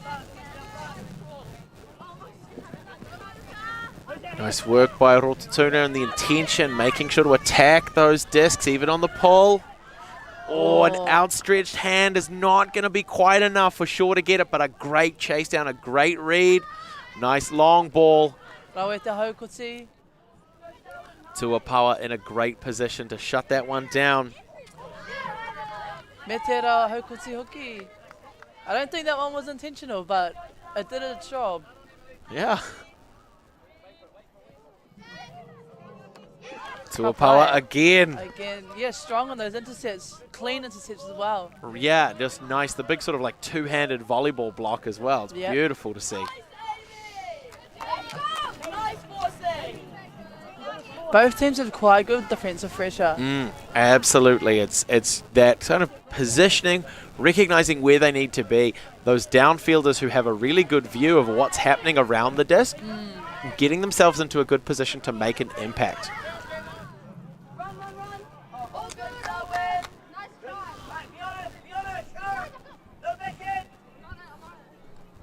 We're going to see Pope bring it in field now. Shaw gets underneath it. Rau te whiu, I kona. O to Hancock for the score. Some great long options there, finding a receiver like O, already pushing into the downfield. It's a great option there, and then Hancock recognizing, hey, once again, got to keep my momentum going. I've got to get in a good position so that if she falls down a little short, that I'm there to be able to close things out. It's fantastic work by Rotorua to put that one away. I think they're using the field quite well as well in the space. I te kororo mata ki te kaiwhakahaere o Rotorua, we were briefly speaking to the Rotorua coach earlier, and he did say that most of the players came from netball, have a netball background. I also come from a netball background, so I can see a lot of their change of direction and their clearing of the space coming into play as well in their Frisbee game today. It does. It sort of comes from a it's a relatively like minor transition in terms of that space to, and as we were mentioning to the coach earlier, is the disc has the potential to take a much longer path. So the kind of passes you'd be expecting to make in a netball game, 3 to 5, maybe 10 meters at the outside, you can throw a disc a lot further. The aerodynamic qualities of the disc lend itself to longer throws, as we're seeing here from Selwyn College. And so it's just about making that adjustment to let them throw that 15-meter, 20-meter pass, and then instead of being in a good position where I've squared off against my defender and put myself in a position to receive that short pass, I might have to run on to that longer pass. So it's great that we are seeing Rotorua sort of pick that up and running into space. Oh, again with it. Karawe hoki.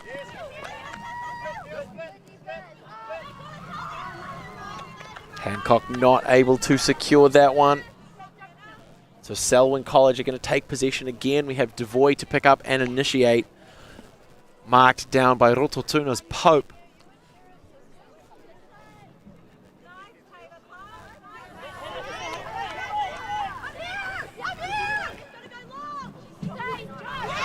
Beautiful defense there. Ka pai te haukoti mai ia Pope. Yeah, we got two of them.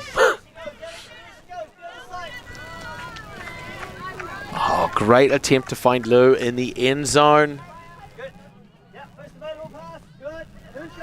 Rykova finds Devoy. Selwyn College starting to push things deep. The disc coming in high. Great attempt there by Van der Merwe to be able to get that one.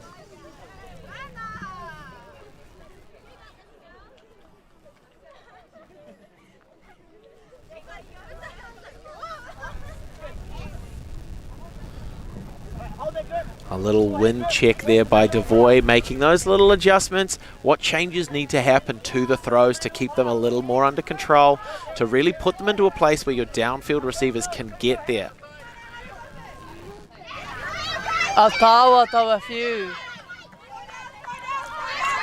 Now Van der Merwe needs a little bit of patience, puts it up. It's fading. Rykova with the disc. What a score by Selwyn to bring it back to within one. Oh, looks like they might have called that one out, possibly not a score.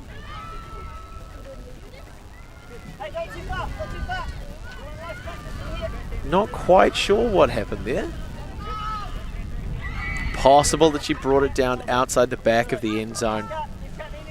That's all right. We're going to have another opportunity. Rykova pushes forwards to Van der Merwe. Big backhand up, but Pope is there to intercept.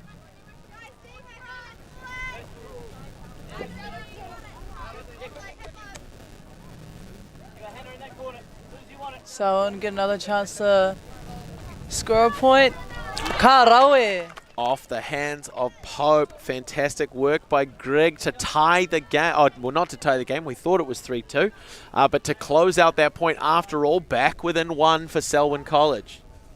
Looks like we're going to have another close game here today.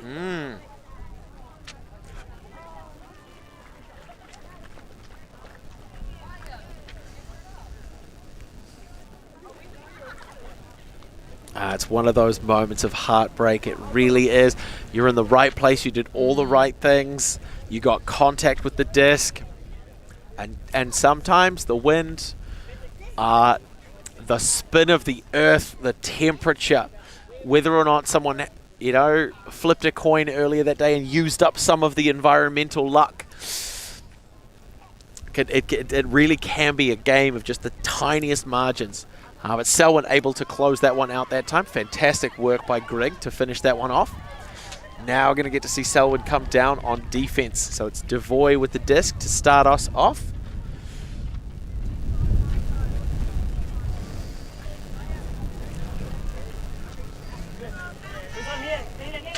Rawe te whiu, mai Katikati.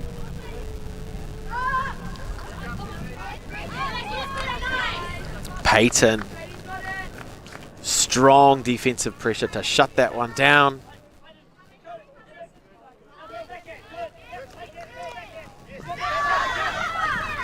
Another Pope Hokoti.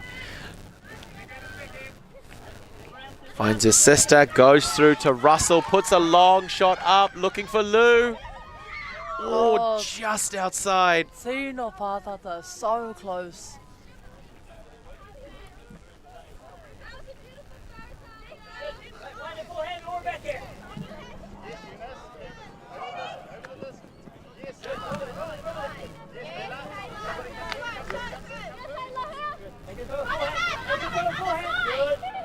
Rawe te ara I kona. Maya Peyton. Great defensive pressure there from Peyton. Devoid to pick up. Puts a backhand up. Ka rawe. Snatched by Jones. Tino pai. Fantastic work by Selwyn to keep the game tied. Toru a toru. Woo! This is the final game of our pool play for those folks watching at home. So this is game 4 of our schedule today. From here, we'll be starting to move into sort of some of the seeded games, the crossover brackets, and then pushing towards in tomorrow. That's when we'll start to see some of our quarter and semi-finalist games. But our pool play, this is where it all starts. These are the games that make the difference, right? They set you up for success. They really, really set the tone for the second day of the tournament.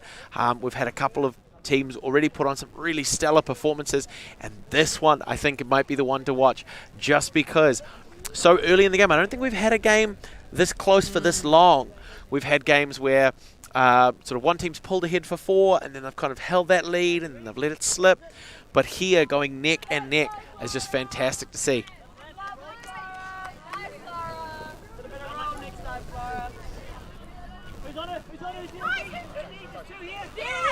Pope puts it up long, looking for a sister. Ka rawe. What a find. That was a great turnover, and also using that momentum as well. They decided to go off real quick. I think that maybe put Selwyn in the back foot a little bit. And when you've got that kind of momentum as well, when you know where the disc is coming in from, and you've got one of your more confident throwers setting up to take it, as a downfielder, you want to run for that disc as well. You think, right, they're only going to take a couple of seconds to uncork that throw, and I want to be in a good position to give them a nice target, and that's exactly what we just saw happen for Rotorua, to put them back up by 1.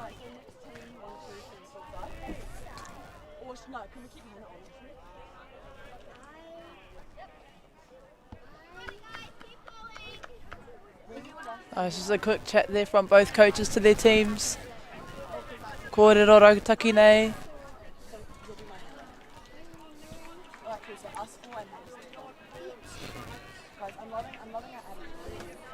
Tohu ana I te rite, mai Rotorua.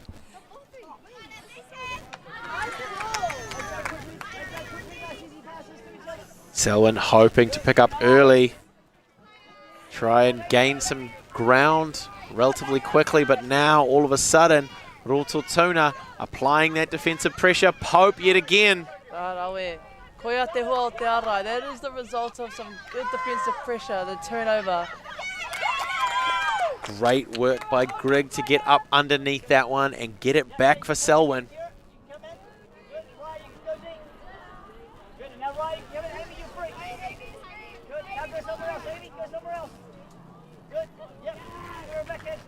Awesome use of the field from these teams as well.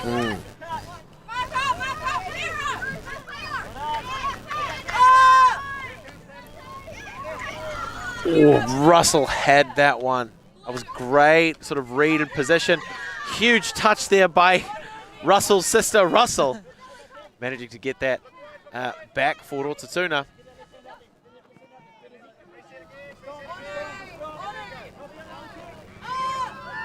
A lot of float under that one. Oh, so close. A little bit of heartbreak. Pope was underneath that. Oh, no. Yes, Pope was underneath that one. Ready to put it on the board for Rotorua. Try and widen that gap.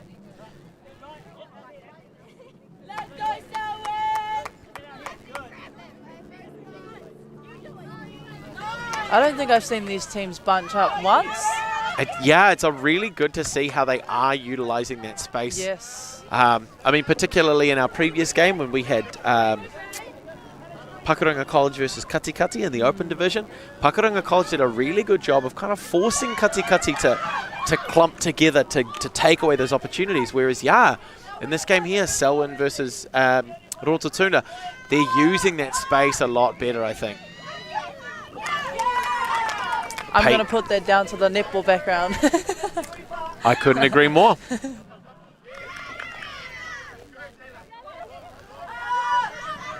There's a lot of aggression and pressure here. They're making big throws, hoping to have that kind of territorial sort of momentum shift. A little bit more patience on display would be really great to see. If we take the sort of raw skills from these players and just give them that half extra second to think, that half extra second, I think we'd have a really fantastic game on our hands, even more so than it already is. Yeah.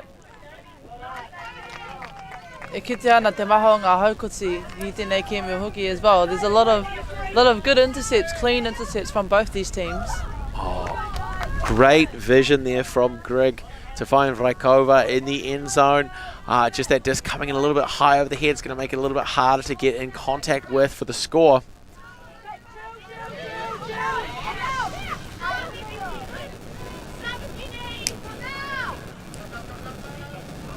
Just a little bit high on that maka on that view.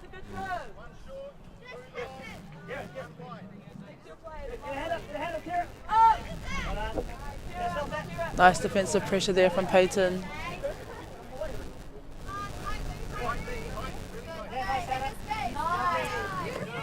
Raikova finds Greg, puts it over the top, Ka finds Neathling for the score. Miharo ke atu. That's a really nice sequence to give the tie back to Selwyn, putting it back to a 4-4 game. We'll get to see that again. Raikova with the backhand. Puts a nice shot high and over the top of the defense as well. So it wasn't just the direction of the throw, but also using that height and saying, right, we've got to put it somewhere where the defense can't get it, because that Rotorua defensive side are doing a great job of getting themselves in the way, of getting touches on the disc, and so just popping it slightly a little higher, getting over the top, a great way for Selwyn to put that one away.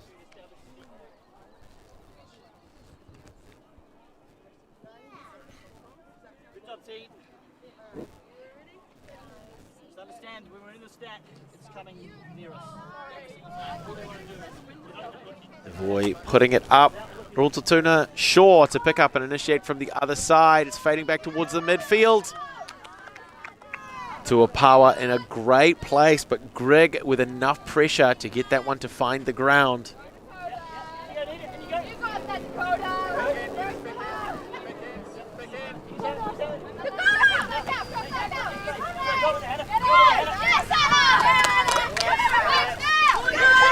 Karawe hoki. Tino pai. And as a result of a great read by Gillen, getting into fantastic positions, that disc faded back towards midfield. Selwyn have taken the lead for the first time in the game.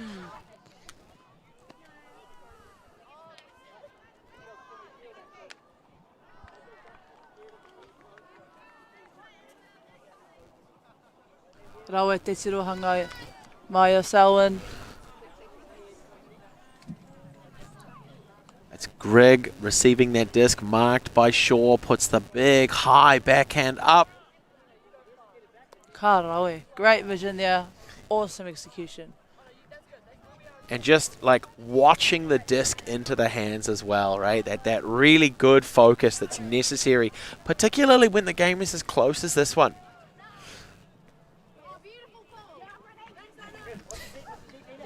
Rawe te rongo e te tautoko hoki mai ngā kaitākaro ki te taha nei. Great to hear the supportive comments from the sideline players, the benches.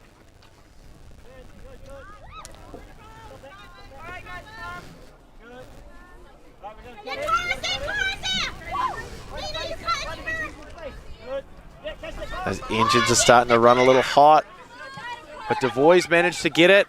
Nice and Patience puts it long. Looking for Jones, can't quite connect.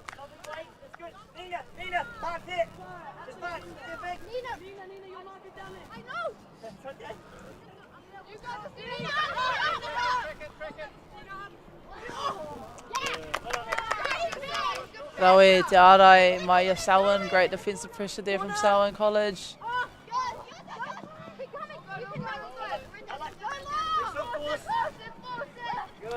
Taupō puts up, not quite able to connect with Shaw. A great attempt.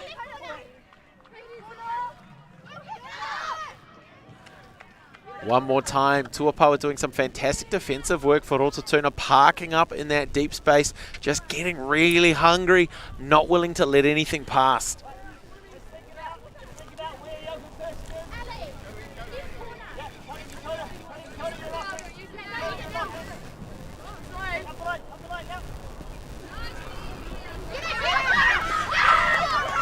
Fantastic grab by Jones, managing to avoid contact.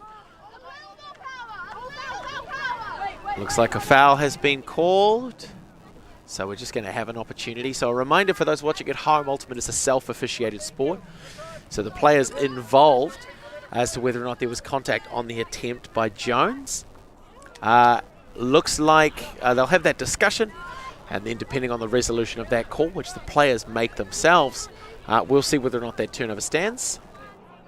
Although it looks like, yes, Selwyn College is going to retain possession. So this is an opportunity for them to widen the game a little bit further. They've put a nice shot out. It's long and into space.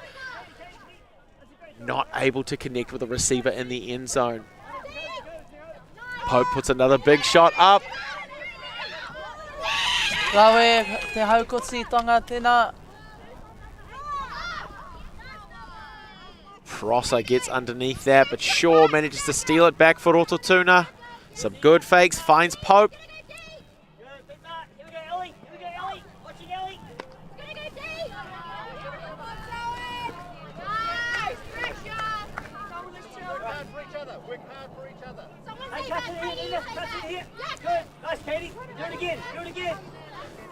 Devoy puts it big for Selwyn. Taupō gets a touch, but not enough.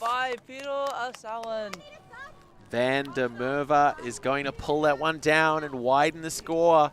He piro tuarua pia tēnei mona. Is this her second point maybe? At the very least, she's doing very, very well.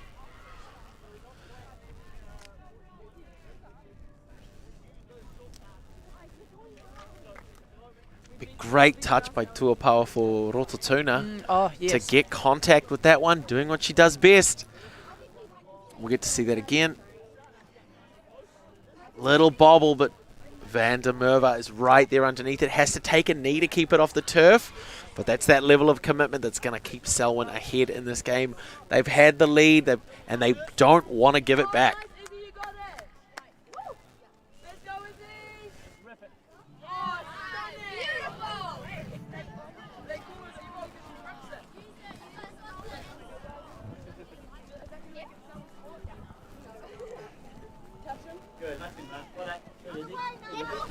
Shaw puts it up big.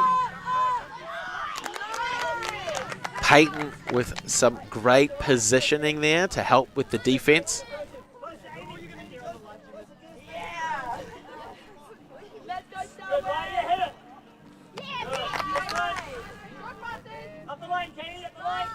Rawe te ara I konei mai I Rotorua. Oh, Te haukoti hoki. 2 bites at the apple on that one as it starts to blade over. Rotorua going to pick it up, sending it into the downfield space. Can't quite connect. Russell almost had it there.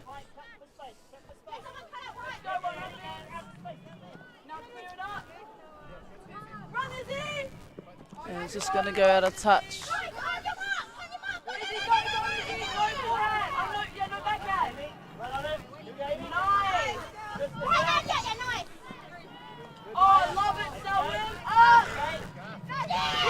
Tāua te haukoti kona mai a Selwyn. Selwyn not willing to give up their lead that easily, starting to pour the pressure on defense.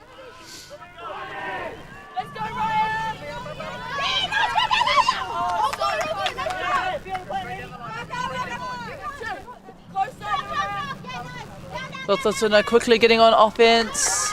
Unable to retain it though. Great pressure by Prosser, stopping Shaw getting that despite a great cut. Rawe te hopu, Maia Selwyn. Raikova looking for Peyton, finds her Anō, ka rawe. in the end zone to take it to 7-4. Selwyn College just one defensive break away from taking half. So for those watching at home, our game's up to 50 minutes, 5-0, or when the first team scores 15 points. And we'll take a brief halftime break once the first team scores 8 points. So currently, Selwyn College 1 point away from taking halftime.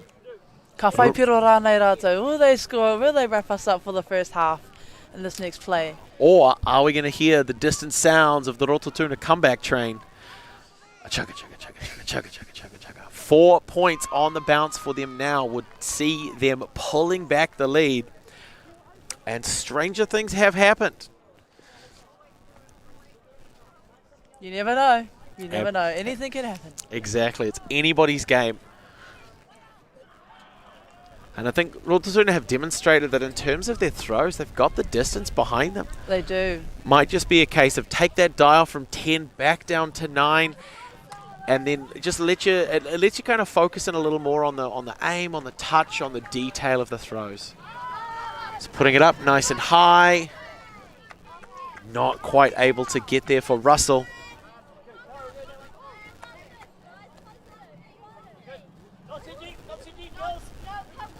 Devoy to pick up for Selwyn. Jones pushing under, trying to get that early reset. Looks like a foul has been called. How many fouls can one team call? Yeah, that's a great question, Ciccone. There's essentially no limit. The big thing, I think, from a sort of a sportsmanship perspective is that the calling of fouls has to be consistent. If you're calling them at the start, if you're not calling them at the start of the game, starting to call them in the second half when time's running out, that's not really sort of considered, like good play. So as long as they're being consistent, they're being honest about it, there's not really any limit to the number of fouls that can be called. The kind of ideal game of Ultimate, if there were no fouls, what would it have looked like? And so the big thing is that if a foul occurs, it's just resolved as well as the players are capable of doing so that we can return to play. Oh, good double touch there by Devoy.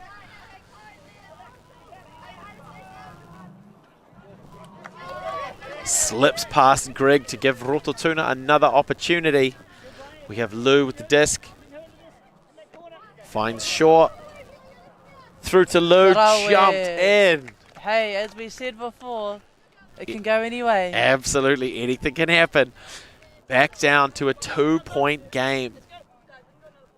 Now, considering that the team that hits 8 points first is going to take half, Selwyn are starting this one off on offense. So, they do have the disc for free. If they can keep it nice and clean and patient, they might be able to walk away with the half here. But we've seen what kind of defensive pressure Rotorua are able to apply.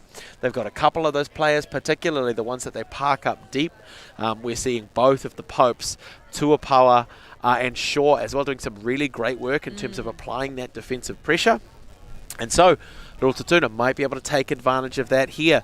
If they can kind of see what throwing channels Selwyn want to use, they might be able to clog them up and start applying that pressure, maybe giving them that feeling of being cramped that we saw some of the other teams applying in terms of their defensive structures as well. Ka whai. Te kaumārema minutes e toi ana ki tēnei kēmu. We only have 15 minutes left too in this game. Haven't quite reached half-time yet. Which is a little different from some of the other games that we've had. We've normally had the halftime come a little bit earlier, which is just a testament to how well both of these teams are applying that defensive pressure. Teams are not able to take a big runaway, really pour on the points and hit that 8 points early on. These teams have had to work and fight for every point that they have scored, which is just fantastic to see.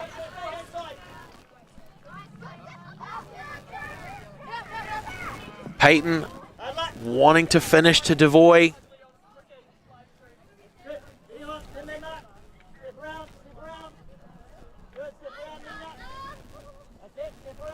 Shaw and Russell in the upfield working together to keep the disc moving. A tawa te hopukina o Russell.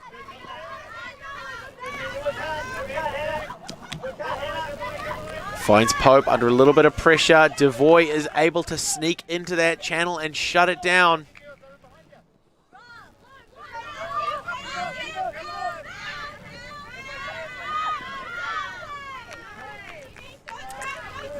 Prosser right on the doorstep to put it on the board for Selwyn. And that's going to be a point for Greg. Selwyn to take half as they go 8-5 over Rotorua. A fantastic first half to this game. The last game of our pool play, especially in the women's division, for the Aotearoa Secondary School Ultimate Championships. Ko Blair Munro tōku ingoa. Ko Shikoni Hakarai Turner tōku ingoa. And we will be back with you very soon. Thank you for watching.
Welcome back, folks, to the second half of the final streamed coverage of our pool play match at Aotearoa Secondary School's Ultimate Championships in Taupō. We have Selwyn College coming out on defence against Rotorua, who are playing in the blue uniforms on offence. Taupō puts a big shot up.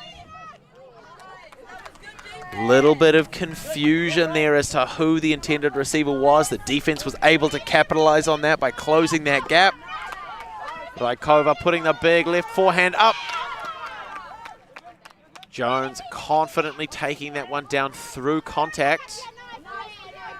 Pai te hopukina mai Peyton. Great catch there from Peyton. Me tōna maka hoki. Ka rawe, ka whai piroa noa Selwyn.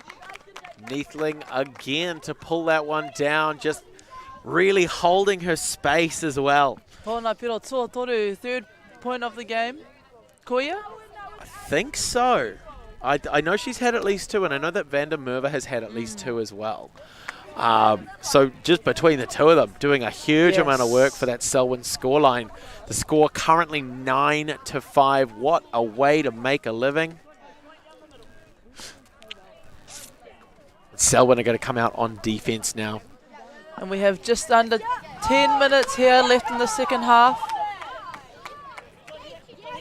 Shaw immediately pushing long, hoping for Lou to pull that one down, but Neathling is in the way.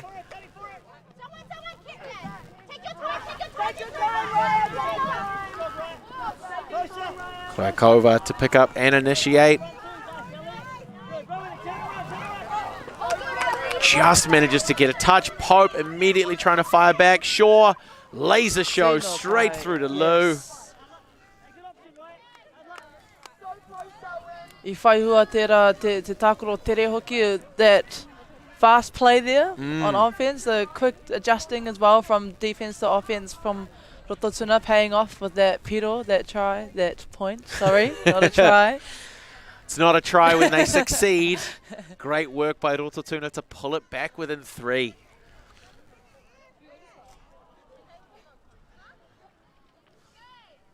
And yeah, I think you're exactly right. It's that ability to make those like quick break plays. You know, when there's a turnover, hey, mental, everyone, we're switched on, we're on offense now. Start to make that big drive towards the end zone. 1 or 2 of the players making those big cuts, pulling the defense with them, and they might be an option if they've got enough separation. Or they might clear up the midfield a little bit and allow one of your remaining downfielders to kind of win a one-on-one.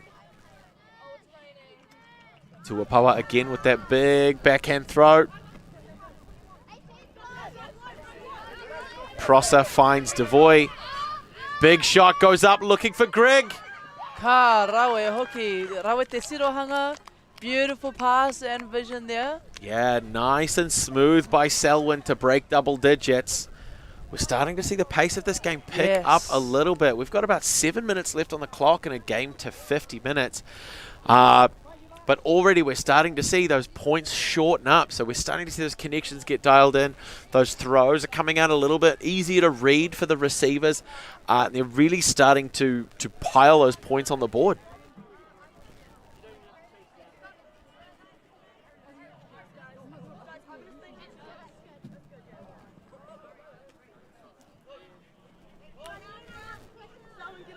Taupō for Rotorua is going to pick up and bring the disc back in to get the offense started.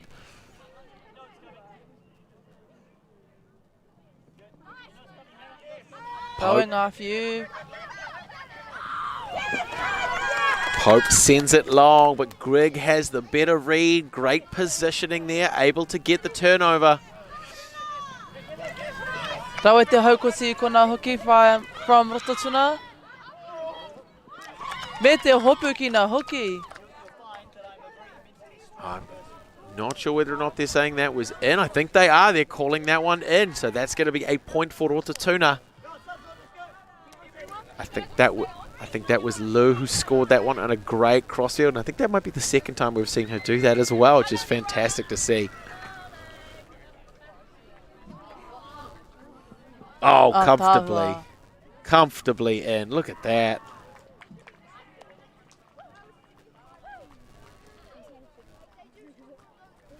Right from the intercept as well. Yeah. Just Pope puts it up. Very nice work by Lou to pull that one in. Back within 3. So Rotorua to come down on defense now. Taupō with the pull. The Kume sending it nice and long. Touching down far sideline with a little bit of skim. That's going to give Rotorua a great chance to run that one down and start pouring that pressure on. Rakova cutting in on an under. Back into that upfield space. Trying to make herself available as an option. Selwyn will be grateful for that roll on the disc, taking away some of that territory. Taupō puts it long. Karawe hoki.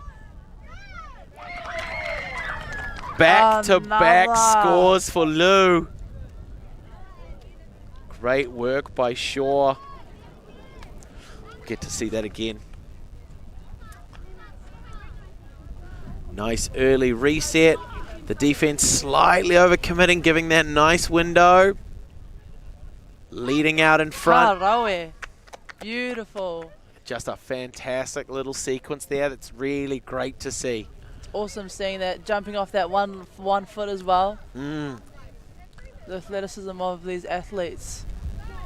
Yep, and just having even 1 or 2 steps in front of the defense is often going to be enough, especially when the throw is right where you need it to be. Your body positioning and just the fact that your defender is behind you off one of your shoulders can be enough to make all the difference. Ko tahi noiho te piro I waenga I nei tima, only 1 point difference between these two teams. They've really closed the gap. Great work by Gillen to find that one. Raikova, there is an option. Awesome play there from Selwyn. That was fantastic to see as well, because as Raikova was making that cut down the field, you could see she was signaling towards the end zone. We'll get to see it here. That big signal. Beautiful. And the disc was thrown a little behind her, but it came up early enough and her head was on a swivel. She was able to see where it was coming, and so it went high, a little higher over the defender than the defender was able to reach, but Raikova was able to turn around. We'll see that again. There's the attempt. Nice quick turnaround to get that one secure for Selwyn. Well done to put it back to a 3-point game.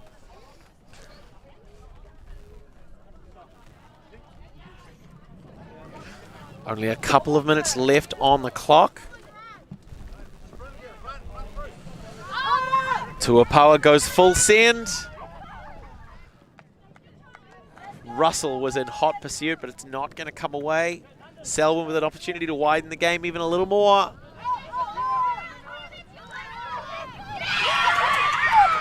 Great reception and positioning by Jones. Puts it high. Peyton underneath. One-handed. Awesome. Hoping to finish. Looking for Gillen. Not quite able to close that one out.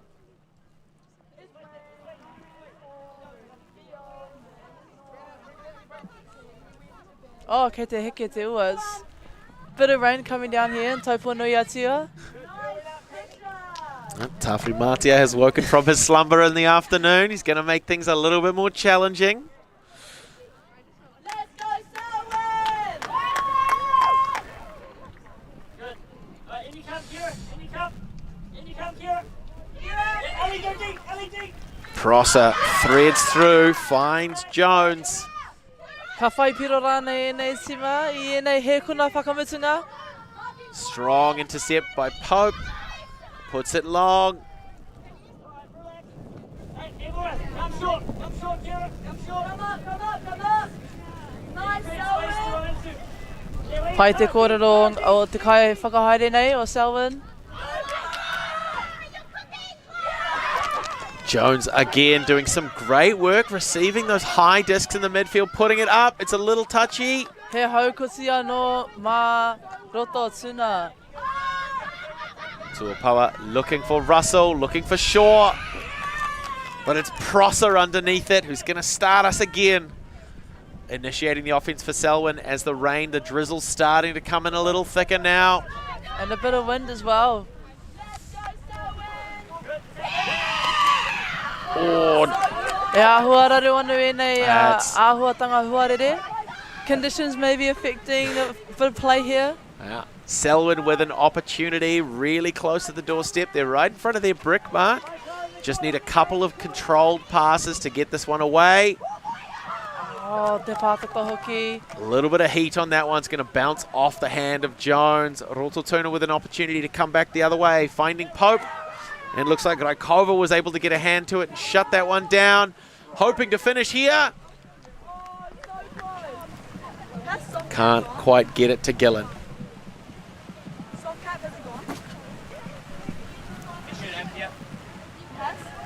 Taupō sends it. The rain definitely starting to have an impact now. Taupō once again applying that huge amount of defensive influence on the game. I think it's important now the teams kind of just settle in a little bit. Try and go back to those fundamentals. And it quite often can slow the pace of the game down. The throws have to be a little bit more gentle, a little bit more controlled. The catches need to come in with two hands. Or not. Oh, sure. Unfortunate. That was a great take too. Looked like you had control of it. Who would have thought it would have rained this hard? Yeah. This is a gentle rain for ultimate players, I'll tell you that. Devoy putting it long. Another good intercept there from Rotorua. Have seen a lot of intercepts in the last few minutes. Now Selwyn have an opportunity. They're wanting to close this out. Raikova puts it up and over, looking for Devoy. Manages to get there despite the great play from Russell. That's beautiful work by Peyton to close that one out.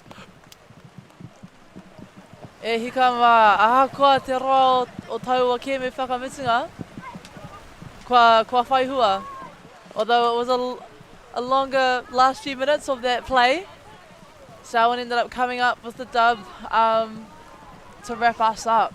Yeah, just going to wait a couple seconds for confirmation on that. But so for those folks watching at home, the soft cap, so because we've mentioned that a couple of times that it's a game to 50 minutes, there's a hooter that plays at the 50-minute mark. When that happens, the point currently being played gets completed. So let's say the game was 8-5. Our soft cap goes, we finish the point. That means the score is then going to be either 9-5 or 8-6. Whichever is higher at the end, we add 1 to that score, and then we race to that number. So if we'd say it's 8-5, the cap goes, the point gets scored, it's now 9-5, it's a race to 10. So in this case, we're playing as a race to 13. So because that point hadn't been completed when the soft cap went, we have to play out the point first. Now our score is 12-8. We're going to add 1. It's a straight race to 13. First team there is going to be the one who walks away with the win. Selwyn only need a couple of seconds of good defensive pressure to generate a turnover. Shaw with one hand, an almost no-look shot, but Grigg is going to shut that one down. Kua tū te ua I tēnei wā. The rain has actually stopped now. So, well, it's gotten a bit lighter, so the teams will have to adjust even more. Absolutely. It's not a case of, okay, we know that it's raining. It's more, it doesn't feel like it's raining, but the disc and the grass are still wet. Hoping to finish. Oh, Van der Merwe with a phenomenal chase down. Not quite going to be able to close the game just yet. Taupō sends it long. And it will go out of touch. Yeah, touching down on the far sideline, out of bounds. Devoid to bring it in. Hoping to put away that 1-2 punch. It's going to finish things for Selwyn and let them end their stream game with a win. Puts a nice shot up, looking for Van der Merwe, who's underneath it. And that's going to do it, folks. Well done to Selwyn, who again, remember that when the game started, it was 3-all, right? We had a really slow start for both teams. I think Rotorua went up by a couple, and then Selwyn started to claw back. But the second half, all the way Selwyn. Phenomenal work by both of these teams. particularly watching how they adapted to the conditions and how their skills, their defensive pressure, their communication, how everything was just sort of gearing up more and more towards the end of the game. Just a really phenomenal display of secondary schools ultimate here for you in Taupō today. We will be back very, very soon with one more game for our stream coverage for the first day of the Aotearoa Secondary School Ultimate Championships, starting to move into some of our bracket and power play. That concludes our pool coverage. We'll be back very soon with more for you, so sit tight. But until then, my name is Monroe. My name is Shikoni Hakaraya Turner. Thank you so much for joining us, and we'll see you again shortly. Matua.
Have a job.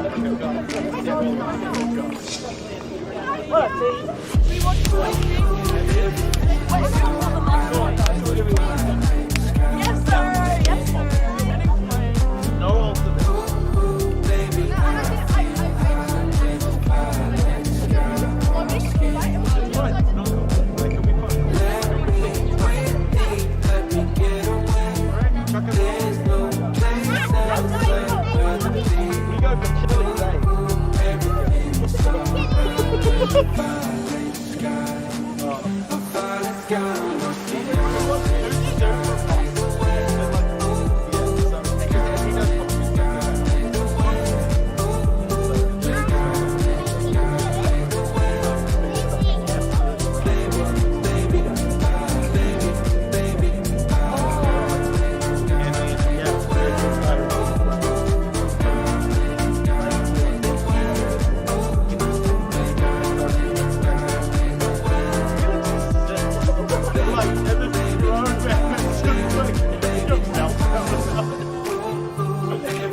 I'm Trevor Johnson and I'm a sheep and beef farmer from the Forgotten World Highway.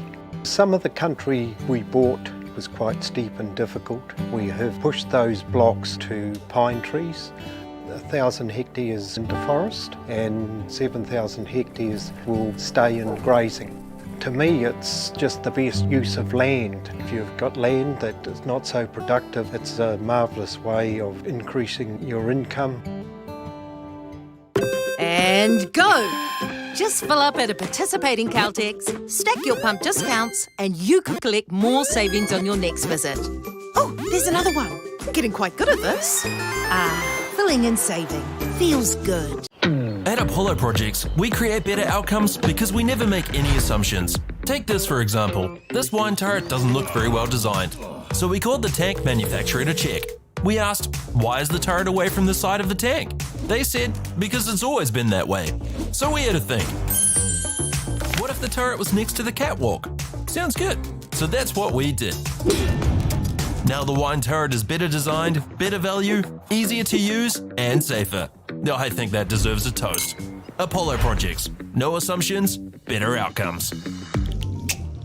Want to catch a fuel bargain with Caltex and Supergold? Scan your Caltex app Flybys or Airpoints for 6 cents off per litre with Pumped. And show your Supergold card for an extra 2 cents off. Feels good. It's a real privilege, but for us, we want to see others get involved in this. This is not a selfish thing for Apollo. This is about how can we get, whether it's construction or other businesses, to get involved in this. At Apollo Projects, we create better outcomes because we never make any assumptions. Like this sports facility. The client sent out their brief. And when it came to the 4 submissions, we impressed the client with a proposal that went over and above. Because we'd done things differently. We'd pulled together a team of experts, looked around the world for inspiration, and exceeded the client brief. We even brought it in on budget by reducing fees and prioritising function over form. At Apollo, we're more innovative, create specialist project teams, deliver on our promises, and build to the budget. Apollo Projects. No assumptions, better outcomes. I'm Jason Bill, and we farm around the Mid-North. We took a review of our business a couple of years ago, sort of identified challenges that we had. One was profitability, and we'd noticed on our steep hill country we're getting more and more erosion. We looked around to diversify, looked at forestry to plant on our steeper country. For us, it really addressed those concerns. By doing the forest farm model, we feel like we're getting the best of both worlds. And I'm really excited, and I really do believe in this model. I think it's the way of the future. The forest should never have been taken off this steep hill country that's eroding, and it makes absolute sense to afforest those hills. What we're doing here is using the exotics to help that process get established. We're looking at a managed transition process where those pines are progressively thinned as the native understory establishes. We're trying to do several things here. Soak up carbon, establish native forest, and we're trying to improve biodiversity. You're achieving an awful lot with one program of activity.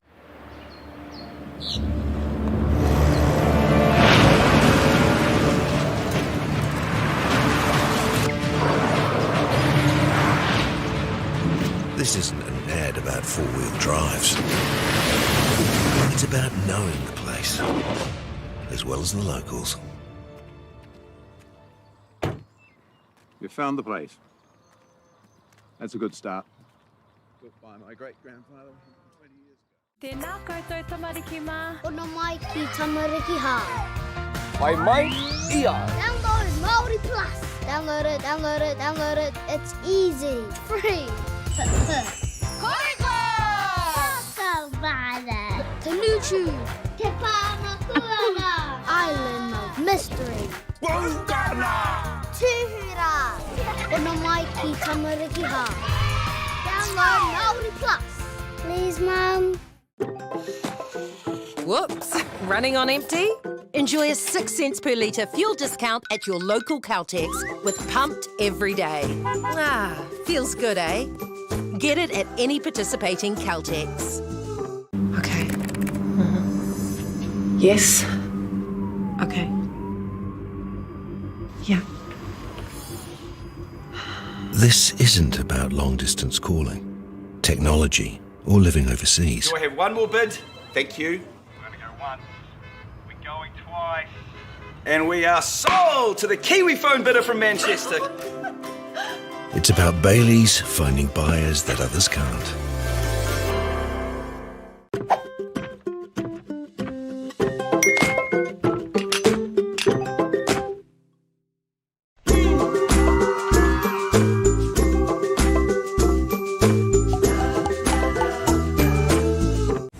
At Apollo Projects, we create better outcomes because we never make any assumptions. Like this multinational company's cold store build contract. All proposals were submitted, but the costs were just too high. So the client chose Apollo to help. We sat down with the client and their consultant and had a think. We challenged them on key points. If we closed up the aisle widths to what was required by the forklifts being used and removed the ceiling to make it the roof, we'd save on materials while lowering the building. With the building now the right height and size, the walls can move away from the boundary, removing the firewall requirement, leading to a 20% reduction in cost and now coming in on budget. Now the building is right-sized, the total cost of ownership is lower, it's safer to build and maintain, and it's on budget. Apollo Projects. No assumptions, better outcomes. At Apollo Projects, we create better outcomes because we never make any assumptions. Like at this dairy dryer. The cladding on the building that houses the dairy dryer needed to be replaced. So they called us up. First, we inspected the cladding. The cost implications of shutting the dryer down were huge.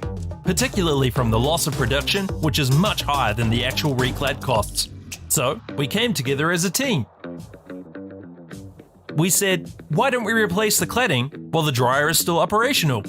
No one had ever done that before, which meant working with the client on hygiene requirements.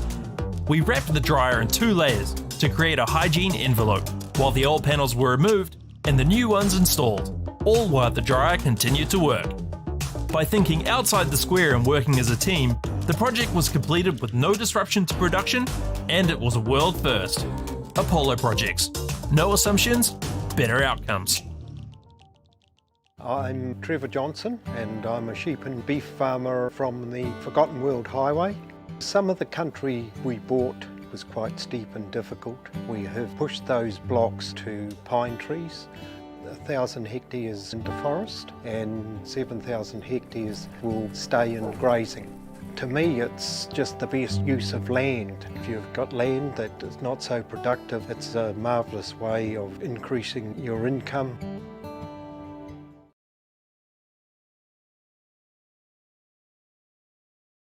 We're going to have Māori getting ownership rights recognised in the taku taimana.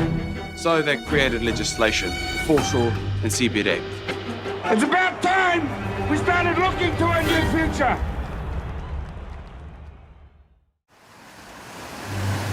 We're going to have Māori getting ownership rights recognised in the taku taimana. So they created legislation, foreshore and seabed act. How can you allow this to happen in the 21st century? What it is the same old faces, the Ken Mears, the Harawira families, the haters and wreckers. It's about time we started looking to a new future. What you can do in 50,000 turn up. Hey. Sport is about more than just the game. It's about going from teammates to best mates. It's the high fives and helping hands. It's learning when to back yourself or back your buddies. It's actually being excited to get out of bed early on a Saturday. Sport is about more than just the game. That's why Caltex is proud to help fuel school sports.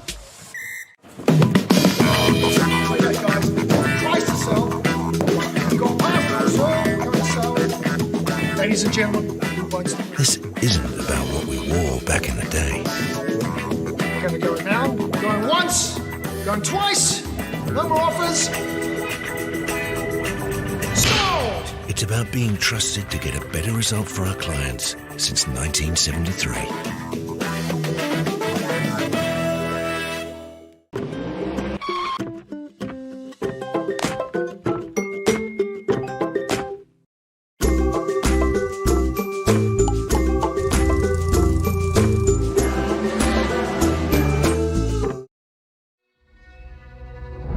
Secondary school hockey teams battle for the Rankin Cup 2023. All the big schools are here. Tino uaua ki te rapu kai tākoro nā te iti o te kura. I roto i ngā tau, ai, ko puta i tahi wero, he wero i tā mātou whakamahi te reo. Ko etahi o ngā kai tākoro kua hāmene hia. Ka whakawhiti koe mai I tō tinana ki tō ngākau. Kia toa I te kēmu nei.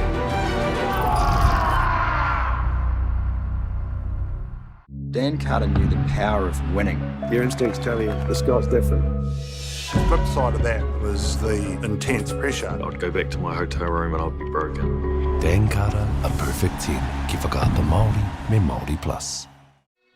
All the big schools are here. Tino uaua ki te rapu kai tākoro nā te iti o te kura. Ka whakawhiti koe mai I tō tinana ki tō ngākau.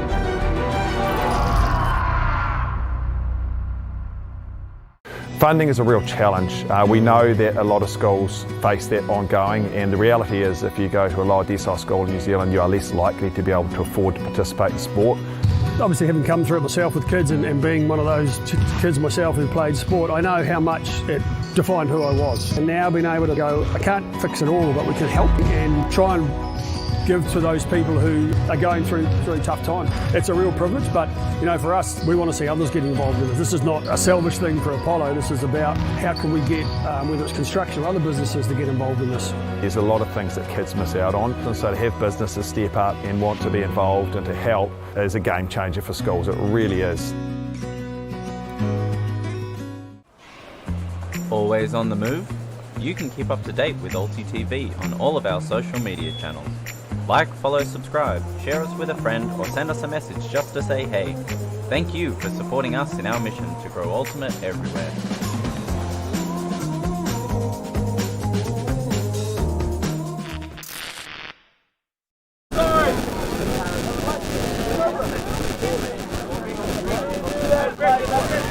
Ka paera rau mai anō ki tēnei pāpāhotanga whakaata Māori e whakapāhana I te tōmiri o tēnei pāpāhotanga.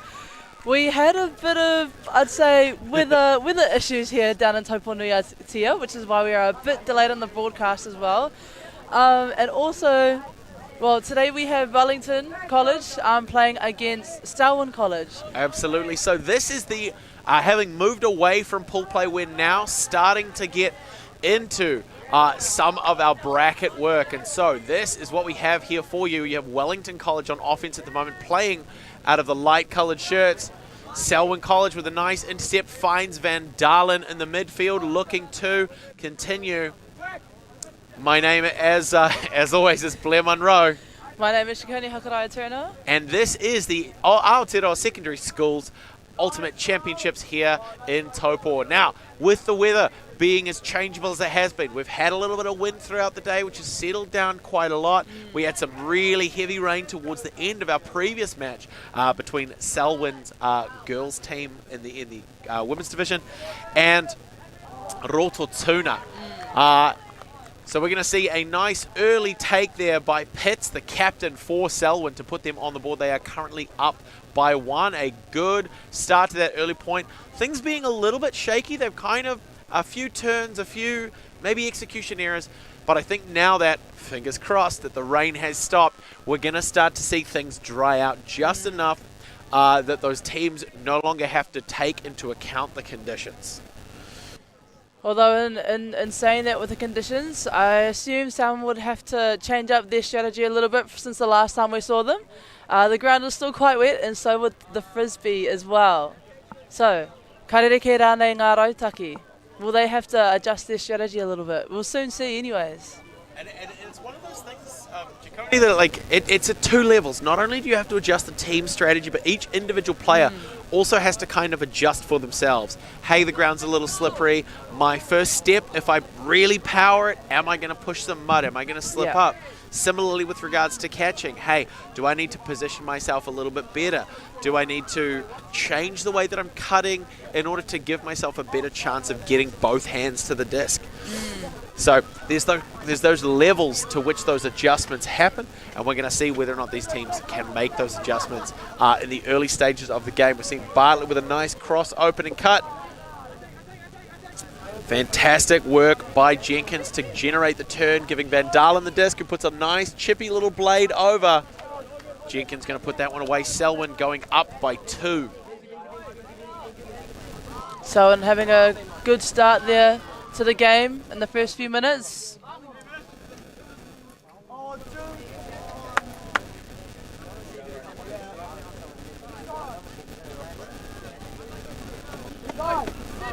Nice, some good play there.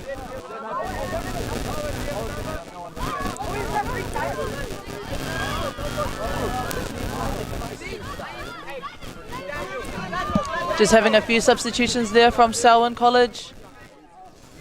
And again, we're hitting the end of what has been a long day. We've had 5 games coverage, so there's 5 rounds of games that have been playing. These teams have been working really, really hard. And the same energy and vitality that we would have seen from them, the same big athletic plays earlier on in the day, they're starting to be a little bit subdued. And it's fantastic to watch how not only the teams adjust their strategy to conserve energy even towards the end of a day, but also how they start to work a little bit better and take the pressure off each other through their timing, through their cuts, through the decisions that they make. Pitts to pick up for Selwyn, hoping to go 3, puts a big hammer up, but it's peeling back towards the far sideline. Still taken down nice and comfortably for Selwyn to go up yet again. I do not think that was his intended receiver. It doesn't look like it, does it? And so again, right, we talked a little bit earlier, Ciccone, about the flight of that hammer throw. So as a right-handy, it's going to come across to his left and then peel back towards the right. I think he might have been shooting for Van Dalen sort of over here, but you can see that as the disc turned over early and peeled back towards that left-hand side, it's really good to know that he has that kind of extra security. Yes, koia te hua o te e whitiki taua e hoa mai. That's the benefits of having backup there in the end zone. Absolutely. All right, so Van Dalen's got the disc. Selwyn up by 3 in a game of 50 minutes. We are pushing to 15 or 50 minutes, whichever comes first. We are going to have Wellington College on offense. Van Dalen puts up the big kume, nice and high, big amount of float, pushing all the way to the end zone. And it's touchdown. Now that's caught Wellington College a little bit on the back foot. They all pushed further infield relative to where the disc touched down, so they had to get back into position. It's not slowing them down that much. Awesome take there. Kiroto hoki. Selwyn able to keep it in.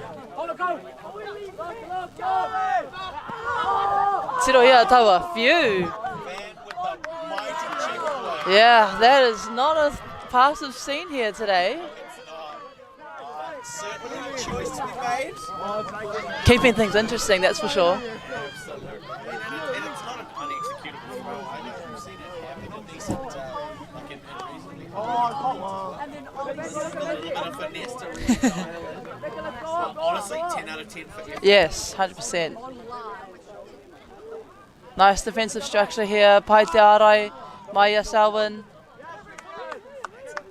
Carefully, putting it long after getting that intercept. Not going to be able to make it work. The sun is coming out nice and bright, starting to help things dry a little bit. We're going to see what impact that has on these two teams. These teams.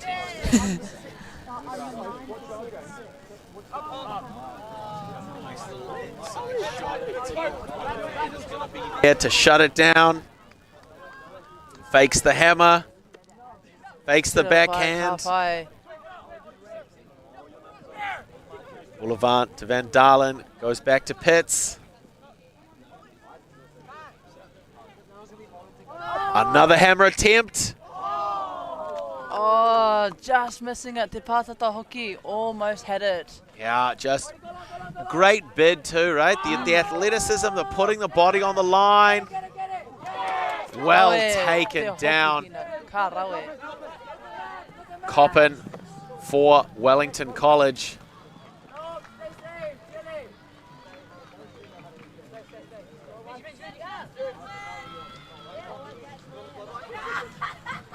Nau e te araitanga I konei mai te kuro o Selwyn.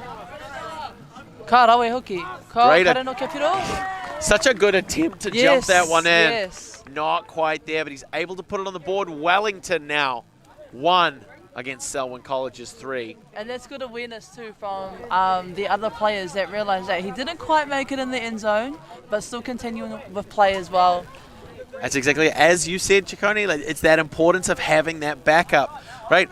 Seeing where the momentum is going and then making that additional cut. Hey, once I get off the ground, the defense is going to set up on me.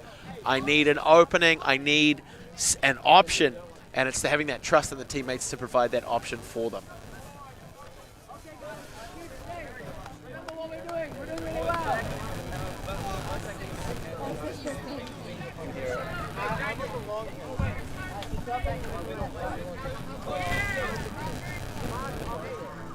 So now we get to see Wellington come out on defense.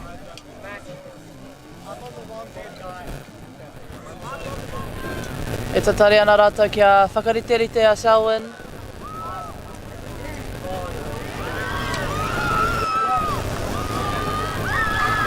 Simons to pick up that same blue bucket hat again. Nice little around break there. Tried to find Boulevard, wasn't able to get him. Straight through the outstretched arms of the bidding Macaulay. Couldn't pull that one down, but great awareness, a great attempt. Oh. Te pātata hoki, so close, almost had it.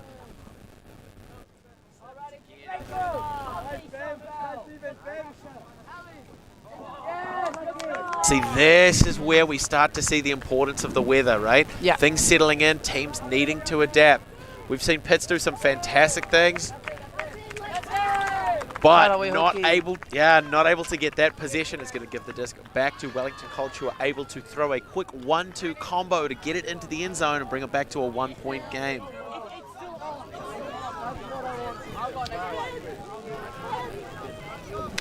See it happen again. Getting that nice curve around the outside shoulder of Jones. And it's one of those things that kind of helps to split apart the different levels of ultimate.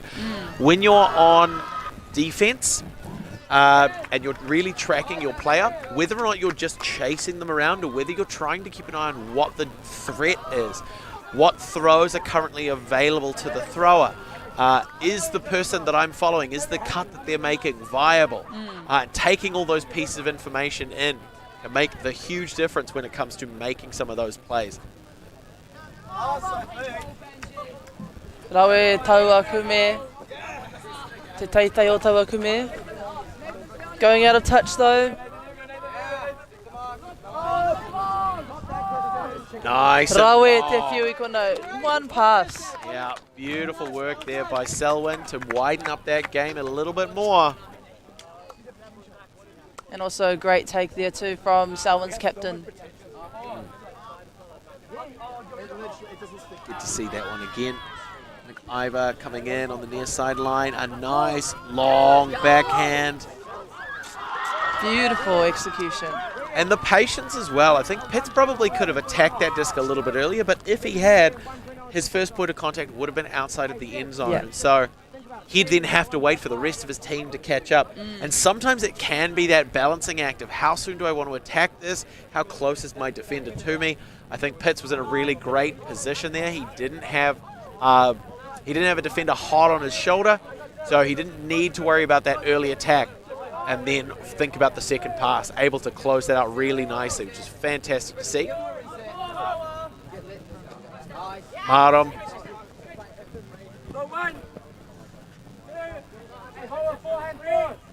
Rawe te whakamahinga I te whira whānui hoki. Good to see that they're using the width of the field. And it's not too bunched there either. Which is, again, it's one of those things that we're going to have seen improve over the course of the day as well. Awesome defensive pressure there from Selwyn.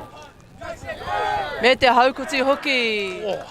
Awesome intercept there Beautiful. from Wellington College. Yeah, great two-touch there to secure it, right? The first one just to get it out of the range of the receiver, and then second attempt to make sure that it hits the turf.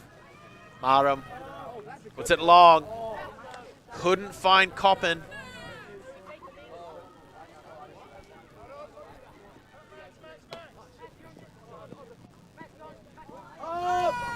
Putting the shot up. Everyone's underneath it. Great work to find that right spot. Macaulay goes up with the one hand.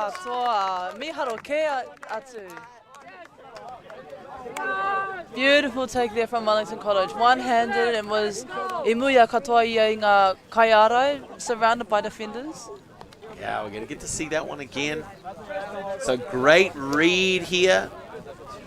And I think it's about sort of the positioning on the field lets them sort of see where the disc is going to be. If you're right underneath, it's a little bit harder to track, which I think is why Wellington College were able to get away with that intercept here.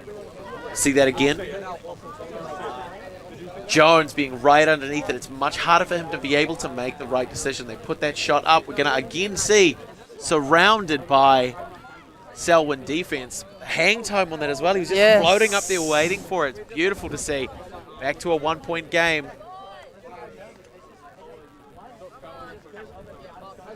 His one was really good. Yeah. And your one.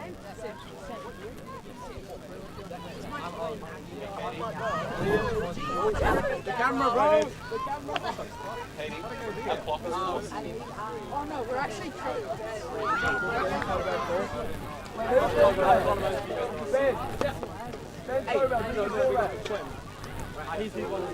E kite ana, e whakarite ana ngā tima. And so as the disc returns to the field, Van Dalen to initiate from the near sideline. That lane right up along the sideline is shut off to him until he bends the disc around. There, Karawe hoki. Again, going back to having that support on the base there. Yeah, like it looked like Jones might have been the intended receiver there, but as the disc goes a little longer, Van was right there at the back of the end zone, ready to pull that one back in. We'll see one more time. Defense doing a great job, particularly in those early stages of stopping it going down that sideline. Atahua. To Mickey. Out. So Selwyn now up by 2 again.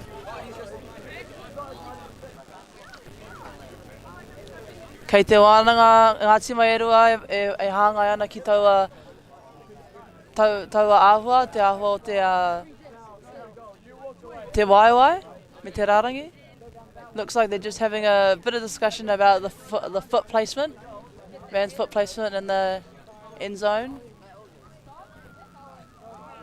Looks like the point is still going to stand though, but sometimes it can be useful to have those kind of conversations as well. Just to, hey guys, we let that one go, but just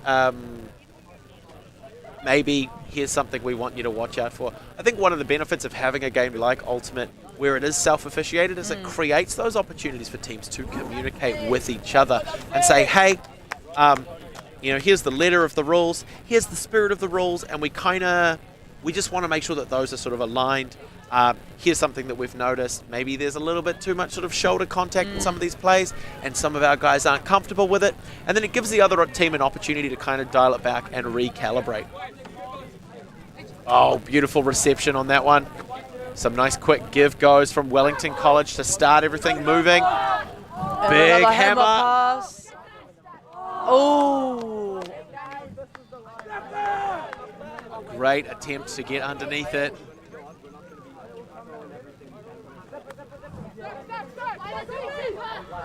Selwyn now bringing it down field. Atahua te oma mai te kaitākuro o Wellington College. Great run there from Wellington College. Olavan to Van for Selwyn as they come back the other way, finding Jenkins, jumping that in, but he said it's not going to be in yet. Hops over the top for Van's second score back-to-back. Yes.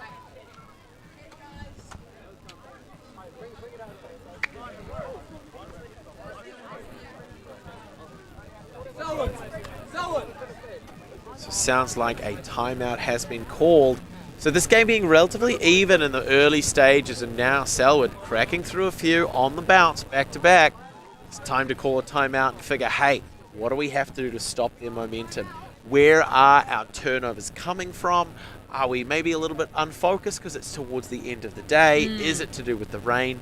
Are we just not communicating as well? There are the kinds of changes that you want to make in these huddles to try and keep it a nice close game.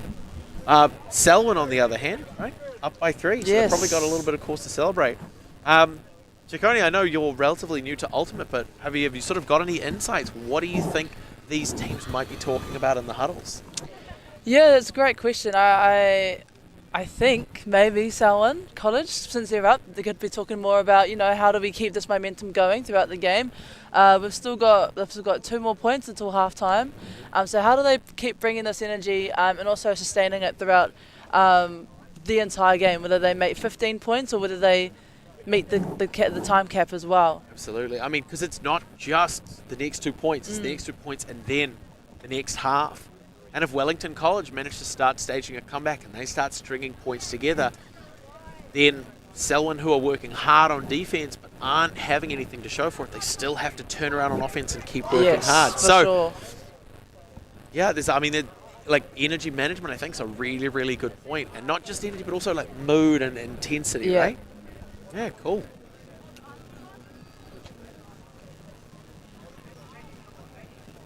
Energy's a little subdued. I think there's probably just like 1 or 2 voices really leading the conversation in that huddle at the moment.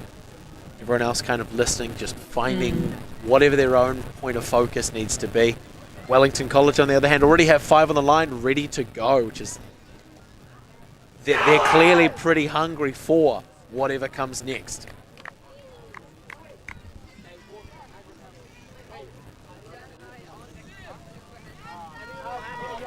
Ka rawa taua karanga mai te kareti o Selwyn. Very strong chant there from Selwyn College. Ko rātou hoki ka whiu I tēnei te ripirere kia timata te kēmu. They're going to start us off the game off for us for this next play. Great kumea from Boulevard. Now we're seeing Wellington College do a lot of signalling. They've got 3 players back to work through their handler space, maybe a little bit more sort of support to keep the disc moving. Selwyn College able to get it off them. Rawe ngā mahi ara I konei mai Wellington College, great defensive pressure here. Boulevard finds McIver. Body on the line. Ka rawe. Beautiful maka there. Rosier to Caffrey for the score on that one to take them 1 away from half. We'll see that again. Rosier. Great composure through that contact. Managed to hold on. And then puts the blade up nice and high, but Caffrey's going to be the one who comes down with it. So we're seeing these Wellington College players not overly physical, but they're definitely using their bodies as part of their defensive arsenal, which I think is not necessarily a bad thing, right? Getting close enough, not to the point where they're necessarily initiating contact, but just kind of recognizing, hey, I've got space and I'm entitled to it, and they hold that space and they use it well in terms of creating and maintaining their position on the field.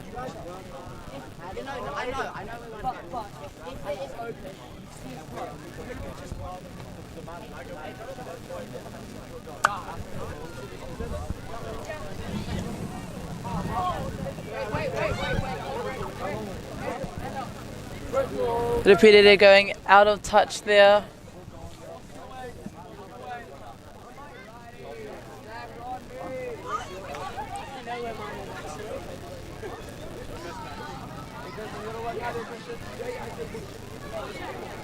Let's go, Mason. Nice cut, man. Do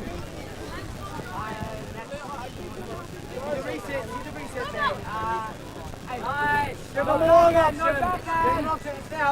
Rawe ngā mahi konei mai ngā tima erua. Great work here from both teams. Aram for Wellington College. Nice little sneak through. Jones can't get a sniff of it. Works the disc back to Maram, puts a big shot up. Jenkins with a touch. Going to add that little wobble. It's going to push it out of bounds and give the disc back to Selwyn.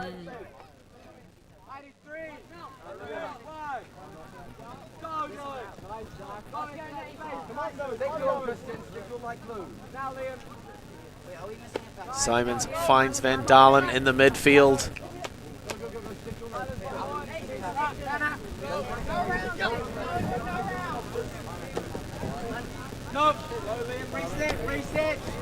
Pai te whakamai te whira katoa hoki. Great use of the field here. And Jenkins to Van yet again. Easy entry into the end zone. And again, as you've mentioned a few times, it's about that importance of having backup, right? We could see the flight path of that disc. We'll see it here. Simons throws it. It's a little high. Jenkins has to take a second to read. Van just continues all the way through. A little cheeky point. Yeah. Pop it to me. Jumped in. Nice and easy score. And that is going. And Kareko on a Kaiara hoki, he didn't even have a defender on him.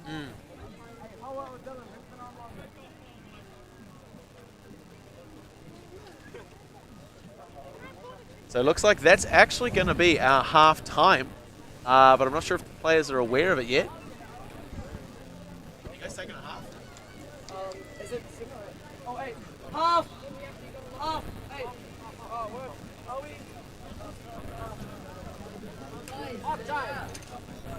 Half time. Ask the coach.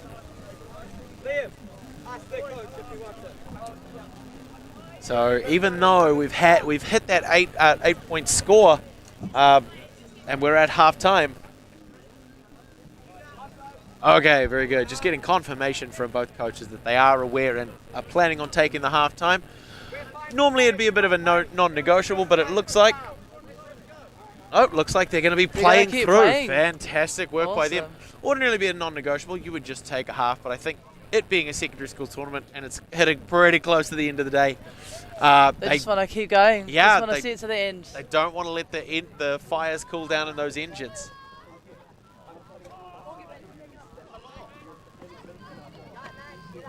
Nice early give goes to keep the disc moving from Wellington.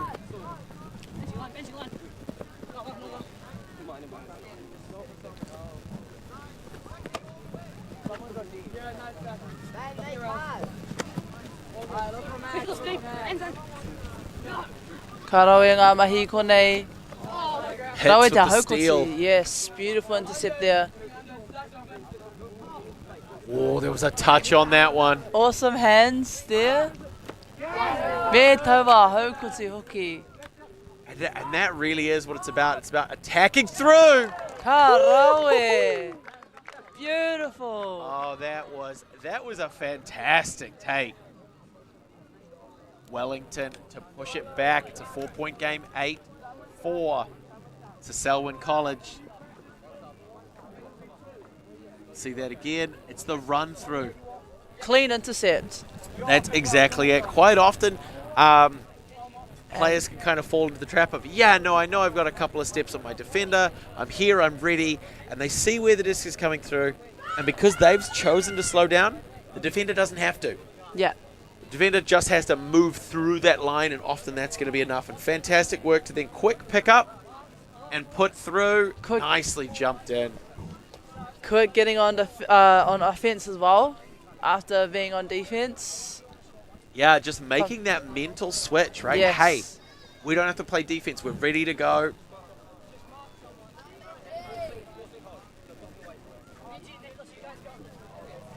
Let's get a touchdown. Out of bounds. No, fading just back in. Woo. Nice quick centering pass. Finds McIver, puts a big shot up, looking for Caffrey, gets him. Love the commitment there from Caffrey. He's okay, folks.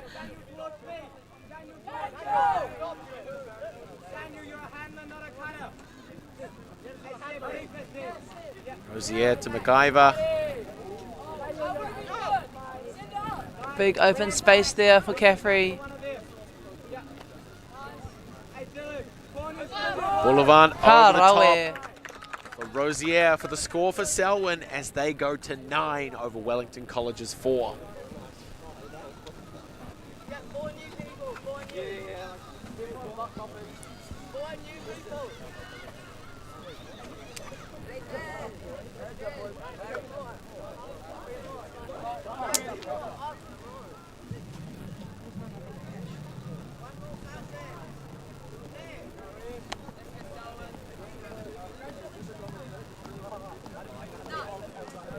Rawe ngā mahi o te tima Selwyn I konei. Me taua whiu hoki.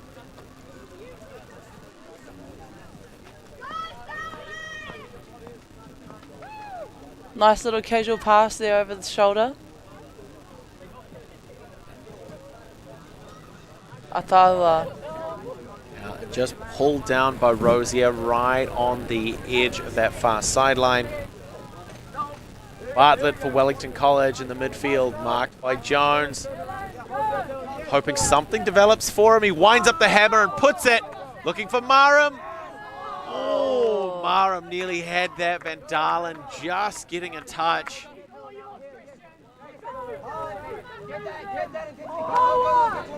Van with a laser beam right through. Miharo. How did that happen? Just almost flipped it back up into his own hands. Dylan Jones for Selwyn College with the score. Kia tiro ake anō ki taua tākaro. And takes it. Yes. Laser show. Awesome. Great work by Selwyn College. And sometimes what it comes down to is the best laid plans just don't come off, and then it's about adapting. It's about those reflexes that make a difference, right? Taho, yes, 100%. Tino pai. That was a beautiful reception there. All right, Selwyn College having shattered the double-digit barrier now, 10-4 over Wellington College. Van with the disc for the pull for Selwyn.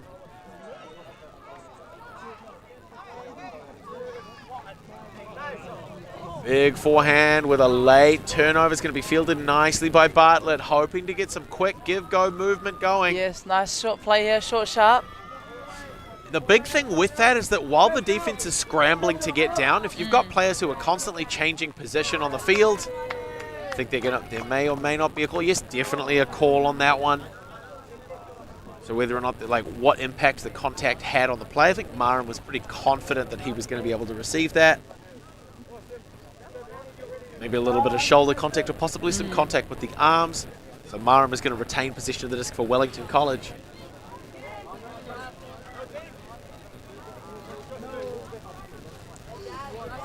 Nice little pass there. Great break there. High, up over top. Eaten up by Van. Aye.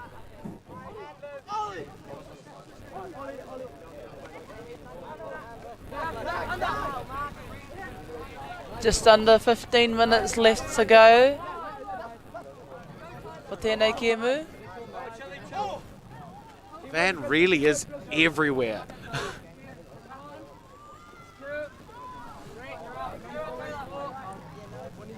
Taue te ara I konei mai o Wellington. Me tōna hopukina, awesome catch there from Van. So casual with it as well.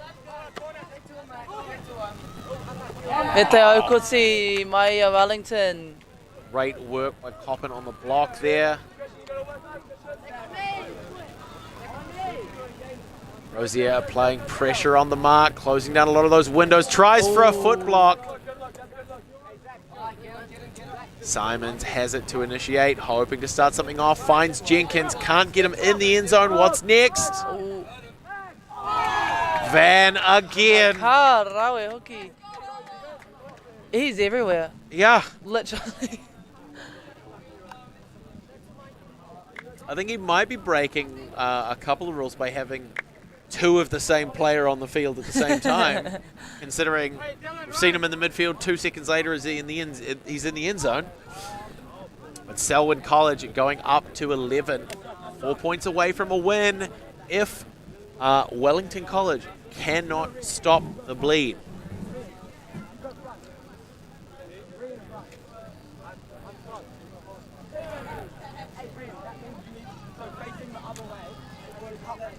Great defensive pressure there, though, from Wellington. Oh, yeah, they had him covered. He just somehow managed to come down with it.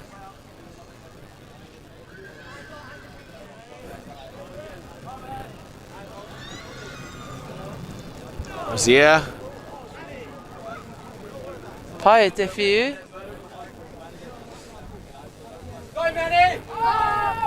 Big shots up. Aua, ko titi ana te ripere there a little bit.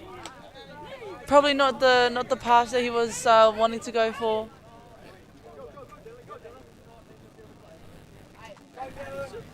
Simons with the disc now, trying to get a bite out of the defense, finds Caffrey.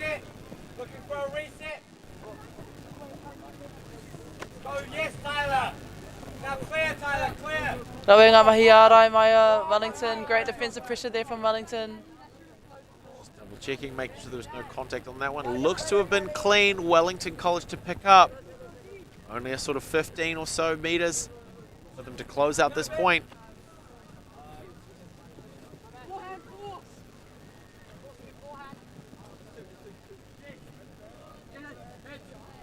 Again, nice defensive pressure from Selwyn.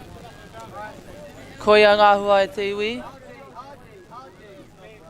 Maybe a little bit impatient on that throw, but I understand it. You've got the momentum, you've got the turnover relatively close to the end zone. You want to finish it out, you want to do the right thing by your teammates. Jones gets it from Simons. Nice quick reset. Jenkins there available as an option. Simons pushes towards the far sideline. Rosier in a good position, but not the best position to be able to pull that one down.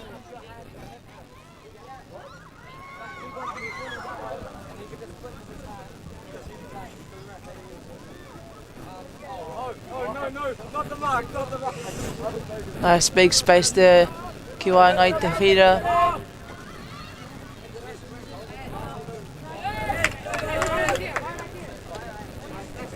Selwyn players not necessarily getting a hand on the block, but just making sure bodies are in the way of those throwing channels, closing those windows for Wellington College, applying that pressure. Beautiful Rosier take there. Yeah, Rosier to Simons. Pushes long over the top of Caffrey, which I didn't think I'd say today.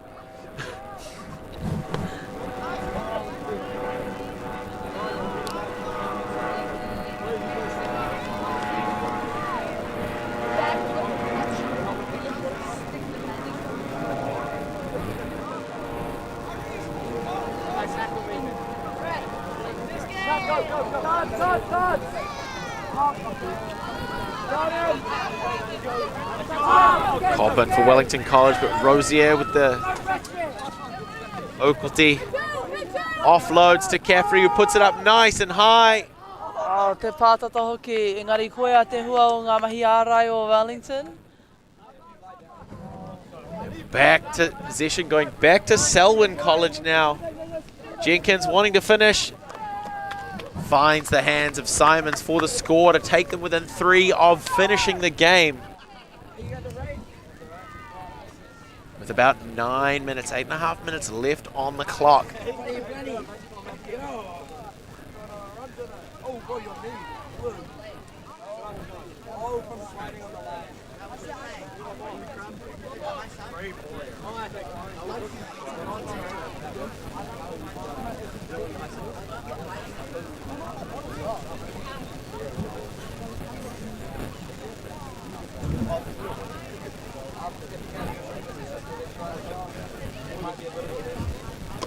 Ka pai te tare ana kia whakariterite te tima o Wellington.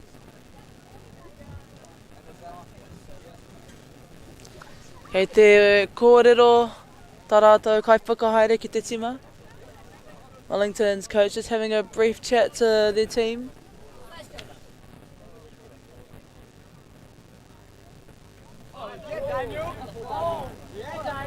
Right, long kume. Finds Marum and Bartlett working early. Little bit of miscommunication there. McIver gets a touch. Boulevard tries to put one up and over the top.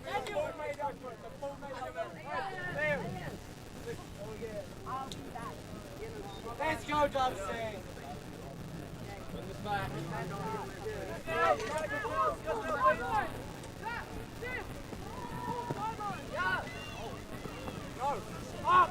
Bartlett under pressure, tries to put something up with a little bit of height, comes out a little bladey. It's going to give Selwyn an opportunity. Boulevard not too far from the end zone.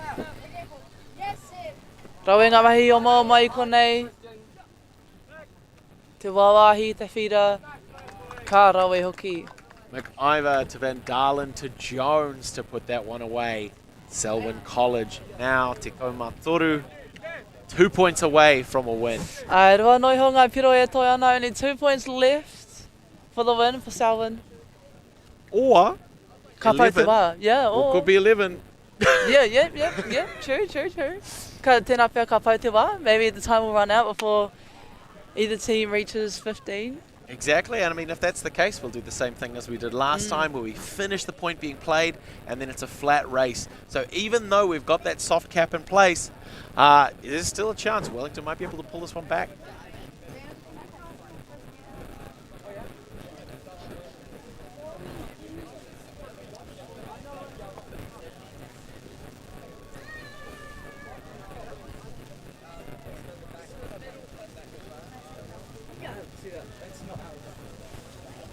Selwyn College to come out on defense.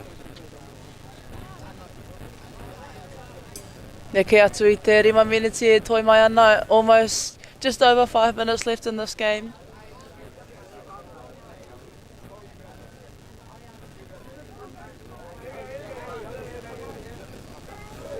Van closing in, applying pressure to Bartlett, who puts the big hammer up. Touched down by Boulevard, who's not going to let it go any further. This is what Selwyn College want. Finds the captain, Ollie Pitts, alone in the upfield. Rau e ngā mahi ara I konei. E whakakopa nei ngā kaitākaro.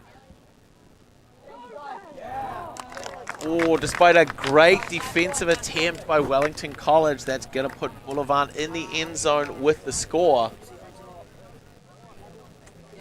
And 1 point away from a Selwyn College victory. Be fantastic to see either of these teams walk away with a win.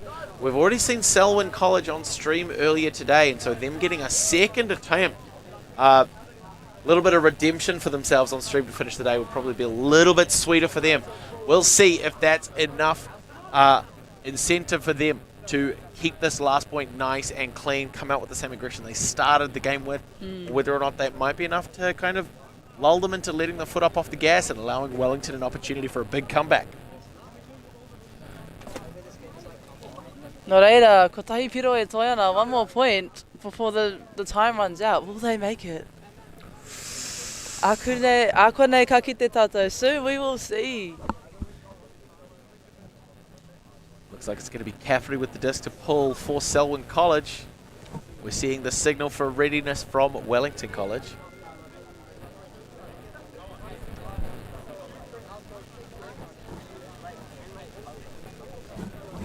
It'll be Pitts with the disc to start things off. Big Kume all the way down to the end zone. Nice, still in touch.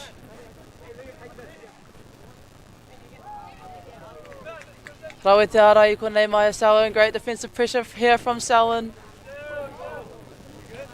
A little bit of a slip. Just take a second to re-establish his pivot foot before he can continue play.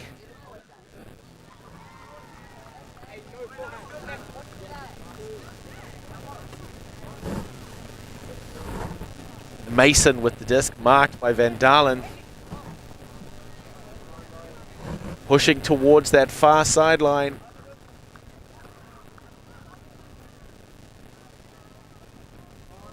Ka pai te hofu I te ripirere. Great catch there. Tries to finish it off and manages it. Ka rawe. Kua whai piro anō, no reira, rimua piro kia Wellington, te kaumā 5 piro kia Selwyn. 5 points to Wellington and 14 to Selwyn. Now Selwyn College get to come out on offense. They receive the disc. They do not have to play defense in order to get it. If they can keep a clean hold here, they will put the game away. I think regardless of the time, we're playing a game to 15. And so Selwyn have an opportunity to finish things out right now, or with enough pressure from Wellington College, you might get a little bit more ultimate on your screens before the day is done. Rawe te titiro hoki o ngā ienei kaitākoro. Great vision there between those two players.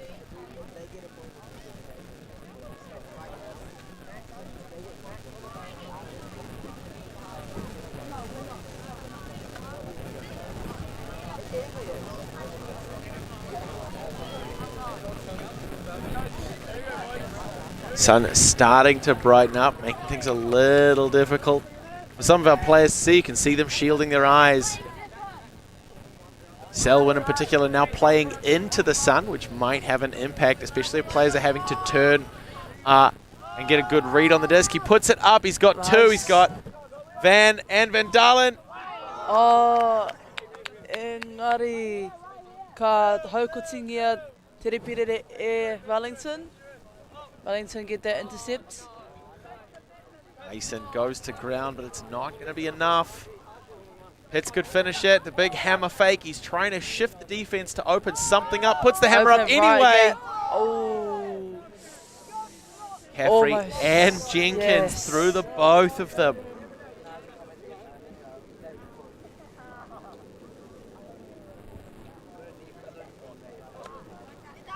Finds Mason near sideline.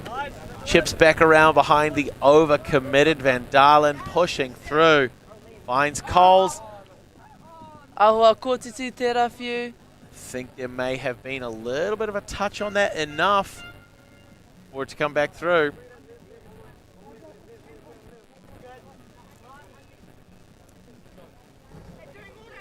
Now they could have brought that disc up to where it actually left the playing field. They didn't have to bring it straight back parallel.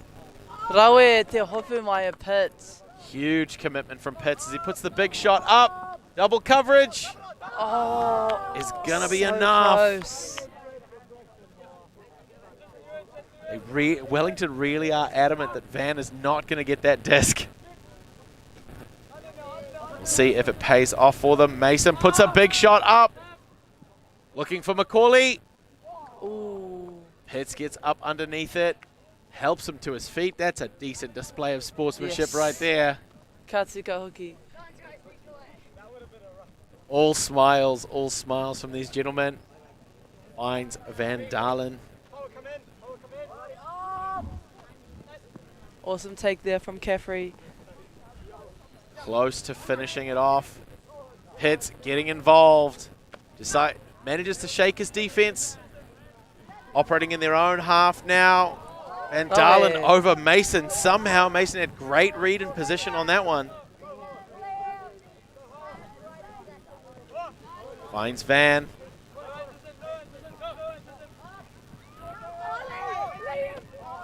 Mason secures it off the fingertips of Pitts, but Mason's there to make sure Van Dalen can't get a look in. E ki tēnei tātou e tino kahananga mahi ārai o Wellington. Ki te wāhi whakamutunga, you can see the defensive pressure of Wellington in the end zone. Coppins with a phenomenal chase behind, but it's not going to be enough. Now we're starting to stretch this point out. We're starting to make it long. The fatigue is starting to get it cut in. So some of those cuts aren't as sharp as they would be. Some of the throws aren't as precise as we want them to be.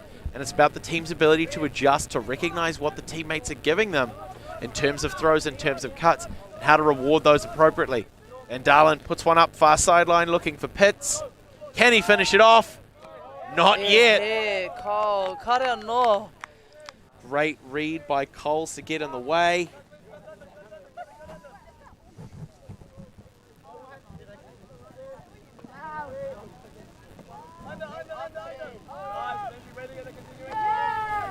Mason wants to finish this off. Looks for Coles instead. Macaulay deep in the end zone, but marked down by Pitts. Might not be an option. Decides to put the hammer up anyway. Tino Pātata almost had it there. As we've said, sometimes on defense, all you have to do is go early, and that looks to be working in Selwyn College's favor. They do have a long field ahead of them. Are they going to try and do this with a quick 1-2, or are they going to have to string together a few more passes to make it a safe final point for the game? Good work finding Van on the far sideline to Pitts. Van Dalen, not really an option just at the moment, a little too static in the end zone. Rawe te hopu, I kona mai a Selwyn. Great catch there. Mēnei mahi ārai hoki. Really putting the pressure on the Selwyn. Van Dalen with a quick little chop step through the front corner of the end zone to put that one away. That is going to be Teko Marima for Selwyn, hitting that 15 points against Wellington College's Rima. 15-5, a great win there for Selwyn College. A fantastic performance despite the rain for Wellington College. Definitely not the match they were planning on playing this wonderful afternoon, but that is going to bring us to the end of the first day of coverage of the Aotearoa Secondary Schools Ultimate Championships here in beautiful, increasingly sunny Taupō. My name is Blair Munro. And we are supported by a number of people who have helped to make this event possible. Not only our team here at Ulti TV, who are doing their absolute best to bring streaming coverage of the best sport in the world to your screens, but also Whakaata Māori and our other sponsors as well, Bailey's Real Estate, New Zealand Carbon Farming, Apollo Projects and Caltex. Okay, but If you want to make sure that your engine stays running, tune in with us tomorrow. It's going to be another fantastic day. We've moved out of pool play into our brackets. We're going to start to see possibly some more and more intense matchups. Teams who have fought their way into the upper seeds of their pools, who have used their athleticism, their strength, their speed, their knowledge, and maybe a little bit of luck to claw out some victories on day one. We're going to see how that carries over for them for day two. But until then, hope you join us tomorrow. Thank you so much for watching. Ka whai, ka ki te iwi.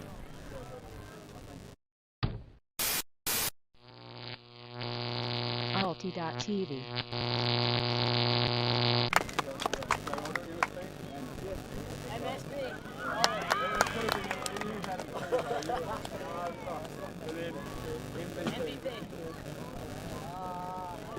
Yeah.